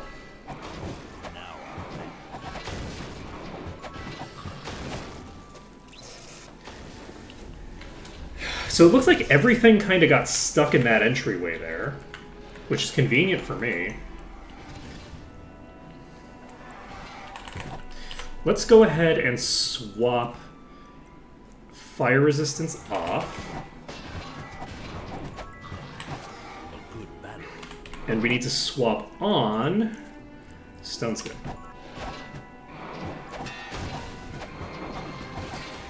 This should help me a lot against these. I think that these buffs are very strong right now. So we're also going to find out if these things get stuck on this bridge at all. I have a suspicion that they're not going to get stuck on this bridge, and that my life is going to be more painful than I'd like. But that's okay. That's a Minotaur Lord. We don't like that. They did get stuck here. The Minotaur Lords, I think, are too big. I think specifically the Minotaur Lords. The other ones can fit through fine. We're taking so much damage from... Oh, Jesus, there's a Warlock behind us! Why is it always the Warlocks?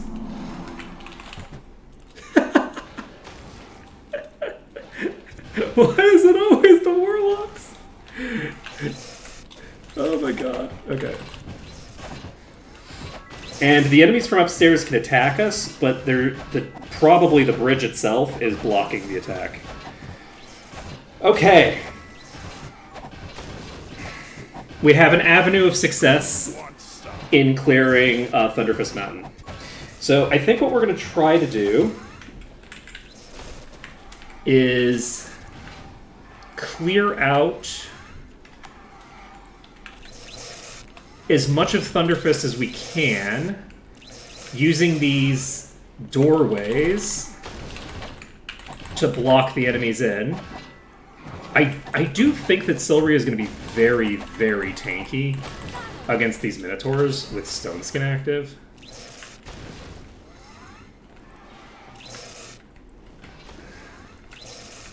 Let's take a look at our resistance to physical right now. You have 2,095 armor class. So this is a 42% chance to miss, in addition to, you know, taking less than 6% of the base damage.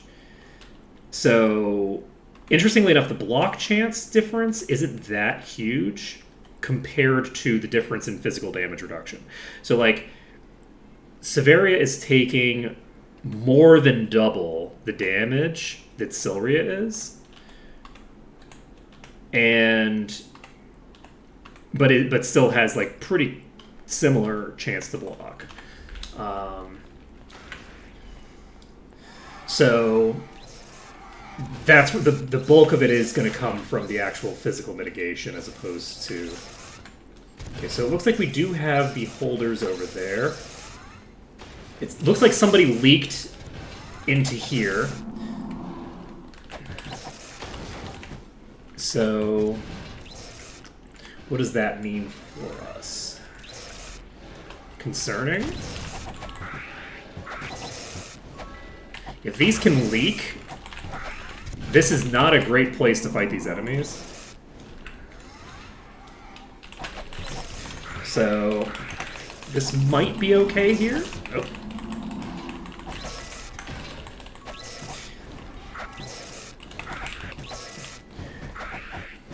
Okay, concerning. GG.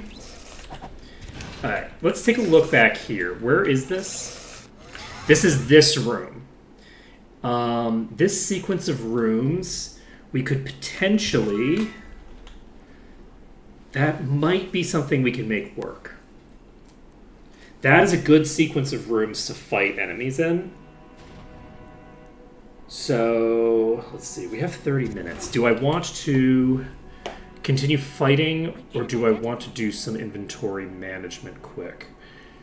Because I could head back. I think I should get the saves available. Because of the fact that we're going to be needing to clear that out in phases. It's going to be a long time before we get our first save off, admittedly. But I think there's still going to be well over 60% by the time we're able to save the first time.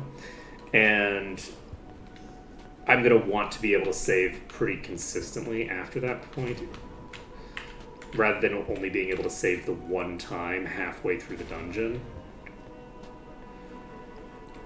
Especially because I'd like to do some tinkering with my my gear.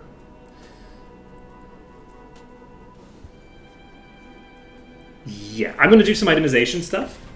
That's what we're going to do now. Then we're going to just invis our way back over to here. And I guess we'll use the autosave to go in. The reason that I didn't want to use the autosave is because the autosave auto-reloads all the enemies into this area. And I want to have like an actual hard save there. So we're going to pop out of here. We're going to go to Stone City. And are we going to level up? Probably not. We don't have experience. So we're not going to level up, but we're going to go there. We're going to pick up food, and then we're going to tinker with our inventory a bit. We still haven't found any legendaries, unfortunately. We found a lot of random bullshit, but we haven't found any legendaries. Hopefully we find some legendaries in Thunderfist, because Thunderfist Mountain is a very high-level dungeon. Those are level 300 enemies. So doing Thunderfist is going to be a big deal.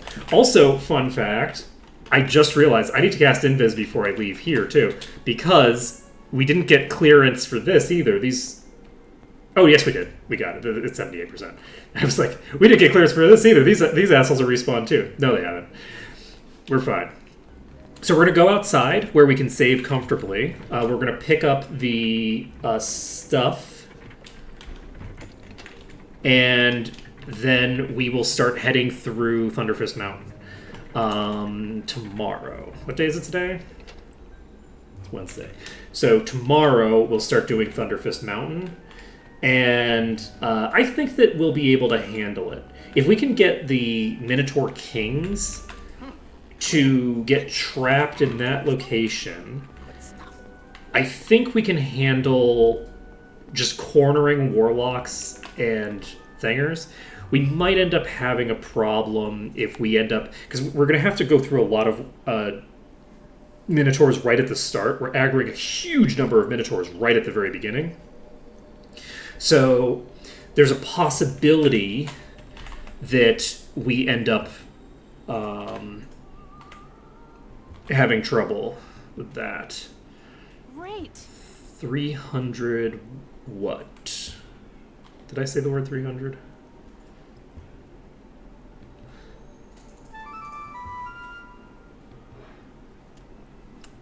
I saw a legendary. I was like, yes, legendary. And then I'm like, wait, no, I already saw that one. I don't think I've changed anybody's inventory slots, right? I don't know this. Okay, let's get this up to date. We'll use one control cube on this. That gets us to 235. I think that's sufficient for now. We're going to use another control cube. Yes, I've done 6 and 8 already. Oh, yes, they're level 300. So this is the third section that we're doing. Once we finish like Thunderfist, and like this chain that we're doing here is some of the highest level shit that we're going to have to deal with in the entire series.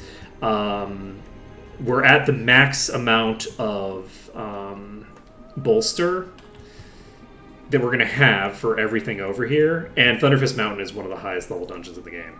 So yeah.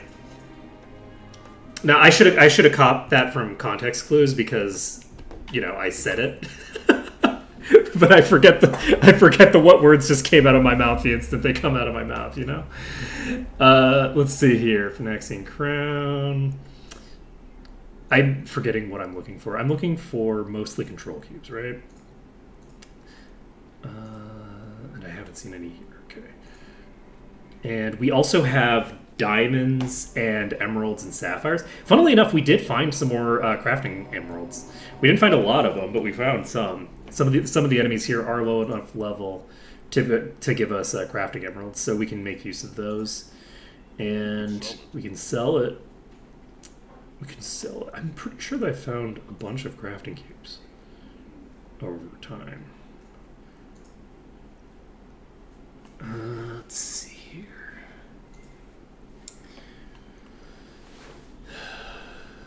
And once we finish this place, we'll be able to turn in the... Whoa. Might... plus 400. This is almost certainly going to be a loss for you, right? No! This is actually a net gain, despite the fact that it has just air resistance on it. Interesting. So what does your legendary do? Increases resistances by 50%. Actually... No, I can't give you the crown. You know who I could, though?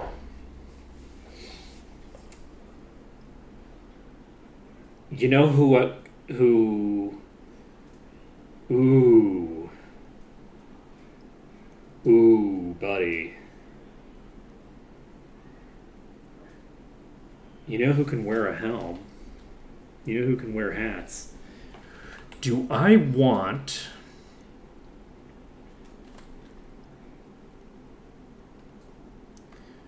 This even has 19 armor on it.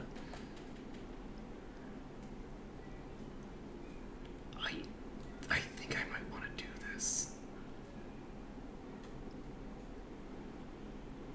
Is this the thing? I think it might be.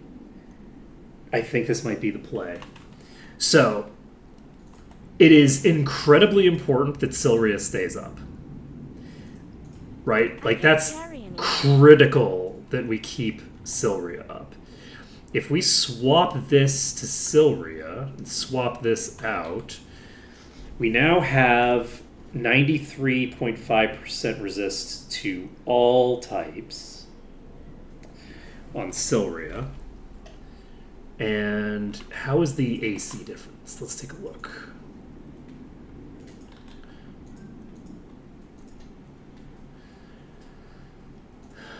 Armor drops by a considerable margin. There's a difference between armor that is part of the base item and armor that is added by an enchantment, it looks like. And I think it's still the way to go, though. That's got to be the way to go. So Sylria's equipping this. Do we keep this belt on you? You need this belt, so you can't change your belt. What was it that I wanted to equip? I had some random belt that was giving me air resistance.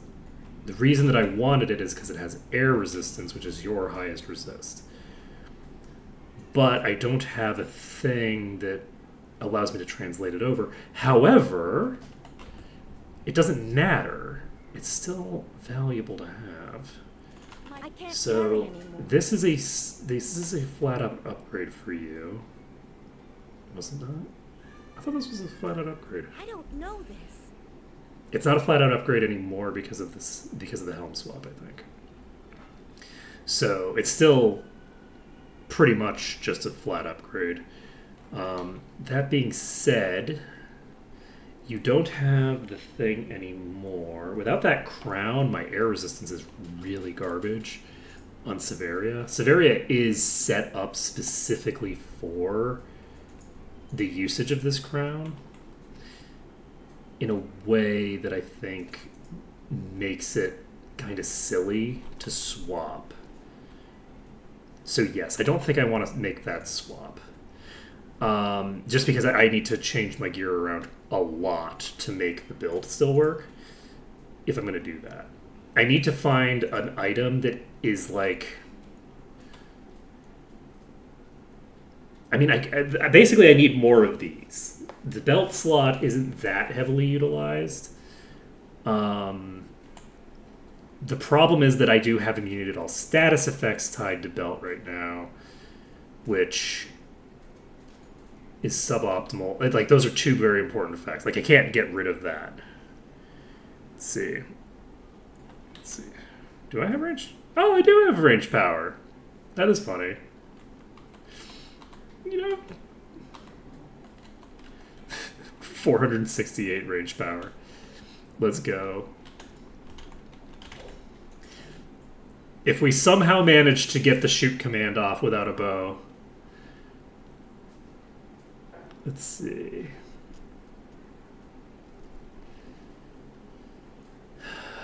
Okay, so you're chill. 55 learning skill. Look how crazy good this hat is.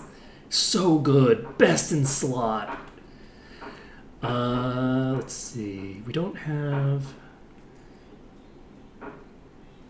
to play with there. Should I? Okay, I think these are both capped out with the diamonds at least. Right, I was looking for control cubes, right?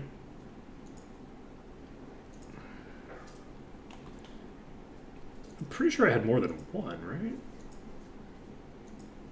I thought I picked up at least like 3 of them. How many did I pick up and then die immediately after? I feel like the answer to that question might be quite a few. Okay, there we go. We've got 2 of them right here. So, let's see. This is 233. Use that. And that is 239 now. Okay.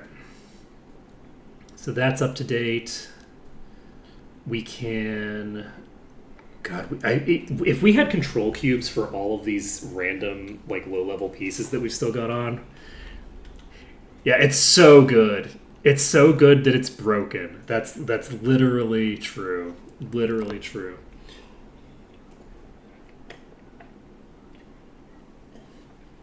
Okay. This is basically perfect. This is pretty low level. I don't want to upgrade that probably. It's tempting to upgrade my leather here, honestly, but I don't think that it makes sense to do it. I could upgrade this cloak. This is a fairly solid cloak. Let's see. I don't even know if I can upgrade this shield. I think I might have capped it out already. You're capped out. This isn't capped out. I don't think this is quite capped out. Do I need... Ooh, this is garbage right now. So I could improve this a lot. Like I could drop the personality off of this if I wanted. Replace the personality with, I don't know, more endurance maybe even. I could also replace the personality with like water resistance potentially. I have a lot of fire. I have a lot of bonus fire resistance on this character. God, it would be so good to be able to get a one of these types of things onto this character right now. That would be such a huge upgrade.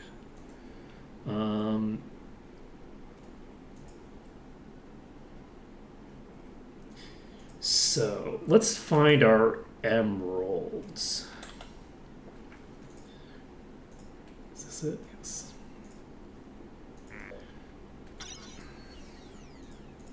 Oops. All right, let's toss this here, and we'll find the rest of our crafting emeralds. Because I don't think we have that many of them, but we have some. I think we've probably found like 3. Attempt to concatenate a nil value. Ooh, that's interesting. I'm trying to identify an item. Ooh. And that was interesting. I'm going to go ahead and reload. Because that was a lot of different errors that I was getting all at once. Oh. So that was a lot of different errors. I was like, that's interesting. Am I going to do anything with you? I equipped. I just like threw you onto Severia or something, didn't I?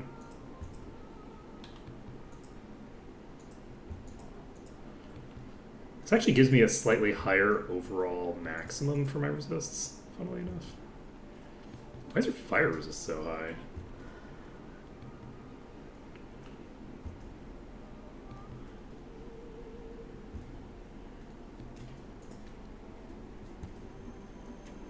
Where's your fire resist coming from?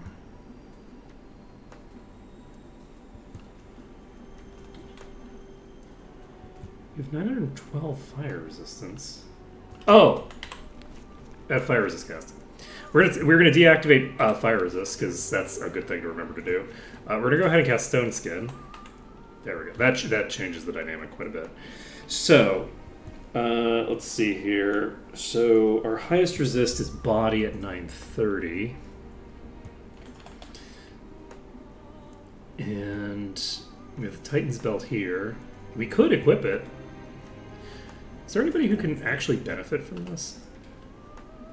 Like, you have a lot of GM play to modify those armor values. So,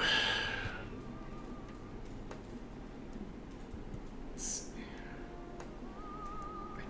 I find it very unlikely that it's going to be a benefit for you. But actually, maybe it will be. Maybe it will be, actually. Where is that belt? No room. Because your belt isn't very good. Yeah, no. No room. The $44 stats is sufficient to I can't cover identify for it. it. Alright. Your 6 all resists. Alright, now I need to remember what I was doing. We were getting our crafting emeralds in one inventory. And sapphires.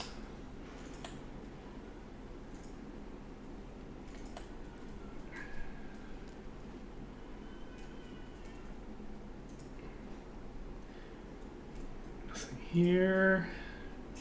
No space. Sorry.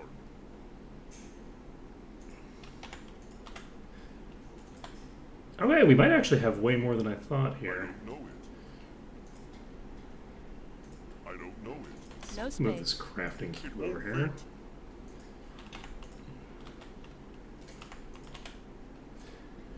Okay, don't need the scouring pro moved. know.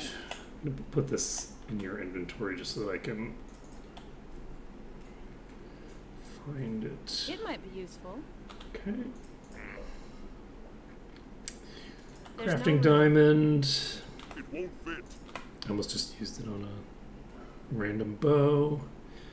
That would have been chill. And next on our agenda We could sell it. is these emeralds. Yeah, I'm gonna need to do some actual inventory cleanup sometime in the near future, I think. What did I just identify? Was it a random ring here, or? There's no room. That was terrifying. Alright, well, It won't I fit. can't carry anymore. it's a good thing that was a artifact. I was holding down right click as I swapped inventories. Let's see here.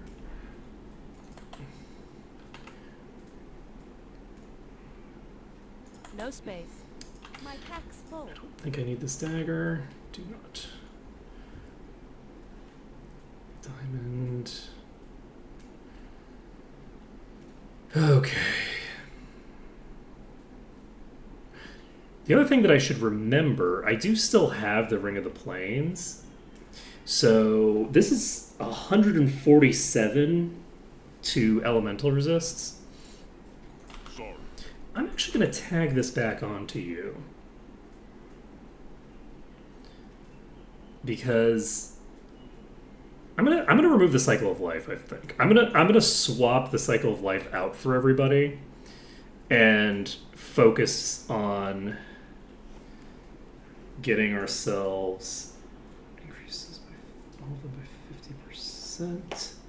So I need to get more boosts to all resists to make that work.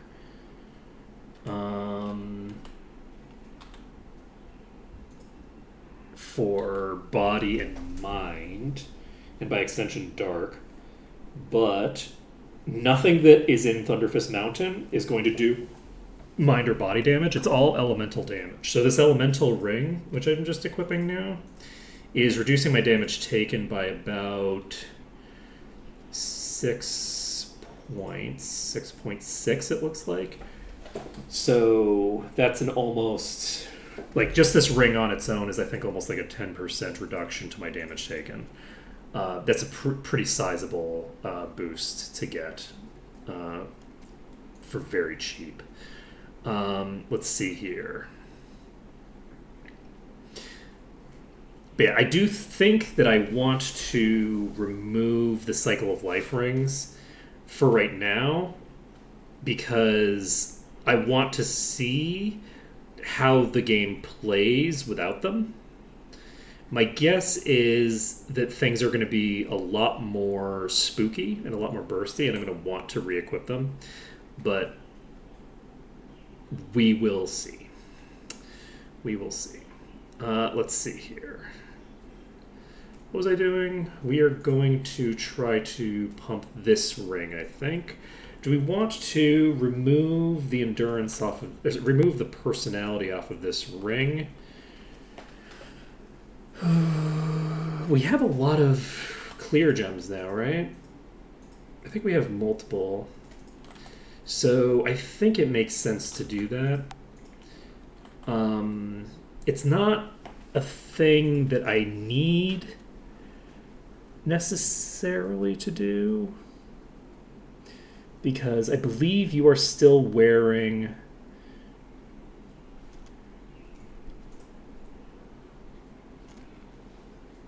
Are you, though?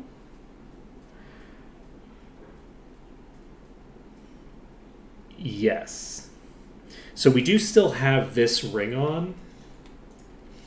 And with this ring being on, we don't need to get rid of the personality on this. It's not like we're copying this ring to other characters. And getting a personality boost boosts the healing output of this character, which I think is a larger component of what they're doing when they hit people anyway. So we're not going to worry about doing that. We will instead go to our other characters, continue No space. to do stupid shit. It won't fit. It had to happen eventually with the way that I was continuously There's no fucking room. that up. So let's see. It was an inevitable thing. Sorry. No room.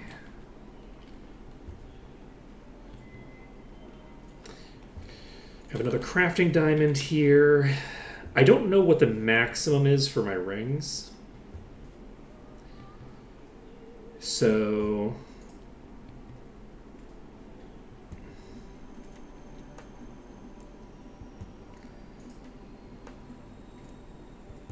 we do have the Ascension Emeralds as well,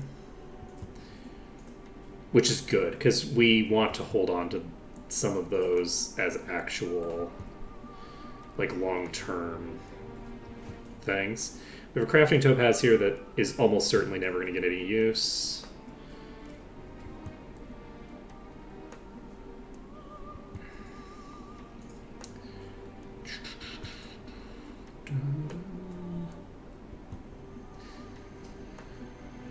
Okay.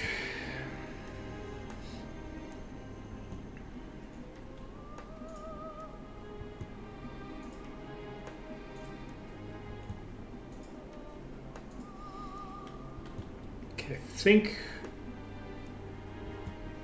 I think we're ready to start crafting. Yeah. Okay, so we're ready to start. So we're popping over here, and we're going to take the ring, which is somewhere, and there it is. So we're going to take this ring. We're going to pump the shit out of this ring.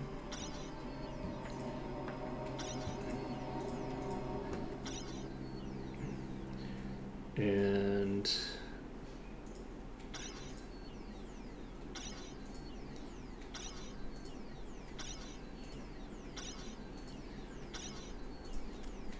okay, so we've capped what we can do with that. Do we want to continue? Yes. Okay, so this ring is capped out. So 135 is the max that we can put on these stats. So this will give us a little bit of extra healing when we hit things, which is good. It'll give us a little bit of extra durability. Okay, it might give us a considerably increased amount of durability. And let's see, we have this legendary Pearl Ring of Protection. I'm tempted to pump this at some point. It would be very, very funny to get my enlightenment up to 20 and maybe start putting points into cover on Sylria. To finally have just like a dedicated character who's the tank.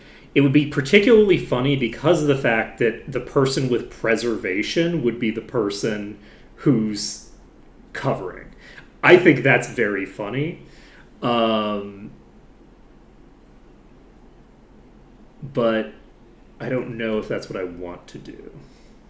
So we have luck and accuracy here. We don't really need luck and accuracy on you, honestly. But we don't want to swap those stats out on that item because we might eventually swap the item to somebody else. I feel like the Legendary Pearl Ring of Protection is the only thing that we've got that has cover on it. It makes a degree of sense to re-roll the personality into endurance. Or even luck, for that matter. Luck is a good stat because it gives us both crit chance and gives us durability. Like, it gives us both resistance and crit chance. Endurance is kind of a fun idea as well. I'm not sure what I want to go with for that. Do we have any necklaces that are bad? Because this is actually a very good necklace. Interesting. We have two necklaces that are pretty bad. Ooh! You have one of the gods that you could probably just... This would probably just be a straight up upgrade for you, right? A slight bit of power reduction, but it's a vitality increase. You probably... Is this just a straight upgrade? No, it increases power, reduces vitality by a little bit. Also reduces regen by a little bit. Which is interesting, actually, because I'm not sure if Regeneration Grand Mastery increases the regen from items with HP loss. If it does, then regen items are a bit more valuable than you'd expect. So that's 16. This actually has like 70 regen on it. This is a crazy high amount of regen, actually. I'm gonna hold off on swapping this, I think, for now. It would give us a little bit more damage, but this is not a character who is predominantly a DPSer anyway, so I don't think that that makes sense as a trade. Okay, what other big ticket items do we have that we want to interact with here? I would like to swap the cycle of life off of people. Potentially.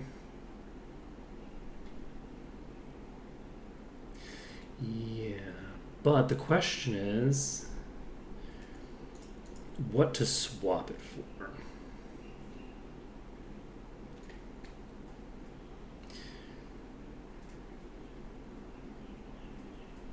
Because it's not like we have really great rings just lying around, right? Actually might, but I don't think so. I think that most of our rings are kind of meh. Let's see. You know, we can eat a lot of good rings into our characters. So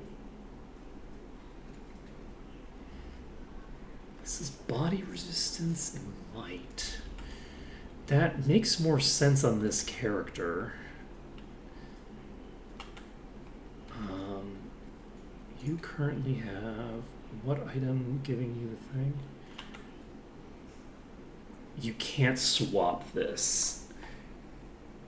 These boots are permanently affixed to this character. There's no way that we can justify swapping these boots off. So speaking of which, since these boots are so important, we might as well get them finished up.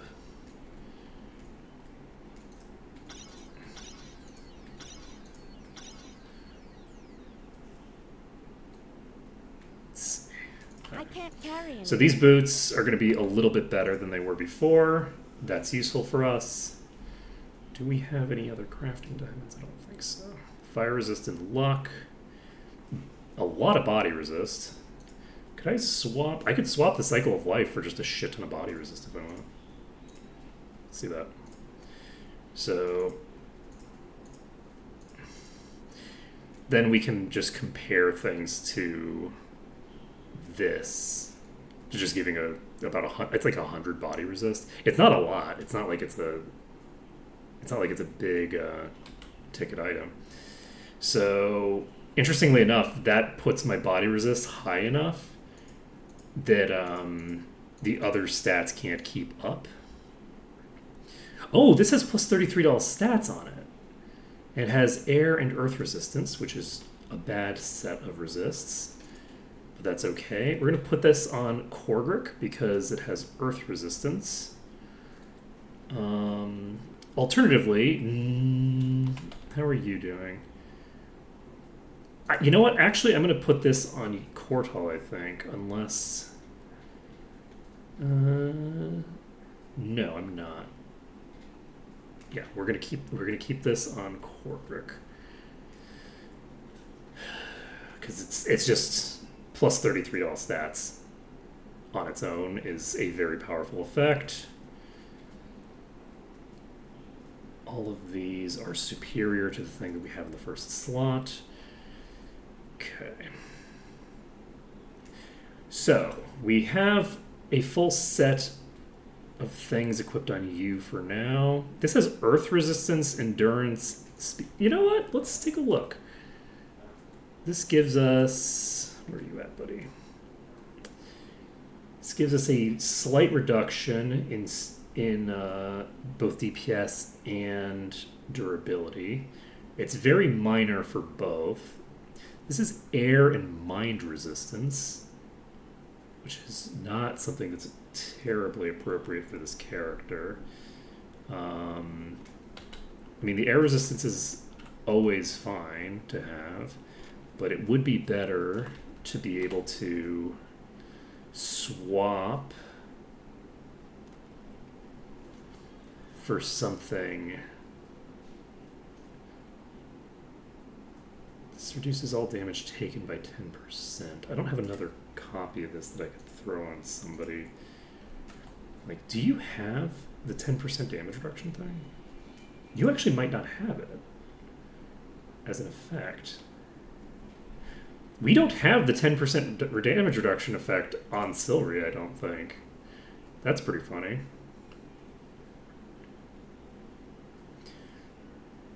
It's very tempting to throw something like that on Silria.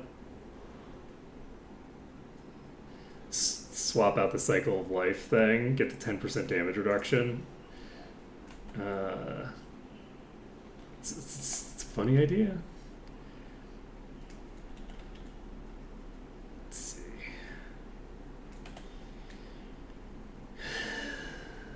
Let's see. We haven't found a lot of hats, a lot of legendary hats, which is good for us because we don't have a lot of hat slots. We have a lot of legendary boots. How many do we have? We have 3, I guess. We have 6 legendary cloaks, was it? Or did we only find 5? I think we found 6. But I haven't seen a legendary cloak just sitting in my inventory, so maybe we did only find 5. Let's see here. Just kind of glancing around, looking at all the random bullshit in my inventory. I should purge a bunch of this stuff from my inventory, honestly. Like all the rings that don't have stats that I need. HB, luck. My endurance is not 368 int. And reduction in might, which we don't really care that much about. And that's fine or whatever. And we have this cloak that we'll never use again because it's not legendary, and we have a full set of legendary cloaks. A necklace that I don't have to care that much about. This gives plus 441 might. It's a lot of extra might. There's some boots that have 7 statistics. I think these boots are just like gonna be a downgrade for you. Yeah. Alright, we have crafting cubes. We have, I think, 3 of them. Do we want to use those to upgrade our weapons to get those a little bit higher? Do we want to use those to get some of our armor on board? I don't think we want to use it on our armor at the moment. It might make sense to use it on the shield, honestly. But it probably doesn't. It is tempting. It's actually really tempting. That would be kind of funny.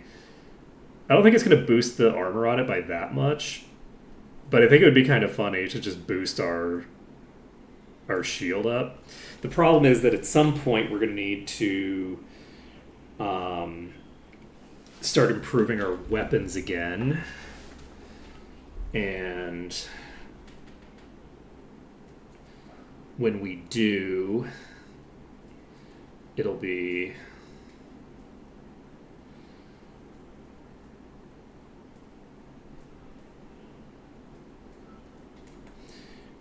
sad to have run ourselves out of crafting cubes. Do we want to use our crafting cubes right now just to get all of our weapons up to date? Oh, we do have reduce all damage taken by 10%. We already have that built into the weapon. Perfect. This weapon isn't hardened? Why?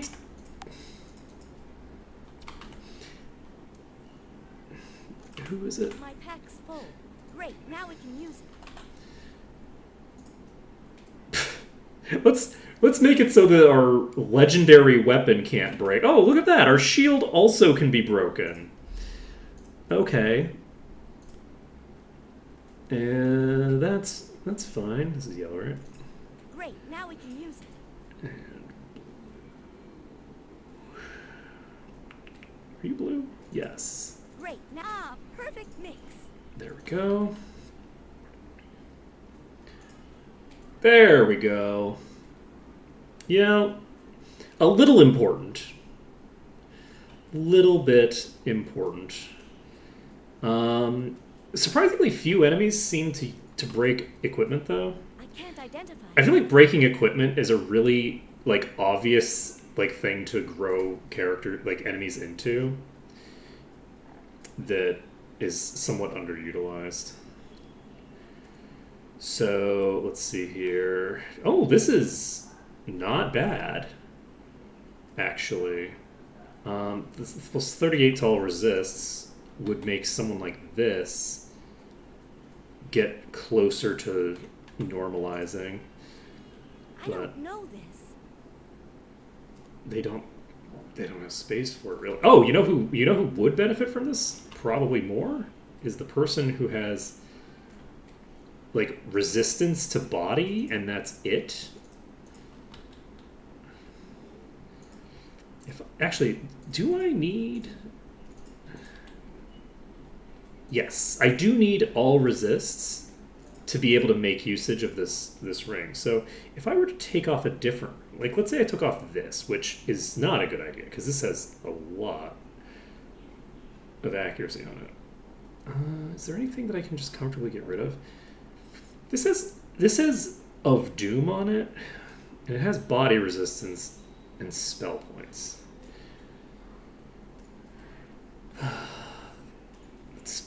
don't know this. That spell points is really making it not make a lot of sense for who I want to have it equipped on, you know? I think if I was going to upgrade a non-weapon with control cubes, I'd probably want it to be a chest armor that specifically has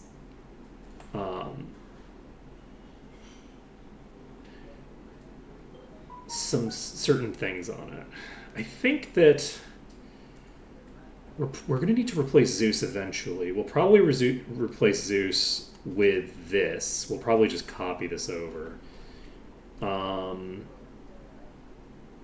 It is kind of tempting to just pump the control cubes into this legendary golden plate mail because of the fact that I'm eventually going to want to copy it. Though I might not copy it. It depends on if I get additional plate. We'd have to find 2 additional pieces of plate. Well, not necessarily, because this isn't a terribly good effect, and we have several of it. So it would make sense for us to use a different piece of plate. If we got 1, then we would want to copy that other one that we got, as opposed to this one, probably. I could improve this. It's fairly high level. I guess I can't improve it. I don't have anything to improve any items with. We just have what we have right now. And do we have anything we can do to really go ham? I think the most obvious thing to do to really just start going ham would be to get this belt moved over to Silria. If we got that belt on Silria, then we could get Silria to a really, really crazy position in terms of resists. That's something that would potentially be incredibly impactful. As it stands, I think that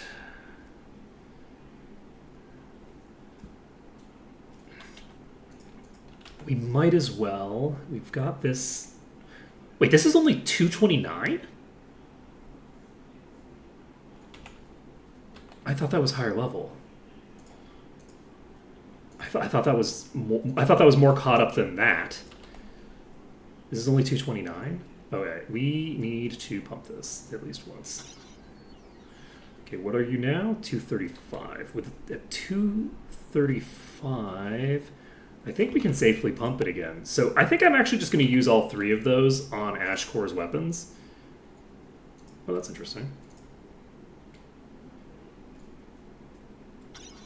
It won't let me use it on this. I wonder if it won't let me use it on it because it would take it to a higher value than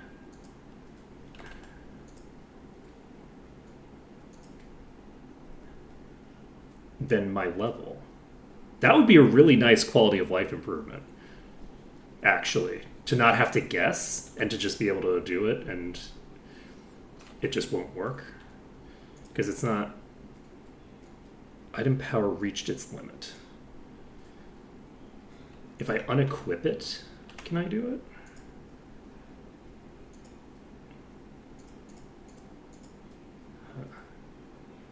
Or is it that I can't actually level up gear past 230? Like, is this the maximum I can do? That's an interesting question. I'm gonna up. Whoa! Look at this. I have so many crafting cubes. I found them. I found my crafting cubes. Okay. Okay. So we have a bunch of crafting cubes available, actually. Let's see. I can't identify. Do we want to crafting cube this plate? I'd like to give you some legendary boots. Like, these legendary boots would be really, really good for Silria. And what is my melee damage thing? I have this for my melee damage thing. And you have kind of like a garbage amulet. Do I have an amulet that would be good for Silria?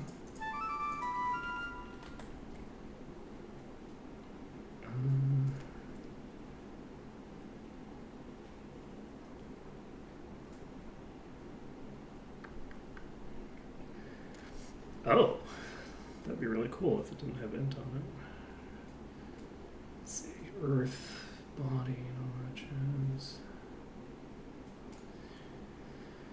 Okay. Bunch of old low-level gear that unfortunately I don't think I can really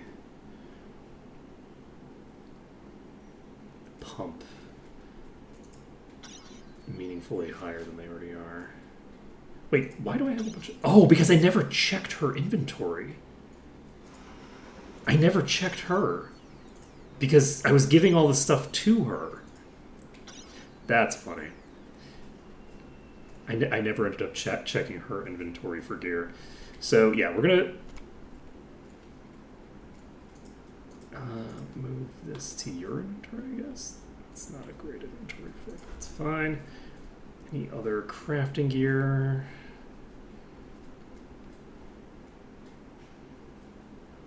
Yes. Actually, I didn't need to move that. I could have just put that onto the necklace. Let's pop that onto the necklace. I just like doing it.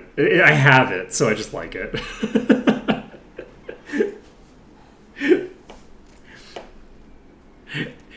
I just enjoy it. Let's see. It gives me a positive mood. That's what it does. Let's see.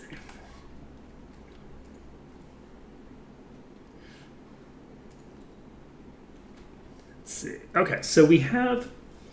This is extremely low level right now, so we'd have the ability to pump this by a considerable margin. That would be pretty useful. We do still need to get some of these... It's 116? How did I spend that much time digging around in my inventory and getting so little done? What is happening? Okay, so I would like to get a...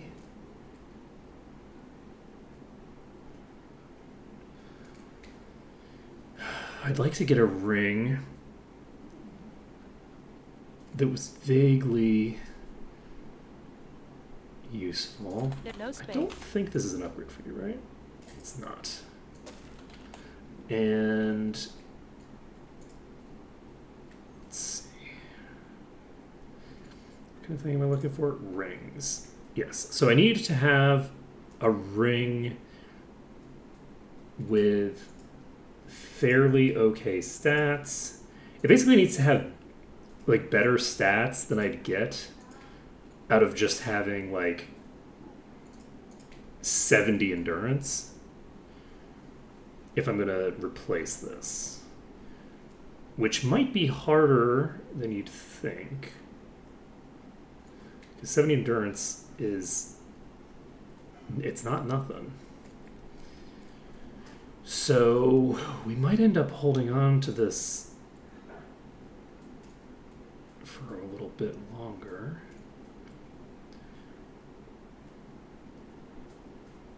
Just because our ring situation isn't, our ring game isn't strong now. We had an, whoa, shit. That is certainly a belt that exists. I can't carry anymore. Okay. This is a 24% increase to vitality on you. And it's a 5% reduction in power. I think we're going to do it. And we're going to see if this is a improvement to your power. This is just a straight out improvement to you, but you already have a legendary belt. You don't have a legendary belt, but I don't think that this is going to be an upgrade for you. This is not an upgrade for you. You also have a legendary belt, so this would be a big upgrade if not for the fact that you have a legendary. You also have a legendary. It is just divine protection, to be honest. Like, it's not a great legendary. And air resistance is the resistance that we specifically need to survive in the dungeon that we're coming into. So I actually think we might take off this legendary.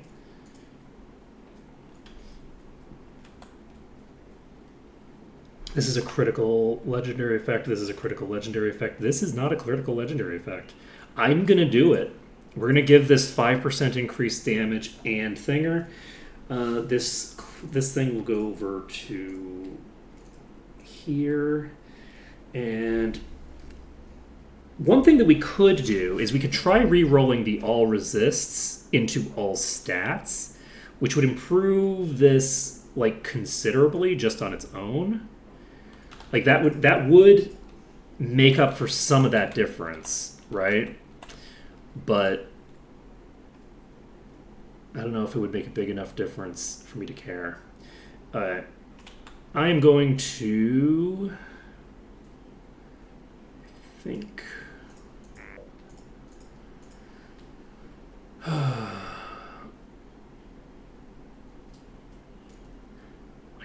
think it might be a good idea. I think it is. I'm going to do a wee bit of inventory management. This is too weak for me to care about. This is a belt. We don't need it. This is a belt. We do not need it. This is a cloak. We do not need it. This is earth resistance. We do not need it. This is a cloak. We do not need it. This is detect life. We do not need it. This is boots. We don't need it. This is a fairy ring. That's a unique ring. This is a body resistance and body resistance ring. Since it is a ring, I'm going to hold off on getting rid of it because there's the possibility that I want to... No, there isn't. Let's get rid of it. There is this, which is 215 hit points and 63 fire resistance. This is good enough to look at Cycle of Life and go, is this better than Cycle of Life? I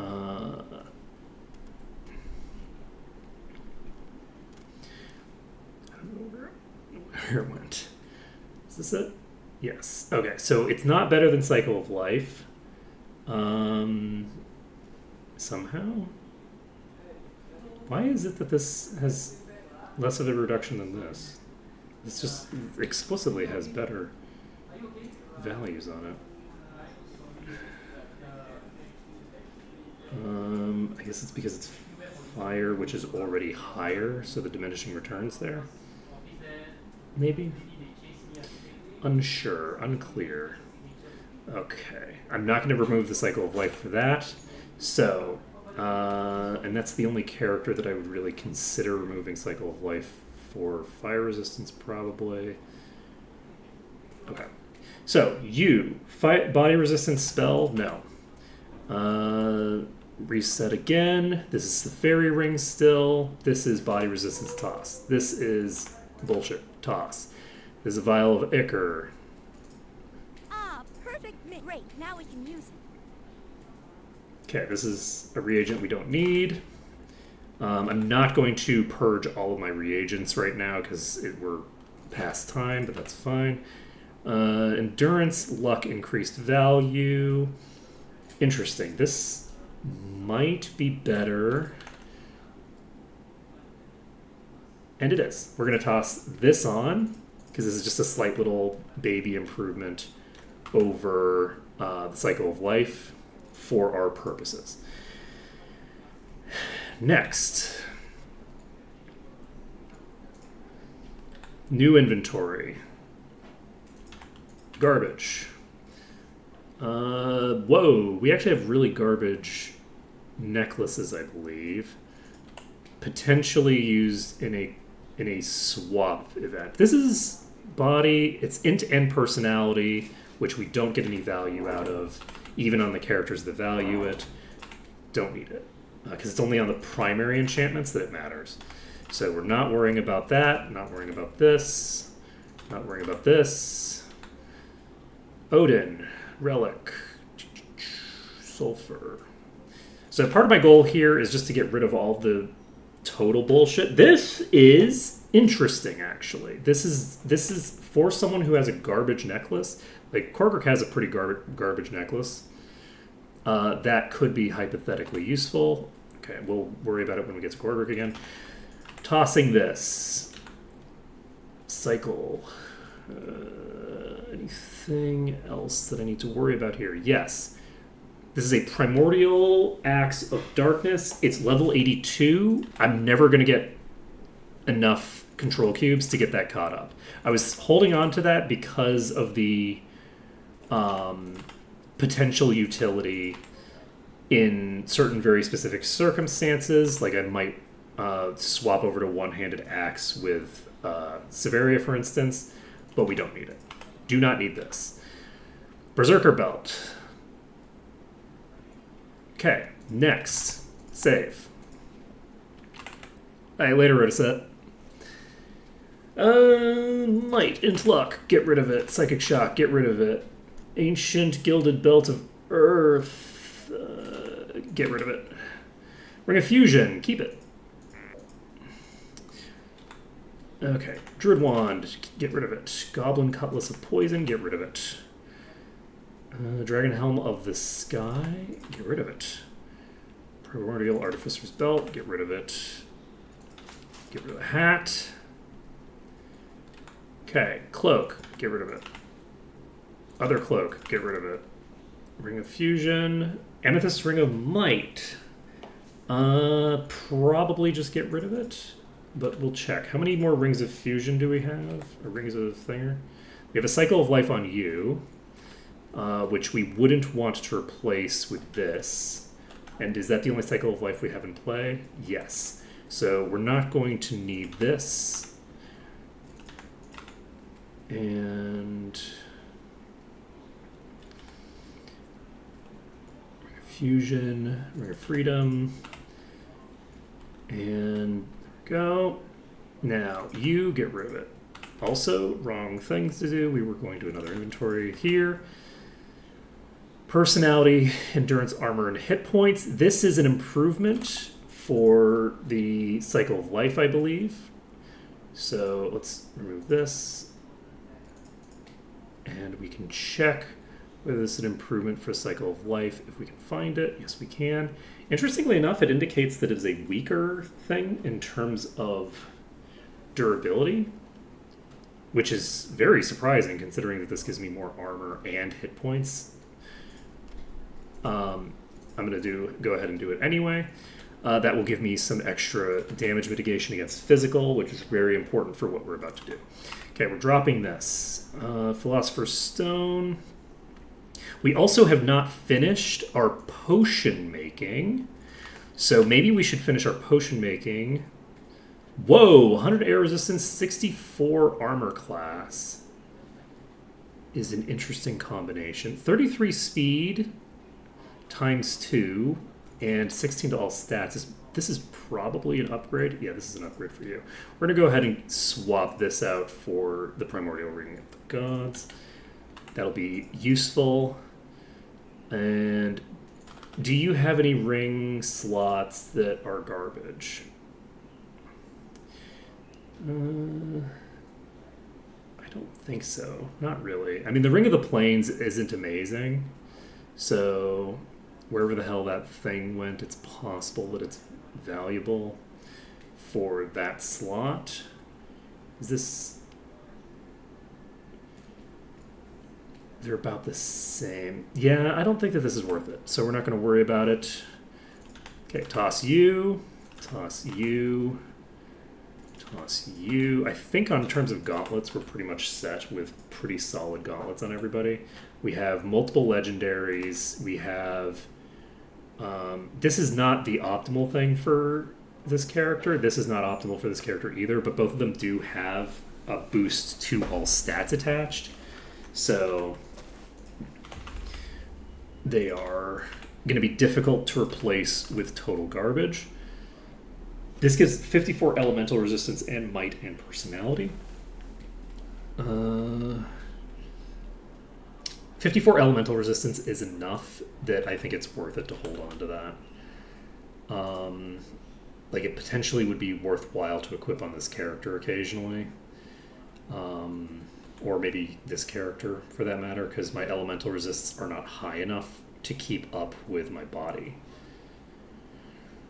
So there are circumstances where I can imagine using it, and so I'm not going to worry about it right now. All right, so Celebrim is all fine. Let's see here. We have a crafting sapphire here. That's good to know. We have a cloak. We don't need a cloak that isn't legendary. We have too many legendary cloaks to dick around with non-legendary cloaks. Luck, speed, and earth magic. Interesting set of stats. And we will not need... we'll hold on to it. It's got over 90, so the total stats on there are fairly high. All right, we're going to clear you out. What time is it? Okay, we are going to set a hard out at 2 o'clock. I'm willing to go a little bit late today.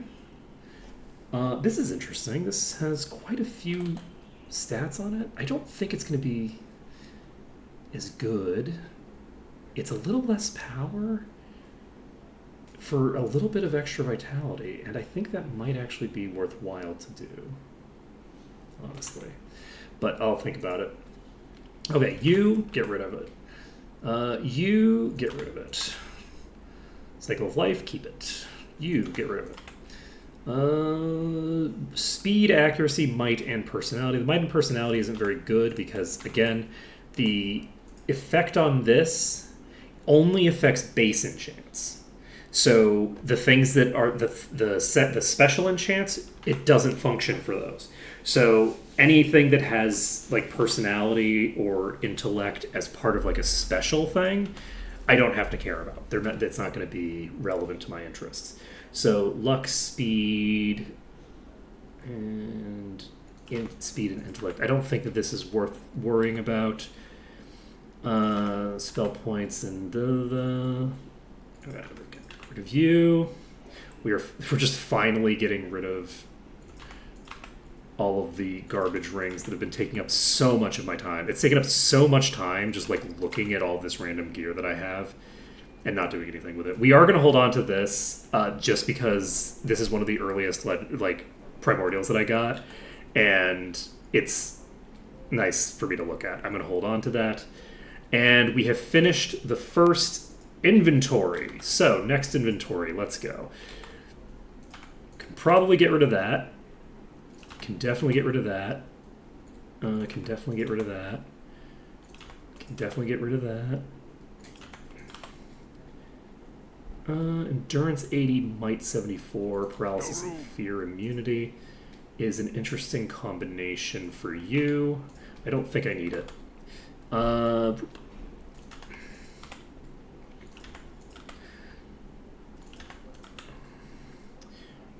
Endurance and Dinger. I don't need to worry too much about most slots at this point. The rings are the thing that are really like, if it's halfway decent, there might actually be a utility to it. But I'm now getting to the point where, because I have so many legendaries that have, this is actually a pretty solid ring. Where are you at? It's not this one. This gives 3.46% increased power over what I have equipped. I'm honestly tempted to just... Your vitality, not power. I'm tempted to just do this. It'd be kind of funny. Yeah, let's go ahead and do it. It'll be funny. Okay. So we're starting to move this character toward their water resistance future. They now have 17,000 max HP. Their overall durability is going up. Life is good. Fire aura, do not need it. This is an interesting ring, but not good enough in terms of stats to be worth using over the preservation ring. Or not the shared life ring. Body, nope. Nope. Okay, next, belt. This is a pretty solid belt, honestly. It's got earth resistance, which isn't optimal, and the person who would use earth resistance isn't going to use it because I have Arms Master on that slot. We're just going to get rid of it. We don't need to worry about it. We're not pack ratting today. We are... Ooh, in full clearance mode. So this is intellect, and it's got... Ooh, this has a doom on it. This is water resistance and accuracy. This is spell points, int, and of doom. This is potentially useful for you. The pure intellect, I believe intellect is your highest. It should be your highest. Yes, because you have at least one piece of gear that gives intellect. So, yes, you have at least one. You have multiple, though. So, do I give this to a different character? Do I use? Do I do the Ring of the Plains instead? We're going to remove the Ring of the Plains and replace it with this for now. Ring of the Plains might come back into play at some point. But this gives us a boost to all resistances. We might as well sit on it. The spell points are not that useful for us, but Clanker's Amulet is a thing that we need to hold on to. And we have the Glory Shield. And this is a potentially useful item for you, but probably won't be. Gives us a sizable boost to power, the cost of vitality. We might end up using it once we have her with a water resist setup, which we don't have yet. So the reason that I'm not tossing it immediately is because we currently don't have a setup that would exploit the water resistance. So I can't get a good gauge on whether it is useful or not until I get a setup that would take full advantage of it. So that's the reason that we're not just immediately tossing it. All right, get rid of you, get rid of you. Int speed, water magic. I don't think I need to worry about you. Okay, light bolt. No.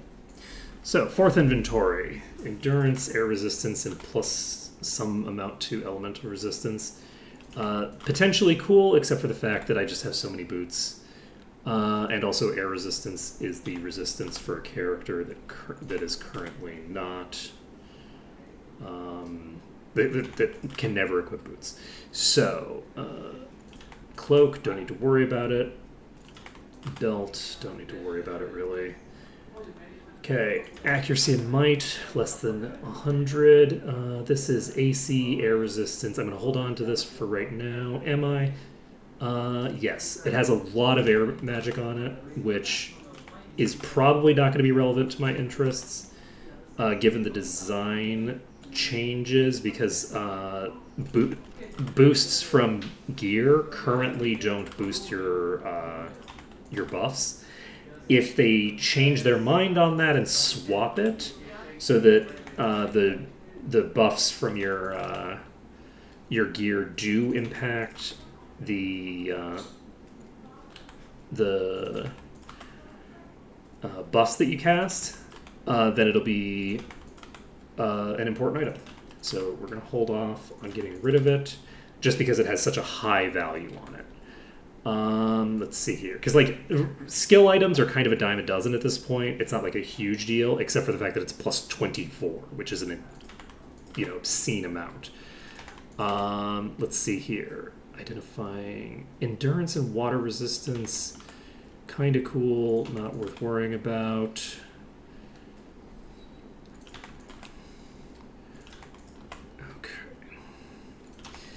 So at some point, I'm going to need to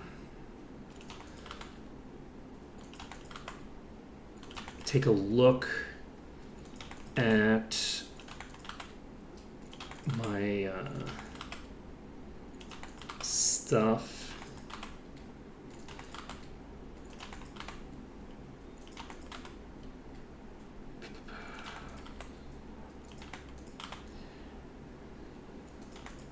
My personality.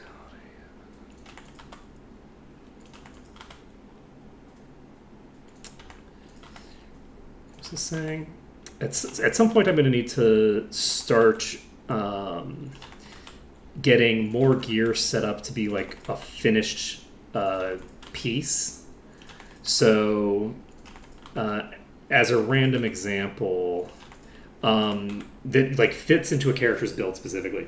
This item right here is an item that specifically fits into Severia's build and is going to be basically something I keep forever. Not because of how crazy good it is, because it's probably not going to be that insane in terms of like its overall benefit to me forever, but because it specifically locks in the body boost as my highest resistance, and is just very useful for that purpose, where it's just like this item on its own is activating a function that I need for this character. It means that I don't have to put on a bunch of body resist equipment to... Ooh, this is actually interesting. I will hold off on getting rid of that.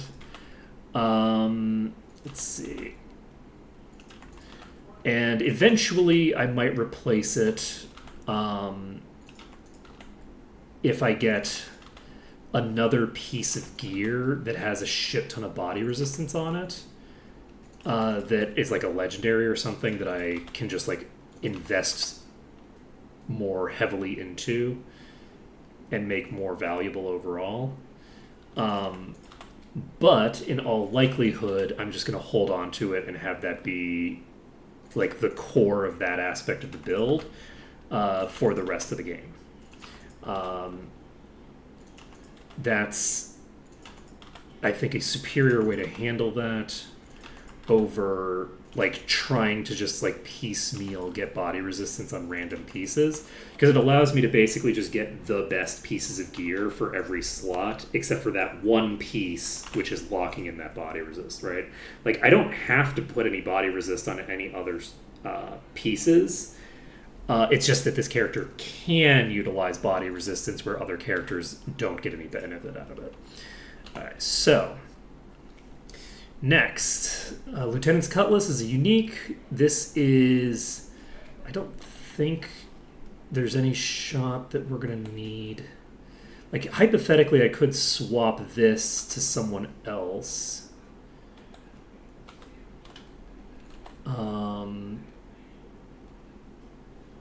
But like, what would be the point, right? Like, there's this is not going to be an upgrade over what everybody has. This is a cloak. Oops. Instead of dropping both, I picked both back up. Cool beans. Int mind resistance. Doesn't matter. It's boots. It's pretty.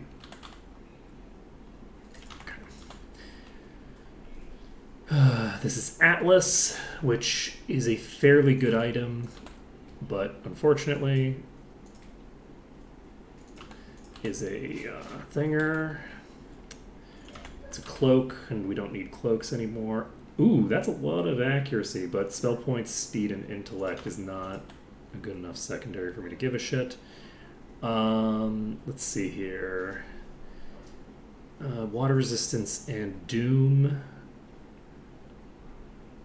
Int and endurance. Okay. Do I actually want to take this back? It has a total of 100 and something. I'll hold on to that. It's a little over 100 in the relevant stats, which isn't amazing. It's in fact not very good at all, but it's better than the threshold that I've been setting for just holding on to it just in case.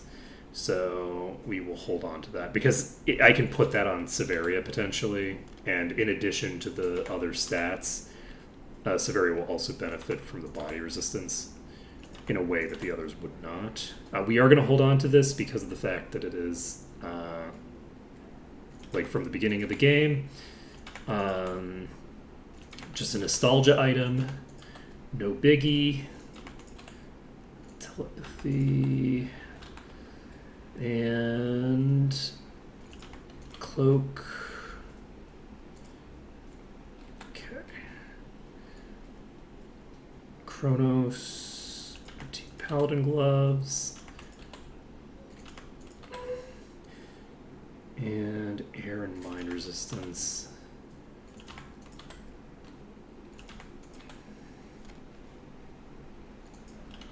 $145 HP is not terrible, honestly. Okay. This is of the gods, interestingly enough. So this is something that I should hold on to just because of the fact it's of the gods. I could potentially like purge off the spell points in the alchemy and just have this be a nice piece that I put on someone who just doesn't have anything useful. So we'll hold on to that. I don't know. Okay, this wand. Broadsword, ancient cutlass, splitter is a unique. Okay, endurance, speed, light magic, mind resistance, and plus 30 to all stats, but it doesn't matter because it's gloves. Air, earth resistance, gloves, and Success. spell points don't need. Earth accuracy don't need. Body don't need. Resistances. Okay. We are getting there. Hey, Unknown Scion. Yep, I started streaming this game so many years ago, and it's nice. It's nice to play it. It's such a good series, and there's so much to it. I'm so happy that like the modding community has like picked up recently, and I say picked up recently, like gone totally ham recently, and started putting out so much new stuff to sort of like revitalize people's interest and get people playing again. It's been really nice. We will also hold on to this more for nostalgia than anything else, but also this might just be, let's just equip this over what we've got. Funnily, not just for nostalgia, let's just equip it because it's like, this gives us a little bit of boosted water resistance, but actually this is probably better overall.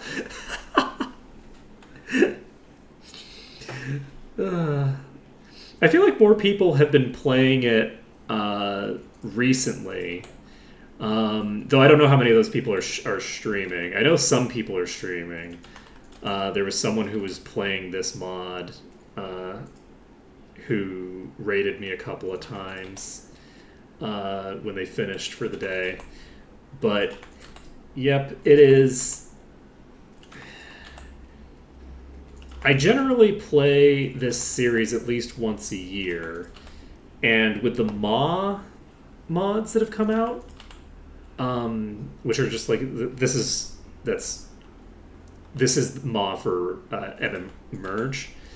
It is... I've been playing it a lot. I've been playing a lot this year. Unfortunately, I had to take 2 months where I couldn't stream it because the stream quality would have been so bad, and I didn't want to do any of the stuff that I would do more seriously while I was in Florida. But now that I'm back, we are back to business and getting through. This is an interesting item. I'll hold on to this. Okay. So hopefully we see a lot more playthroughs over time. Personality, endurance, and resists.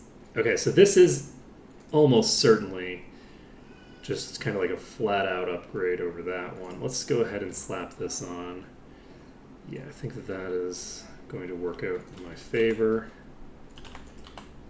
Let's see. So we have both of these here. Int and Spirit. Double Int plus Spirit. Do I want to hold on to this?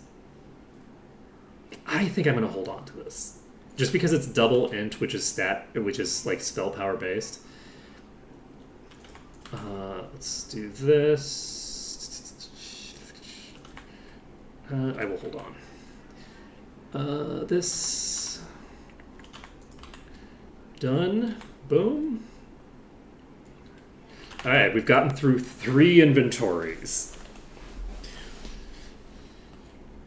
Okay.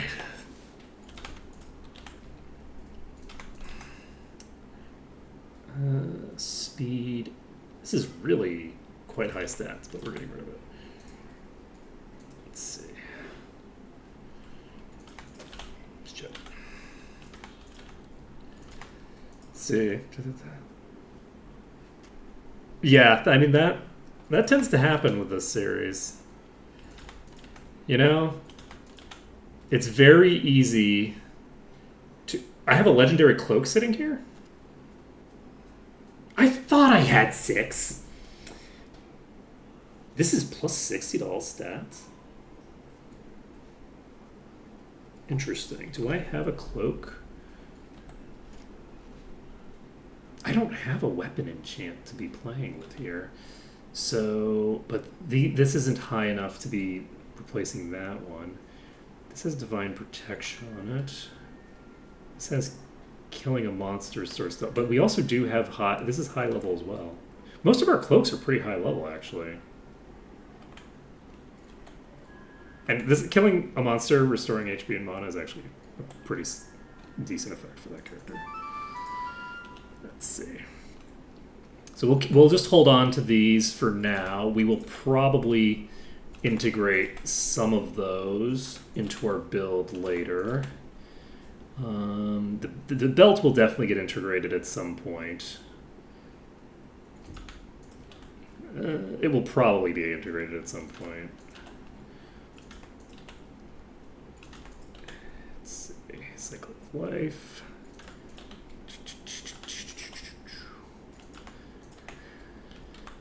Finally doing what's necessary to actually be... How funny is it that I was like, don't I have 6 cloaks? No, I must not have 6 legendary cloaks, because if I had 6 legendary cloaks, I would have seen it in my inventory. How long has it been that I've been dicking around in my inventory? This is the first time I've seen this item. Ridiculous. Ridiculous. Okay, we can just toss this. And this has very, very high durability on it.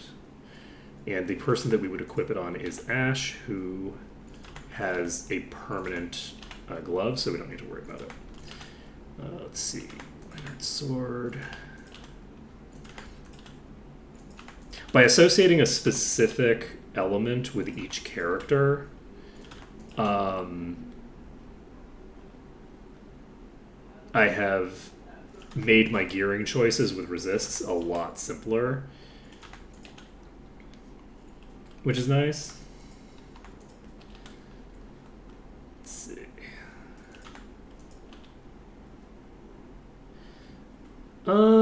I have done all sorts of things with items that I was intending to use later. I have dropped them. I have used them. I have picked them up and then reloaded and then not opened the chest that they were in. I have picked them up, reloaded, and then forgotten to do the entire dungeon that I found them in again. I've done all sorts of stupid shit with my gear. I'm very talented. These are all things that I've done this run, actually. This is all within the context of just this run that we've been running. I have, you know, I've also picked up an item, thought that I equipped it, and then found it in my inventory 5 hours later, and realized that I did not, in fact, ever get around to equipping it. Which at least isn't, like, permanent, but it is pretty funny. Let's see, this is... I didn't read that closely. Okay, we're getting rid of a bunch of stuff we don't need. And then we're going to refill our inventory with a bunch of stuff that we don't need again, because that is how we roll.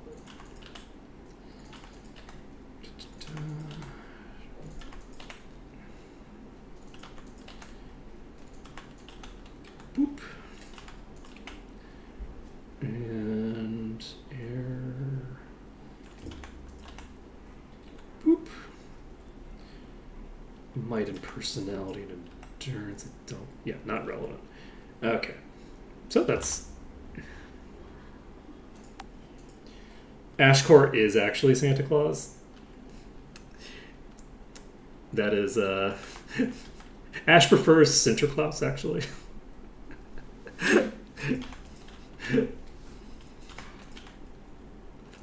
Please, Santa Claus was my father's name. Let's see. Oh, damn it. Just slap both of these back in my...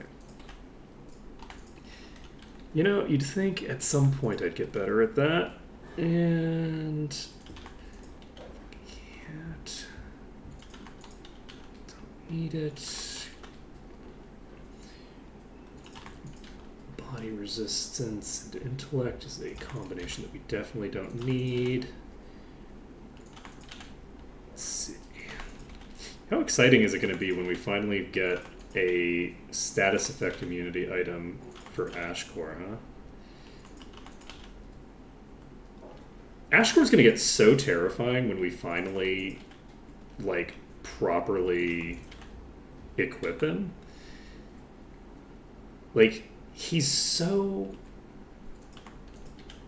under-equipped and doing so much work. It truly boggles the mind how much work he's doing with such mediocre gear. Like, you know, he does have the weapons that are good, and he has the gloves that give the Arms Master, which is obviously a good thing. But, like, his gear overall is pretty mediocre. This is going to be weaker than what you already have because you're currently using that really good legendary. Okay, but Primordial Stellar Bow Darkness, we're going to stop holding on to these bows. We are going to stop holding on to this maul that we don't need. We're going to stop holding on to a bunch of stuff that we don't need. And, okay, yeah. So speed, int, and body. We're going to hold on to that because of the body. Mind, accuracy. This is boots. I don't need to worry about mediocre boots. The usage case for boots is very narrow. Bronze ring. Okay. Imagine if I had been doing this continuously over time instead of... Is it 157? Oh my god. I've been just dicking around in my inventory for over an hour. That is wild and also very on brand, honestly. You know, I can't say that it's... Whoa. We're gonna hold on. Never mind. It's gone forever. Aphrodite, holding on to that. Okay, Mind Blast, get rid of that. Boom. And did we check everything? No, we didn't check the early inventories. Okay. Okay. Club, don't need it. Gauntlets, don't need them. Don't need it. Don't need it. Hat, don't need it. Don't need it. I have so many cool looking boots and hats. I am tempted to hold on to some of these hats, actually. Considering that I currently am using the Scholar's Cap, which is best in slot, obviously, but, you know... Despite the fact that it's best in slot, I might at some point decide to unequip it for inexplicable reasons.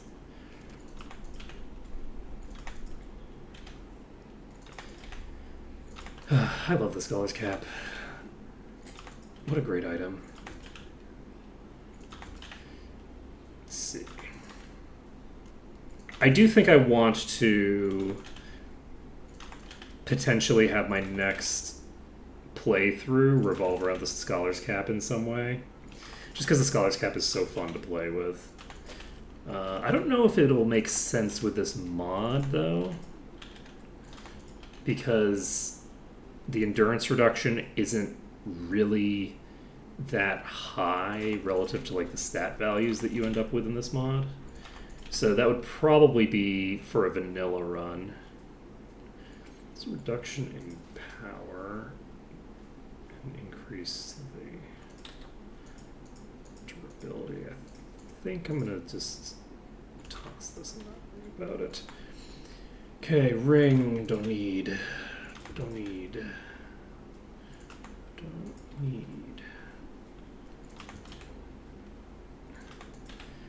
We're so close. We're so close to finishing our inventory. Just think. Artemis. This is int, might, and fire resistance.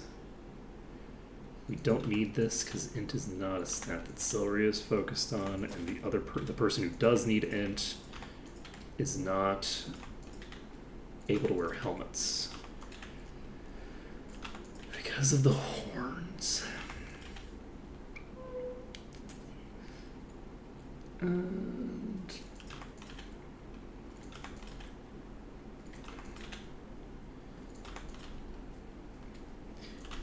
we're getting there slowly over time.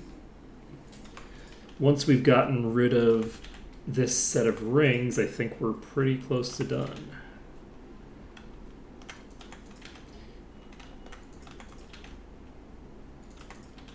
Let's see.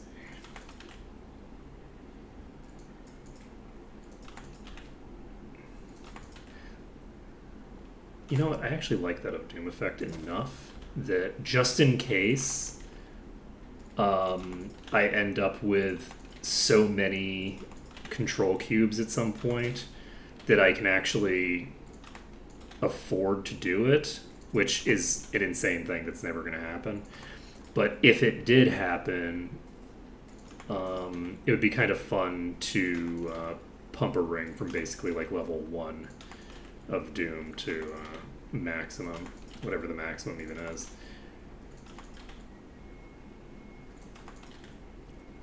Okay.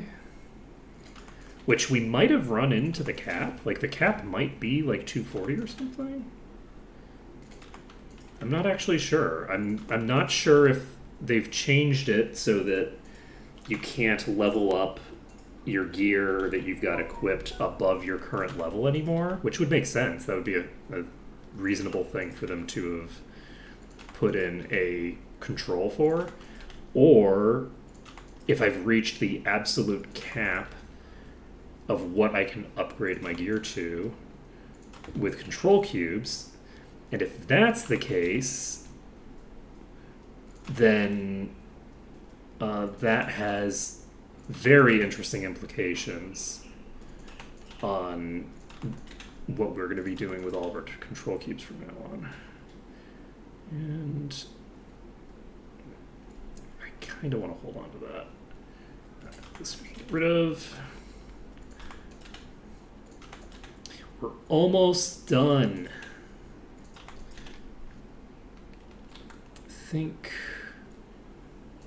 I think we're actually done.